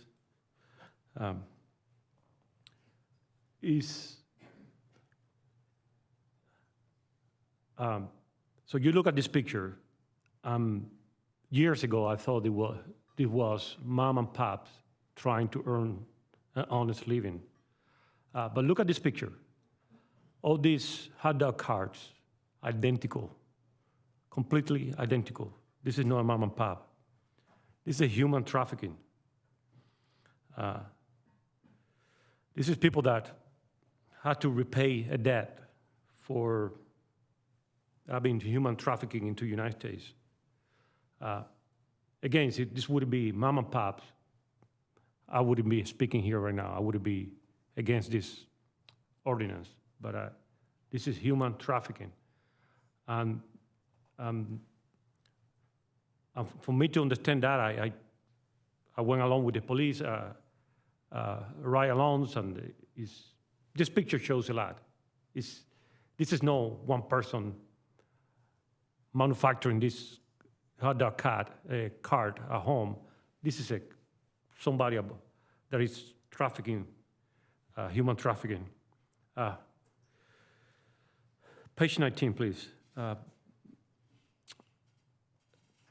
But also the cost to the city is throwing the grease and the used oils into the storm drain. Public Works then had to call personnel on standby, use city equipment to go and vacuum the storm drain, vacuum the curb and gutter at our taxpayer dollars. Fourth point that I'm gonna make. These individuals don't get paid Social Security for their retirement. They don't get paid worker compensation if they have an accident, they burn themselves. They don't have worker compensation. This is all human trafficking. The last point that I want to make, and that's why I asked for 19, is the education and informational outreach that we need out to our residents. The few that are really mom and pops that wanted to make an honest living, we need to set up a system where we educate them and we show them that it's a path to legalize the business. This is a way to do it the right way. Having a small fee so it's not prohibited. With all these, I fully support this ordinance. Thank you, Madam Mayor. Thank you, Councilmember. Councilmember Meeks, and then Mayor Pro Tem Kurtz. Yeah, I agree that these are not mom and pop operations for the most part, and they're unsanitary. They don't have bathrooms. They don't have hand washing facilities. They're blocking our sidewalks. These are safety issues, and we need to move forward on this. And I think we have been trying to do that, and we've been trying to do it a lot. And so I'm a little bit concerned with the piece where we can confiscate if they don't agree to, if they refuse to move. And we've been chasing these people from corner to corner. We go, say, oh, you can't be here, and they move to the next block over, and they're the same people, and they're the same people operating without a permit, and we're gonna go over to that corner and tell them, now you need to move again, instead of confiscating their information. I appreciate that we need to give notice, but if the same people are there the next night or on a different corner doing the same thing, we can't just ask them to move every night. We don't have that kind of staff. I think there's a question in there. There is a question, like, what are you gonna do? How's that actually gonna work? Well, and I may need to phone a friend and get our city attorney's office to weigh in on due process. Certainly, we are trying to find that balance, right? We don't want to just immediately, go to every street vendor and say, we're taking your stuff. We need to have due process. We need to we need to provide that balance. Point is taken. In consultation with the city attorney's office, we think that this ordinance provides those protections. If we aren't able to achieve a greater level of success, it's certainly something that we could come back and revisit at a future time. But we believe that this ordinance kind of gives us that balance of due process and property rights in terms of that, and avoids this being a criminal offense by allowing for the confiscation of the equipment. So we'd recommend we kind of move forward with what we've got, test it out, and see what kind of impacts we have, and by all means, still be open to learning and trying other mechanics if necessary. Okay. No, I totally support this. I just want to make sure that it makes an impact. Thank you. Mayor Pro Tem? Thank you. I too support it, and primarily for the safety reasons. I was going to start off by saying I was walking on Harbor Boulevard one day, and I thought, that doesn't sound good. So I was visiting, yeah. 20 years ago. I was visiting businesses one day on Harbor Boulevard, stopping in at many of the small businesses. Started in Catella, worked my way up, going north. And to see families with strollers or people with wheelchairs see that vendor up there and way back start walking, pulling out of the driveway and walking on the street so they could go past the vendor and then walk some feet more and go back on the street because there was no place for them to pass. I held my breath. Cars had to stop in that lane to let those people finish walking. And so the danger to our pedestrians, whether they be visitors or workers in that area, we have to do something about that. That was frightening to see. And so, again, I do support the ordinance, but I have a couple of questions. How much does it cost a vendor? You said $172? Someone trying to get the appropriate permits and licenses and so forth. That's correct. That's the total kind of all-in cost. It might have been 176, but it's right there, 175 roughly. $100 is your base business license fee. Any business, anybody conducting business in there. That comes with a $36 processing fee, and then the vendor permit itself, the additional permit, $36. So the total is $175. Only $36 more than any other business in the city would be subject to. Some of the complaints I've heard, and mainly not from Anaheim vendors, but from others that you hear on the news, are that I can't afford that expense. Is there anything we can do to help that vendor who wants to do the right thing, wants to get the permit and license? Is there something we can do to help with that expense? Council has full discretion to set fees where and or authorize the waiver of fees. I think we might have to come back to you with a resolution if there was an interest in doing so.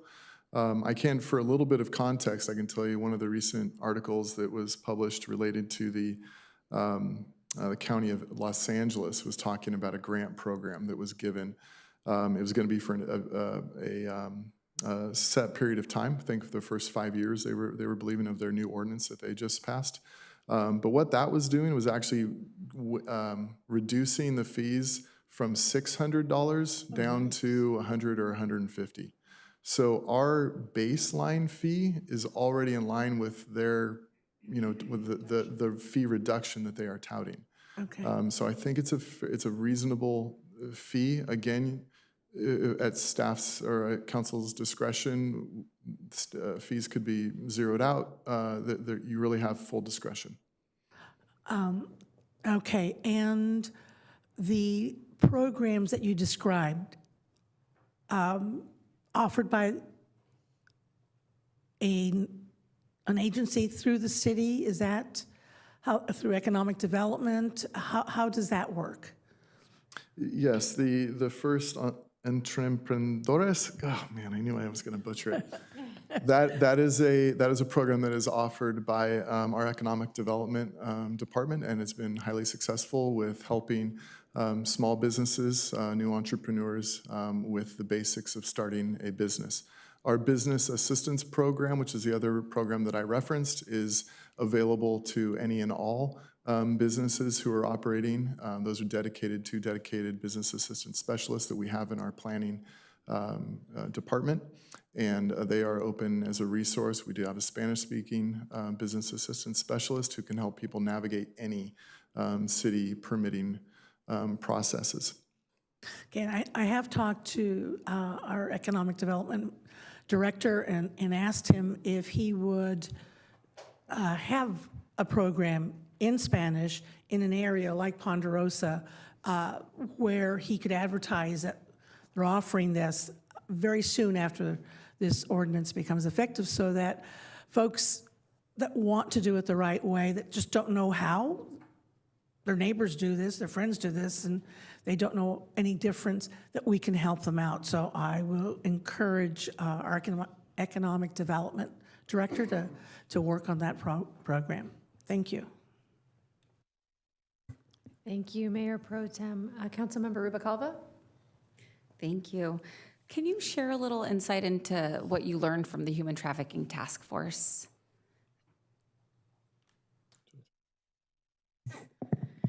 So I was a part of those initial sharing of information, and at this time, we haven't received any feedback from that. We were just the conduit between the Anaheim Police Department and the Human Trafficking Task Force to just relay the information, and then we left it up to them to do whatever investigation. So we haven't received any results or findings of what they have investigated at this time.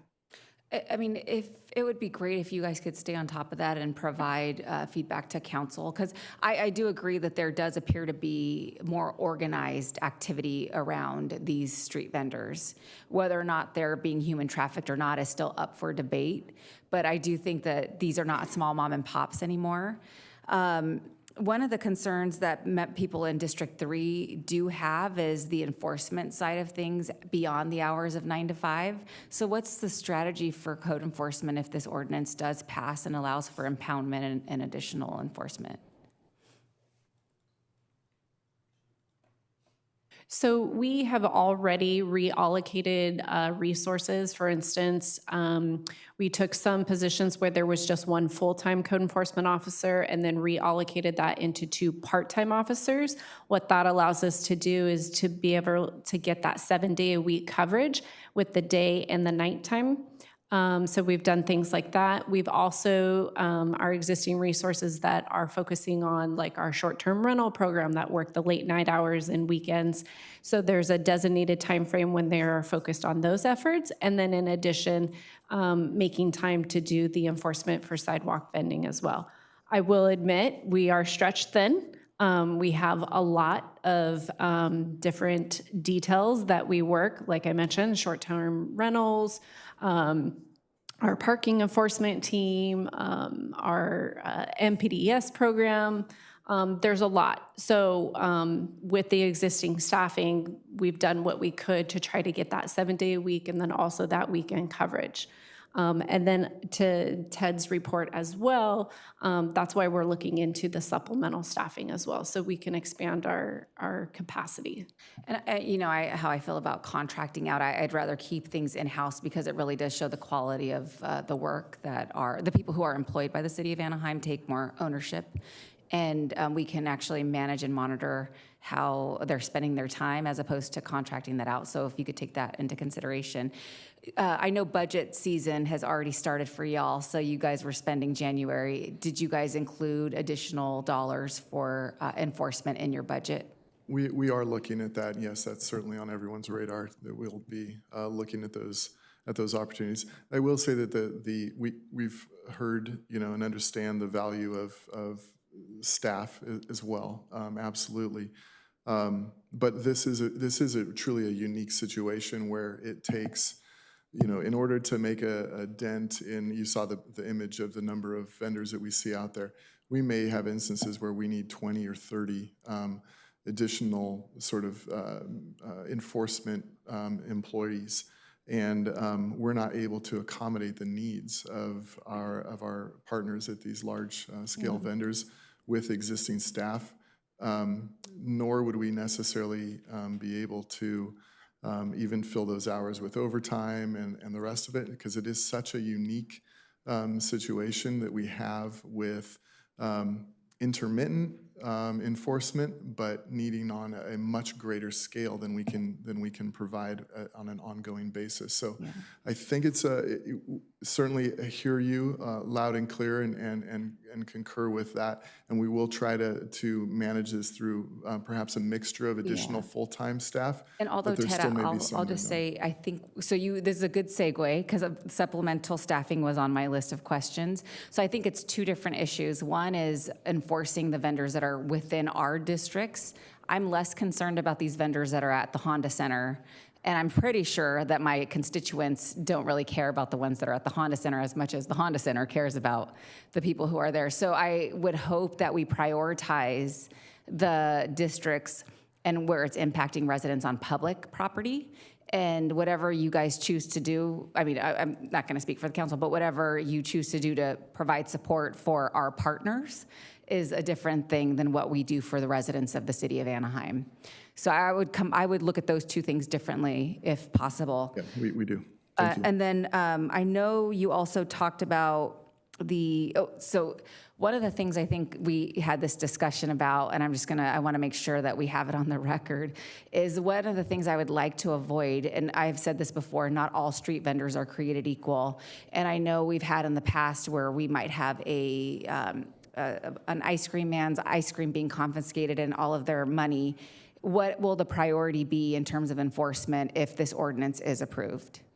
Yes, and we are already exercising these priorities as well, and certainly have heard the emphasis and the feedback from council on this as well. So the priorities are the large scale street food vendors, the larger taco stands that are operating really like stationary restaurants, as well as the enforcement at our large event centers and in the Anaheim Resort. The two that I mentioned, I gave 5 categories, and the two sort of at the bottom in terms of enforcement priorities are our small scale flower and fruit vendors, as well as the phone vendors. So we're using our limited resources towards those larger scale events, with the number one priority being the large-scale restaurant-like vendors. And I would say that, and I got from Mark again, the 9 to 5 staffing is not what we're doing. We're out there 6 to 7 nights a week until 11 p.m. And so we have already made those shifts and some adjustments, and that's on a citywide basis. Okay, awesome. Again, not enough, but we are out there at least 6 nights a week. Yeah, no, I appreciate this ordinance. And I do also, my final comment is just, I really do appreciate that the recommendation is to, increase or decrease the barriers for the pathway to getting a permit, which is in compliance with the state law. In order for us to enforce any of these rules, we need to have a good pathway to getting permits. And if we have an effective marketing campaign around that, that would be helpful too. So thank you. Thank you. Councilmember Leon? Thank you, Madam Mayor. Ted, can you walk us through very briefly the difference between there's permits at the local level, permits at the county level, permits at the state level. Can you walk us through in terms of the differences? What is it that is someone required to get? How do they get it? Or wherever it is. Sure, yes, I know, absolutely. So there are two really key, sort of in terms of getting to the city, into the city process. There are two kind of baseline things that are necessary. One is as mentioned, a California seller's permit. And if you're going to sell a good in California, you need to register with the tax agency, state of California. That is something that we have as a baseline requirement that you bring to the city when you're going to obtain a typical business license in the city, and certainly that also includes what would be getting a vendor's license in the city. The second one is the county health department permit. That is also sort of baseline. You can't pass go, can't get a permit from the city unless you can get a permit from the health department. There are certain exemptions to that. Obviously, a flower vendor, other kinds of goods and merchandises aren't subject to a health permit, so this is only related to those food vendors. There are very few types of food vendors that do not require a health permit, so the vast majority of them require a health permit. And within that vast majority, many of the food vendors that we see in a typical daily basis operating, nearly all of the taco trucks and even many of the smaller food carts themselves are operating with equipment that is not eligible for a health department permit. And that goes nearly universally for the large taco stands. They are not eligible for a food permit. They can't get one. There really isn't an opportunity there. So it is a challenge for us, and even with the passage of this ordinance, and as much as we can reduce the barriers to our permits at a local level, at the city level, the much greater barrier to obtaining compliance with state laws is related to the health department permits. At the county level? At the county level. No, those are based on state laws, but they're administered by the county. Got it. Okay. So then as part of this, at least on the city side, we're reducing the barriers for people to the information that they have to provide for us. But in order to get to us, they have to go through the county first, correct? Correct. And when you mentioned the $35 for a permit, $175 more or less for the business license, that is also with the city, correct? That's correct, and you raise I think you're going towards a really good point, which is the plan check process, the the health department permits are substantially greater than the local fees. And so to Councilmember Kurtz's earlier question about fees and the barriers to that, the fees and the costs associated with obtaining a county health permit are much greater than the local city fees would be. Got it. Do you have a rough estimate or a number? I think Brittany knows. I checked that today. No. So there's two fees. So depending on the food vending operation, there is a plan check fee, which ranges about $281. And the actual vending permit fee ranges anywhere from $151 to $400. Depending on what it is that Correct.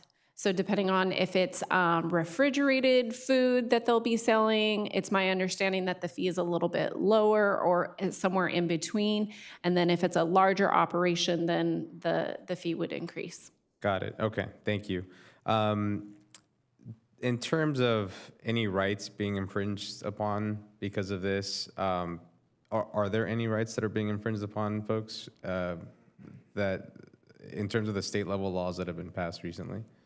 We've looked at this extensively, council member, compared it to what other cities are doing as well as case law, and we think we've reached that right balance. So we're comfortable with it moving forward. Okay, thank you. And then two more questions. In terms of impounding equipment, is that something that we're going to actively be doing? Is that our first go-to? You know, we think it's a good tool to have in the toolbox and something that we would like to be able to do. At this point, as we've mentioned, we can only impound we don't impound without using the authority of the county health inspector who's accompanying us. This gives us the ability to do that on our own. Not every time that we go out with the county health inspector are we impounding every vendor that we come across currently. So it's always a tool that is, I don't want to say last resort, but it's not the first mode of enforcement that we're looking to do. We're always seeking and looking for voluntary compliance to begin with. Okay, thank you. And last question, I guess 2 more questions, I'm sorry. The operating standards for a street vendor, we have that available in Spanish and other languages? Yes, we do. The flyers will include that and also our website. Okay, so we're gonna add, it's not up there yet, but the Spanish version of the guidelines will be up on the website. Correct. Okay.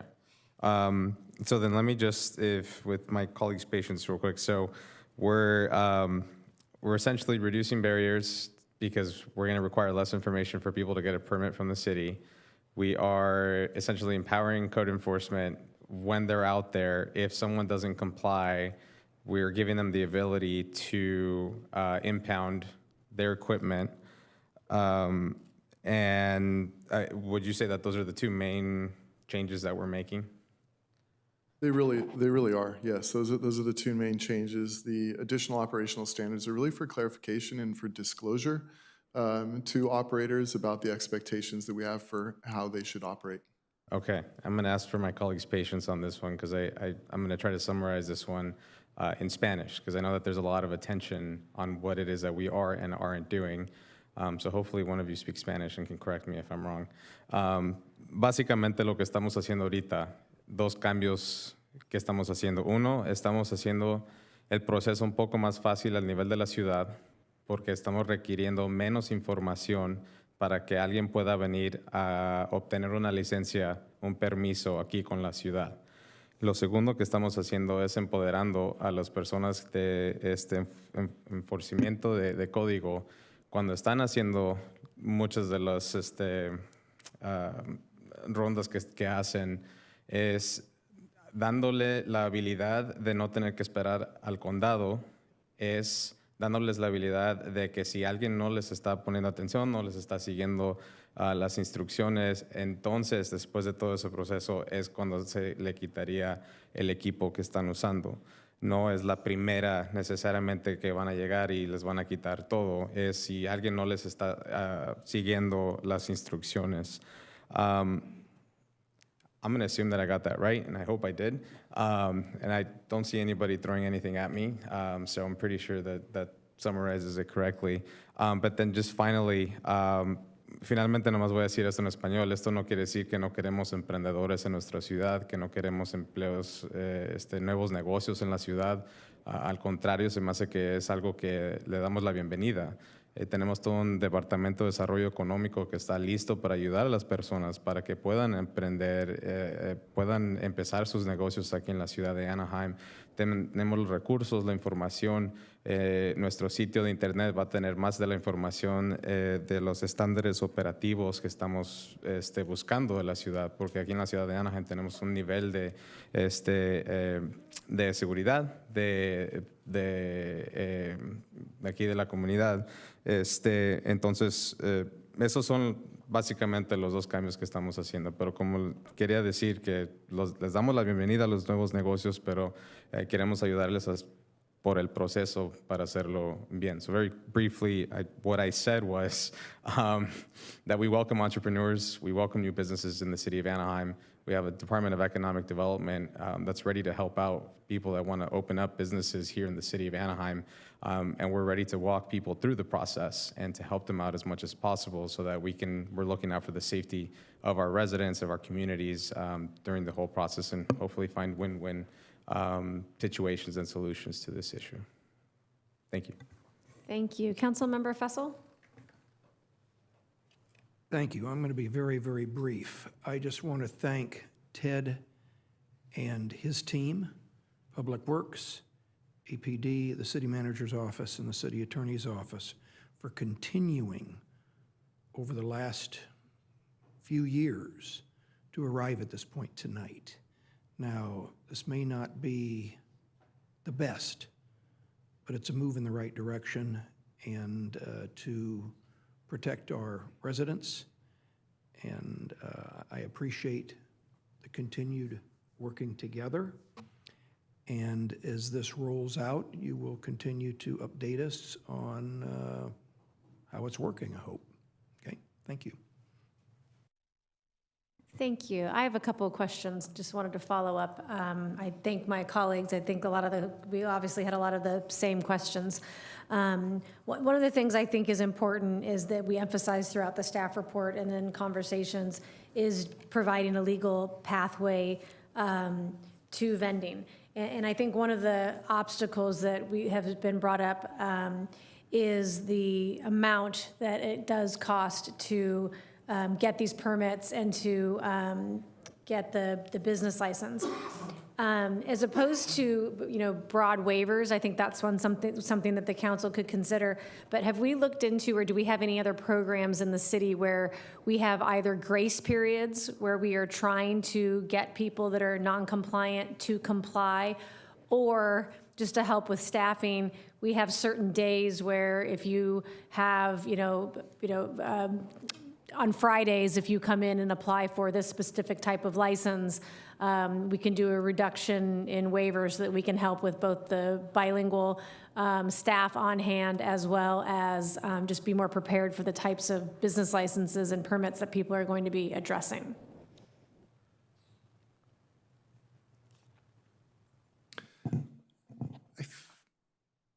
As I had mentioned earlier, we're always looking for voluntary compliance, and there's quite a bit of grace that's provided within our enforcement process in terms of the time associated that we give to vendors. So for example, if someone were to come in and ask for assistance looking at obtaining a vendor's a permit, we're not going to go and say immediately, hey, you need to have this tomorrow, or we're going to be shutting you down. The likelihood is they're probably already operating, and there's probably already quite a bit of grace being extended currently. Chances are they may have been operating for months or years already. And so we would certainly work with them. I think that if there is an interest in council doing something for the community, I think the simplest way to do it might be to just zero out for a period of time the vendor permit.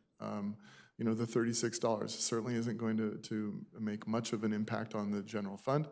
It's not a significant revenue source. We haven't had, as I mentioned, to date, we've only had 5 come in over 5 years. So I'm not anticipating that we are going to be getting a significant amount of revenue from this. And I think that might be just in terms of an administrative, the way to administer a program. That may very well be the simplest way to do something. If there again is an interest in creating maybe a 1-year holiday or something to that effect of waiving the vendor permit fee, permanently amending that fee.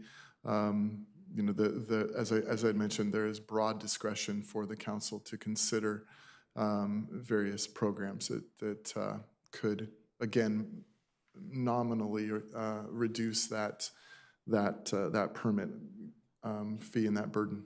Yeah, and I think that's what I meant by grace period. If this passes tonight, and it goes into,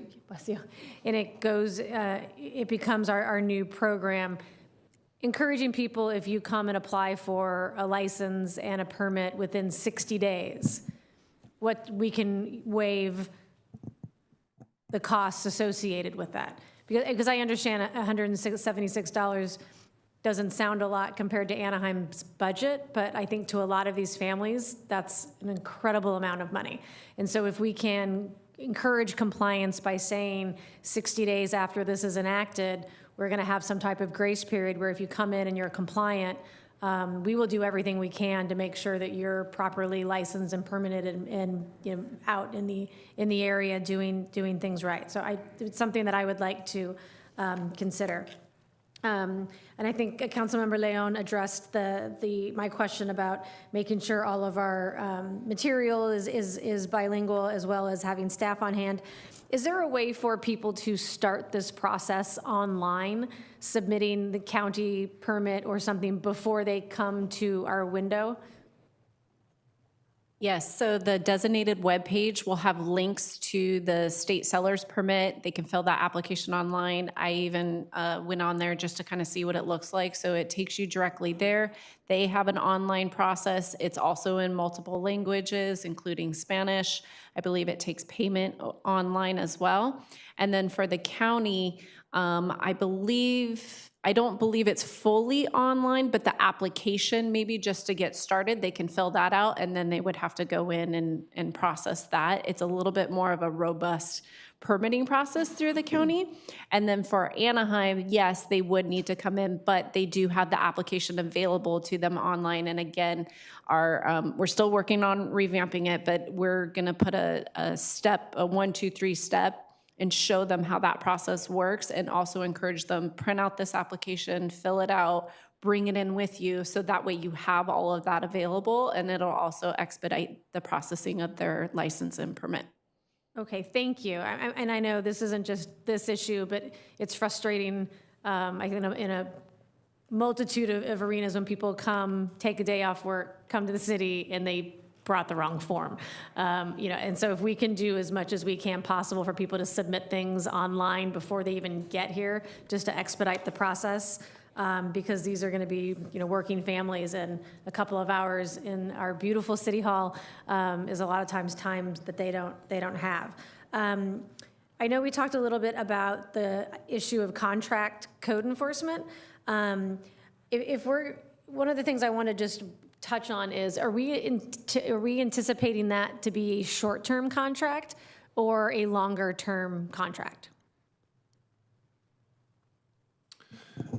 So we have, the way that I have it, that I'm considering it is similar to what we have elsewhere in the planning and building department, for both contract planning services as well as contract building plan check services. Those are typically 3-year contracts that can be extended by a year or 2. They are on-call contracts that are awarded. We may potentially have multiple companies that we would have in a stable of essentially staffing firms that we could use and call upon if necessary. So that's kind of the way that we're looking at that. We have those types of contracts already in planning for supplemental staffing. Our environmental consultants are also on there, kind of a stable of consultants that we pull from as necessary, as well as our building plan check services provide. We get supplemental plan check services through that type of arrangement as well. Thank you. I just want to echo some of the comments that have been made. I think if we know our code enforcement is stretched thin, and they are, they're extremely hardworking. The gentleman from code enforcement even last night spent an extra 90 minutes with me and the residents in Hermosa Village, and so they're very dedicated, very hardworking.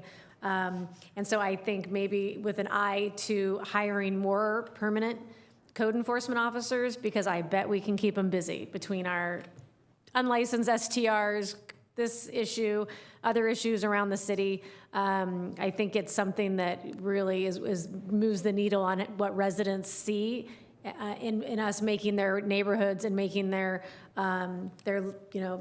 neighborhoods and their livelihood and their streets more beautiful. So I would like to incorporate, looking at, obviously we need on-call if it's a mass amount of people at the same time that you need to deploy, but we can always use more code enforcement officers on not just this issue, but a lot of issues. You mentioned, some of our larger venues and deploying some of these code enforcement officers to our larger venues. I know with our police and fire, we have relationships with the resort district and some of our other partners where they go into cost sharing, whether it's overtime, whether it's extra bodies on the park. Are we anticipating cost sharing mechanisms with our partners when we are deploying on-call professional code enforcement officers to special events? Yes. In fact, the preliminary thought around that is if we were to use these contract services for that, it would essentially be a pass-through mechanism for our partners, the operators, to be able to pay for those services. Thank you. I know we talked a little bit about enforcement in what areas we are going to focus on and which ones are the considered kind of the tier one larger vendors versus anything. I would just like to keep an eye towards safety. It might not be the biggest phone pop-up on the corner, but I think we need to look towards safety and access, and if somebody is blocking a sidewalk where a person in a wheelchair cannot get past, that to me is tier one. Where we are ever creating a situation where we are having people walking on our streets because our sidewalks are not passable, I think we need to look an eye towards safety, not necessarily size. It's just my opinion. And, you know, I think that when I look at this, again, thank you to the team. I know this has been months and months of work and analysis, and I think it's a good way that we're supporting the entrepreneurial spirit of these vendors while still protecting the health of our neighbors and our visitors. And I do think it strikes the right balance. It's not overly punitive, and it does provide a legal pathway, not just to vendors getting their licenses, but also giving them future educational opportunities to start here, but then expand and maybe someday become one of our brick and mortar businesses that we then give a certificate to one day because they've been with us for 45 years. So I really like that we're not just trying to get the licensing and permitting starting, but we're really trying to get them wrapped up as part of our Anaheim business community and give them those tools to grow and to thrive. So thank you. I believe we still have some more comments, Mayor Pro Tem. Yes, just a couple of comments. Somebody mentioned they can print these applications, go online, print them. I would venture to guess that a lot of our vendors don't have printers at home. Maybe we could note that they can print at our libraries or community centers because they have opportunities for people to print so that they're not having to pay to get it printed. But just kind of a reminder for that. I like the, be it a 60-day or a 1-year waiver, not to be included in the ordinance, but something that we can work on. Ted, your team can work on bringing that back to us. Also, just, and I know you're very aware of this, is the safety of our code enforcement. If they're going up to someone and you know, trying to talk to them, if they're talking about taking the equipment, I know I think the code enforcement officers go out one by one. That they're not in pairs, are they?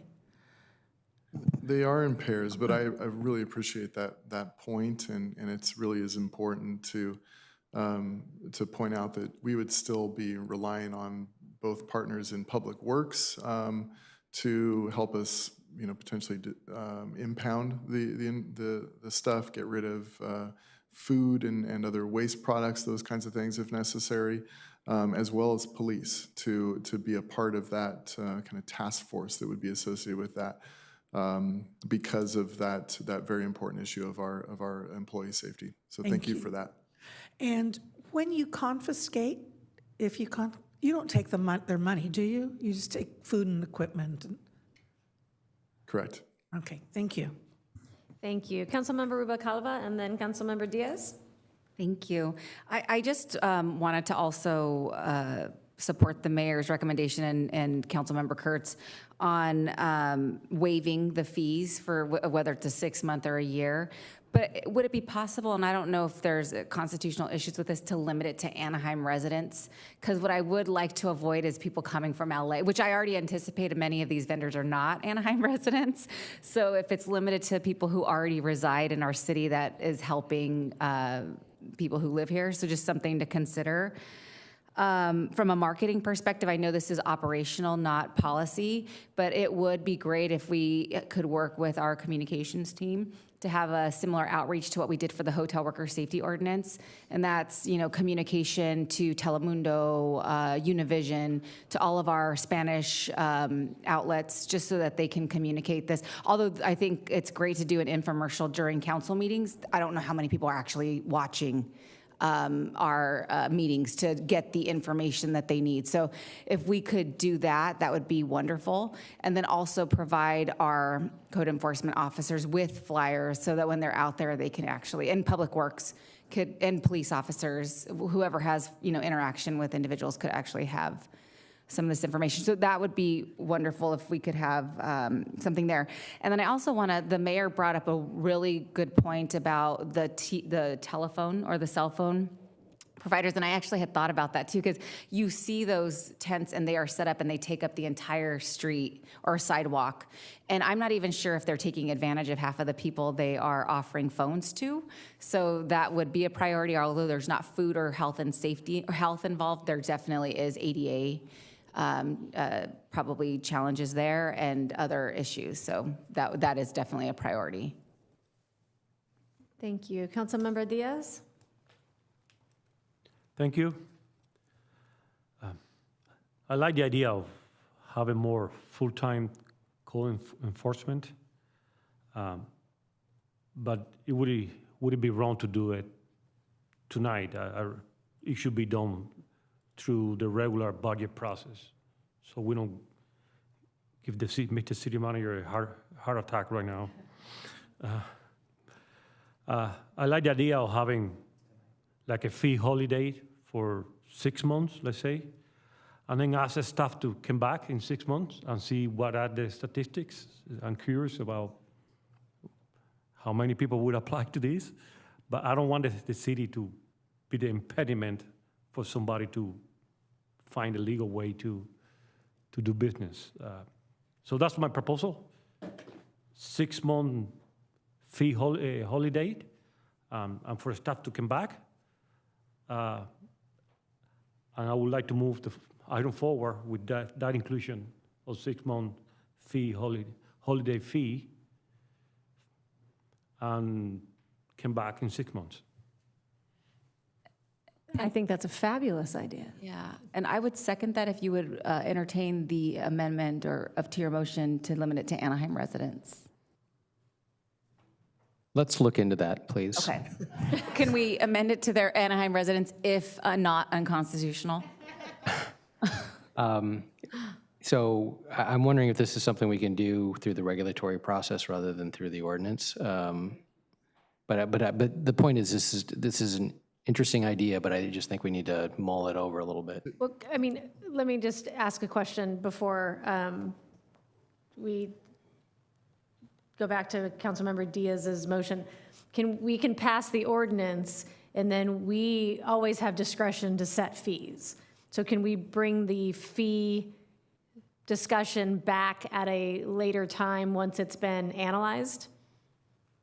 So I guess fee and fee holidays, can we bring that back separately, address the ordinance, and then at a later time address what we want that fee structure to look like?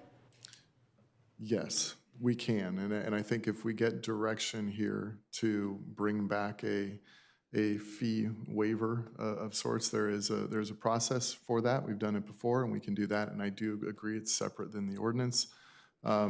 I think we can bring that back. I don't think we need, I wasn't quite sure, Councilmember Diaz, if there was a wait 6 months for that, or if that was bring it back. I think we can do it quickly, fairly quickly, and bring back a proposal for you.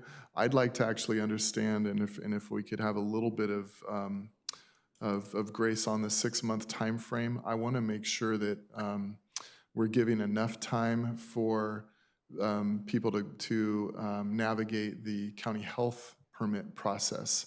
And so I'm a little, I think there may be a recommendation for that to be a year, just to give people an amount of time for the word to get out, and then for them to be able to navigate the county health care permitting process, because I'm just not quite sure on how much time that would take.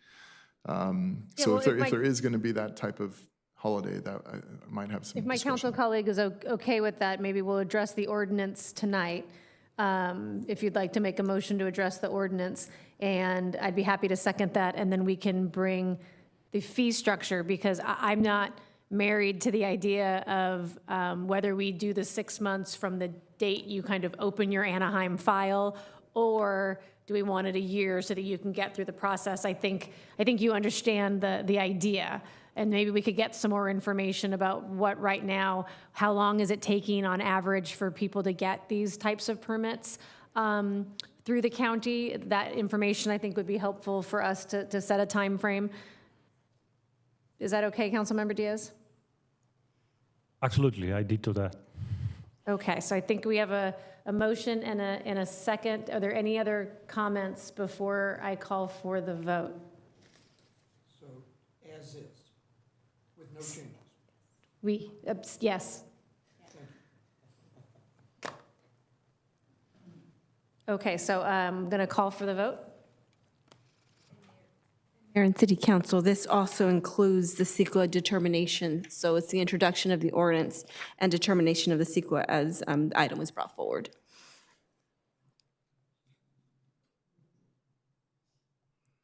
And the vote is 7 ayes, no nays. The ordinance is introduced as presented, along with the CEQA determination.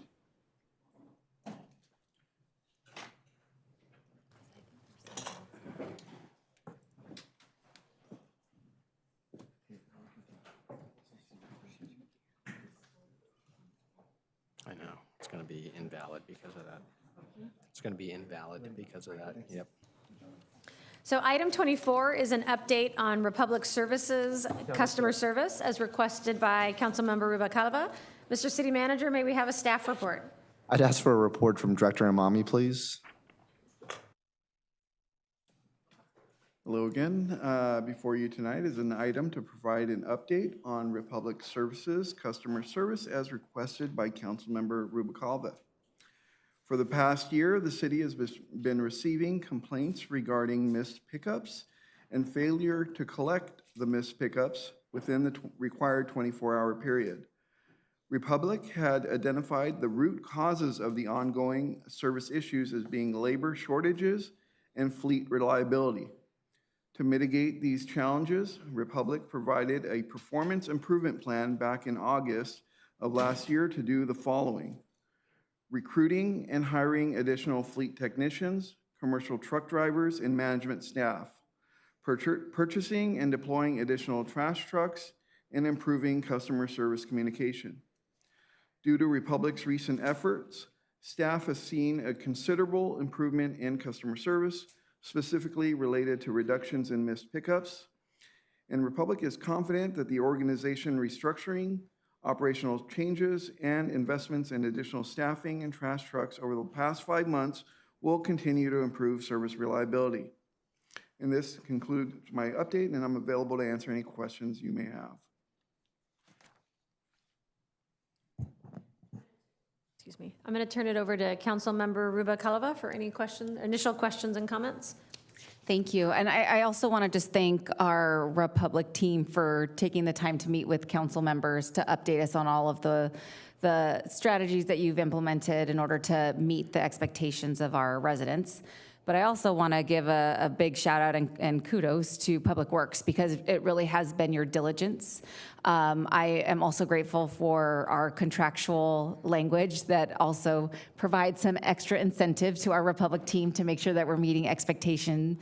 And I also am grateful that you have been so responsive to our residents when they've reached out to you directly and also to Public Works. So thank you for the update and for making progress, and also for being transparent about not having the workers and the fleet issues and not blaming it on weather or access to dumping sites and stuff like that. So I appreciate the transparency and the progress that we have seen, at least in District 3. It's not perfect. We still have issues that many of my residents have expressed concern about. I get Instagram messages, text messages, phone calls, emails daily, and all of you, and especially Rudy, have been responsive, so thank you. Thank you. Mayor Pro Tem Kurtz? I also want to say thank you to Republic. You had a problem, you owned it, and worked to fix it. No excuses, and I thank you for that. Same ditto for Public Works. Thank you for staying on top of the issue. In the last 3 weeks or so, have not had any complaints on trash pickup. And as a matter of fact, just last night, Ganita Lane, the alley, which I used to get calls on all the time, the residents actually said, yes, our trash was missed one day because a resident parked their car in front of the bin. And they said, when we called Republic to explain that the car was gone, Republic came out the same afternoon. Amazing service, I thank you, and thank you for all your work, Rudy, and your team. Thank you. Councilmember Fessel? Thank you, Madam Mayor. I'm just going to bring up one additional point. Again, yes, the trash collection is much better, much better now. I could go in and say that they missed mine a couple of times, but okay. So very equal opportunity here. We're good with that. But what's actually even more important to me is that there's a number of neighborhoods across the city that they're going in and kind of policing the alleys to pick up large furniture and mattresses. And, there's large pieces that somehow just end up, getting tossed out of the house and sitting there for weeks and weeks and weeks at a time until somebody calls for a large item pickup. And in some conversations that I've had with them, they're actually now kind of on their own, patrolling a few neighborhoods semi-regularly to pick up the large items without us having to actually, generate a call for that. And I think that's just a great improvement because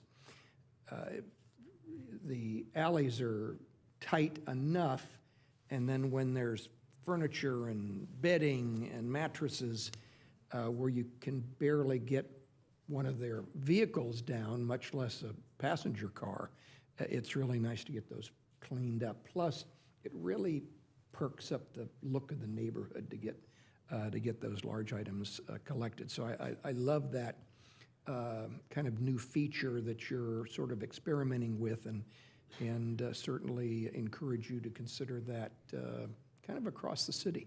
Thank you. Thank you, Councilmember Fessel. Councilmember Rubalcaba, and then Councilmember Diaz. So with all the love, I will just also add. So I have heard from some businesses that do have 6-day-a-week pickup that there's not consistent pickup times, so they are getting charged overflow. So for example, if you pick up their trash in the morning on a Monday, but then you pick it up on Tuesday evening, they're now being charged for overflow because it's a day and a half. So those are some inconsistencies that we are hearing, and I can share specific stories with the business that might be helpful.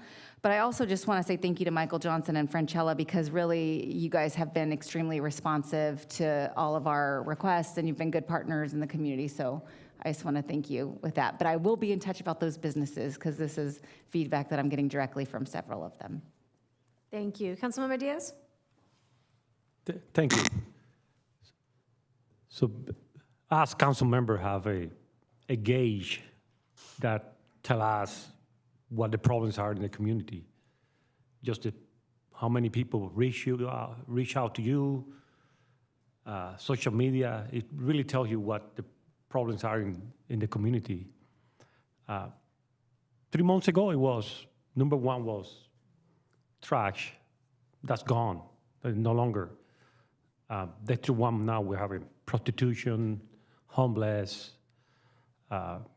abandoned homeless carts, things like that, but trash no longer. So that's how I know they improved the services tremendously. So thank you, guys.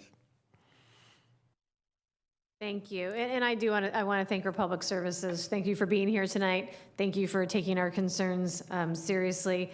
I never like to miss an opportunity to remind our residents that Anaheim, anytime you can report large debris and large furniture pickup. So if you have not had an opportunity to download Anaheim anytime, please do. We shouldn't have to have any neighbors or residents suffer with abandoned sofas in their hallway. So this is an informational item. I did want to ask, when is our next Republic Services Compost Day? It's on March 2nd. March 2nd, okay. So maybe we can put some of that out with our communications team. That's always a good day. So this is an informational item with no action by council. Next, we're going to turn it over to our city attorney for, do we have a report on closed session? Just that there's no reportable action. Thank you. Okay, thank you. And we have no public speakers from our first comment period, correct, clerk? That's correct, Mayor. So now is the time for any, no, just kidding, no, it's not. This is the time for future agenda requests by council members. If any council members have an item that they would like to add to a future agenda, can you please ring in? Seeing none, I am going to close the city council meeting tonight in remembrance of Ken Heffernan, as well as Mr. Thomas Neal Phillips. With that, we stand adjourned until February 27th.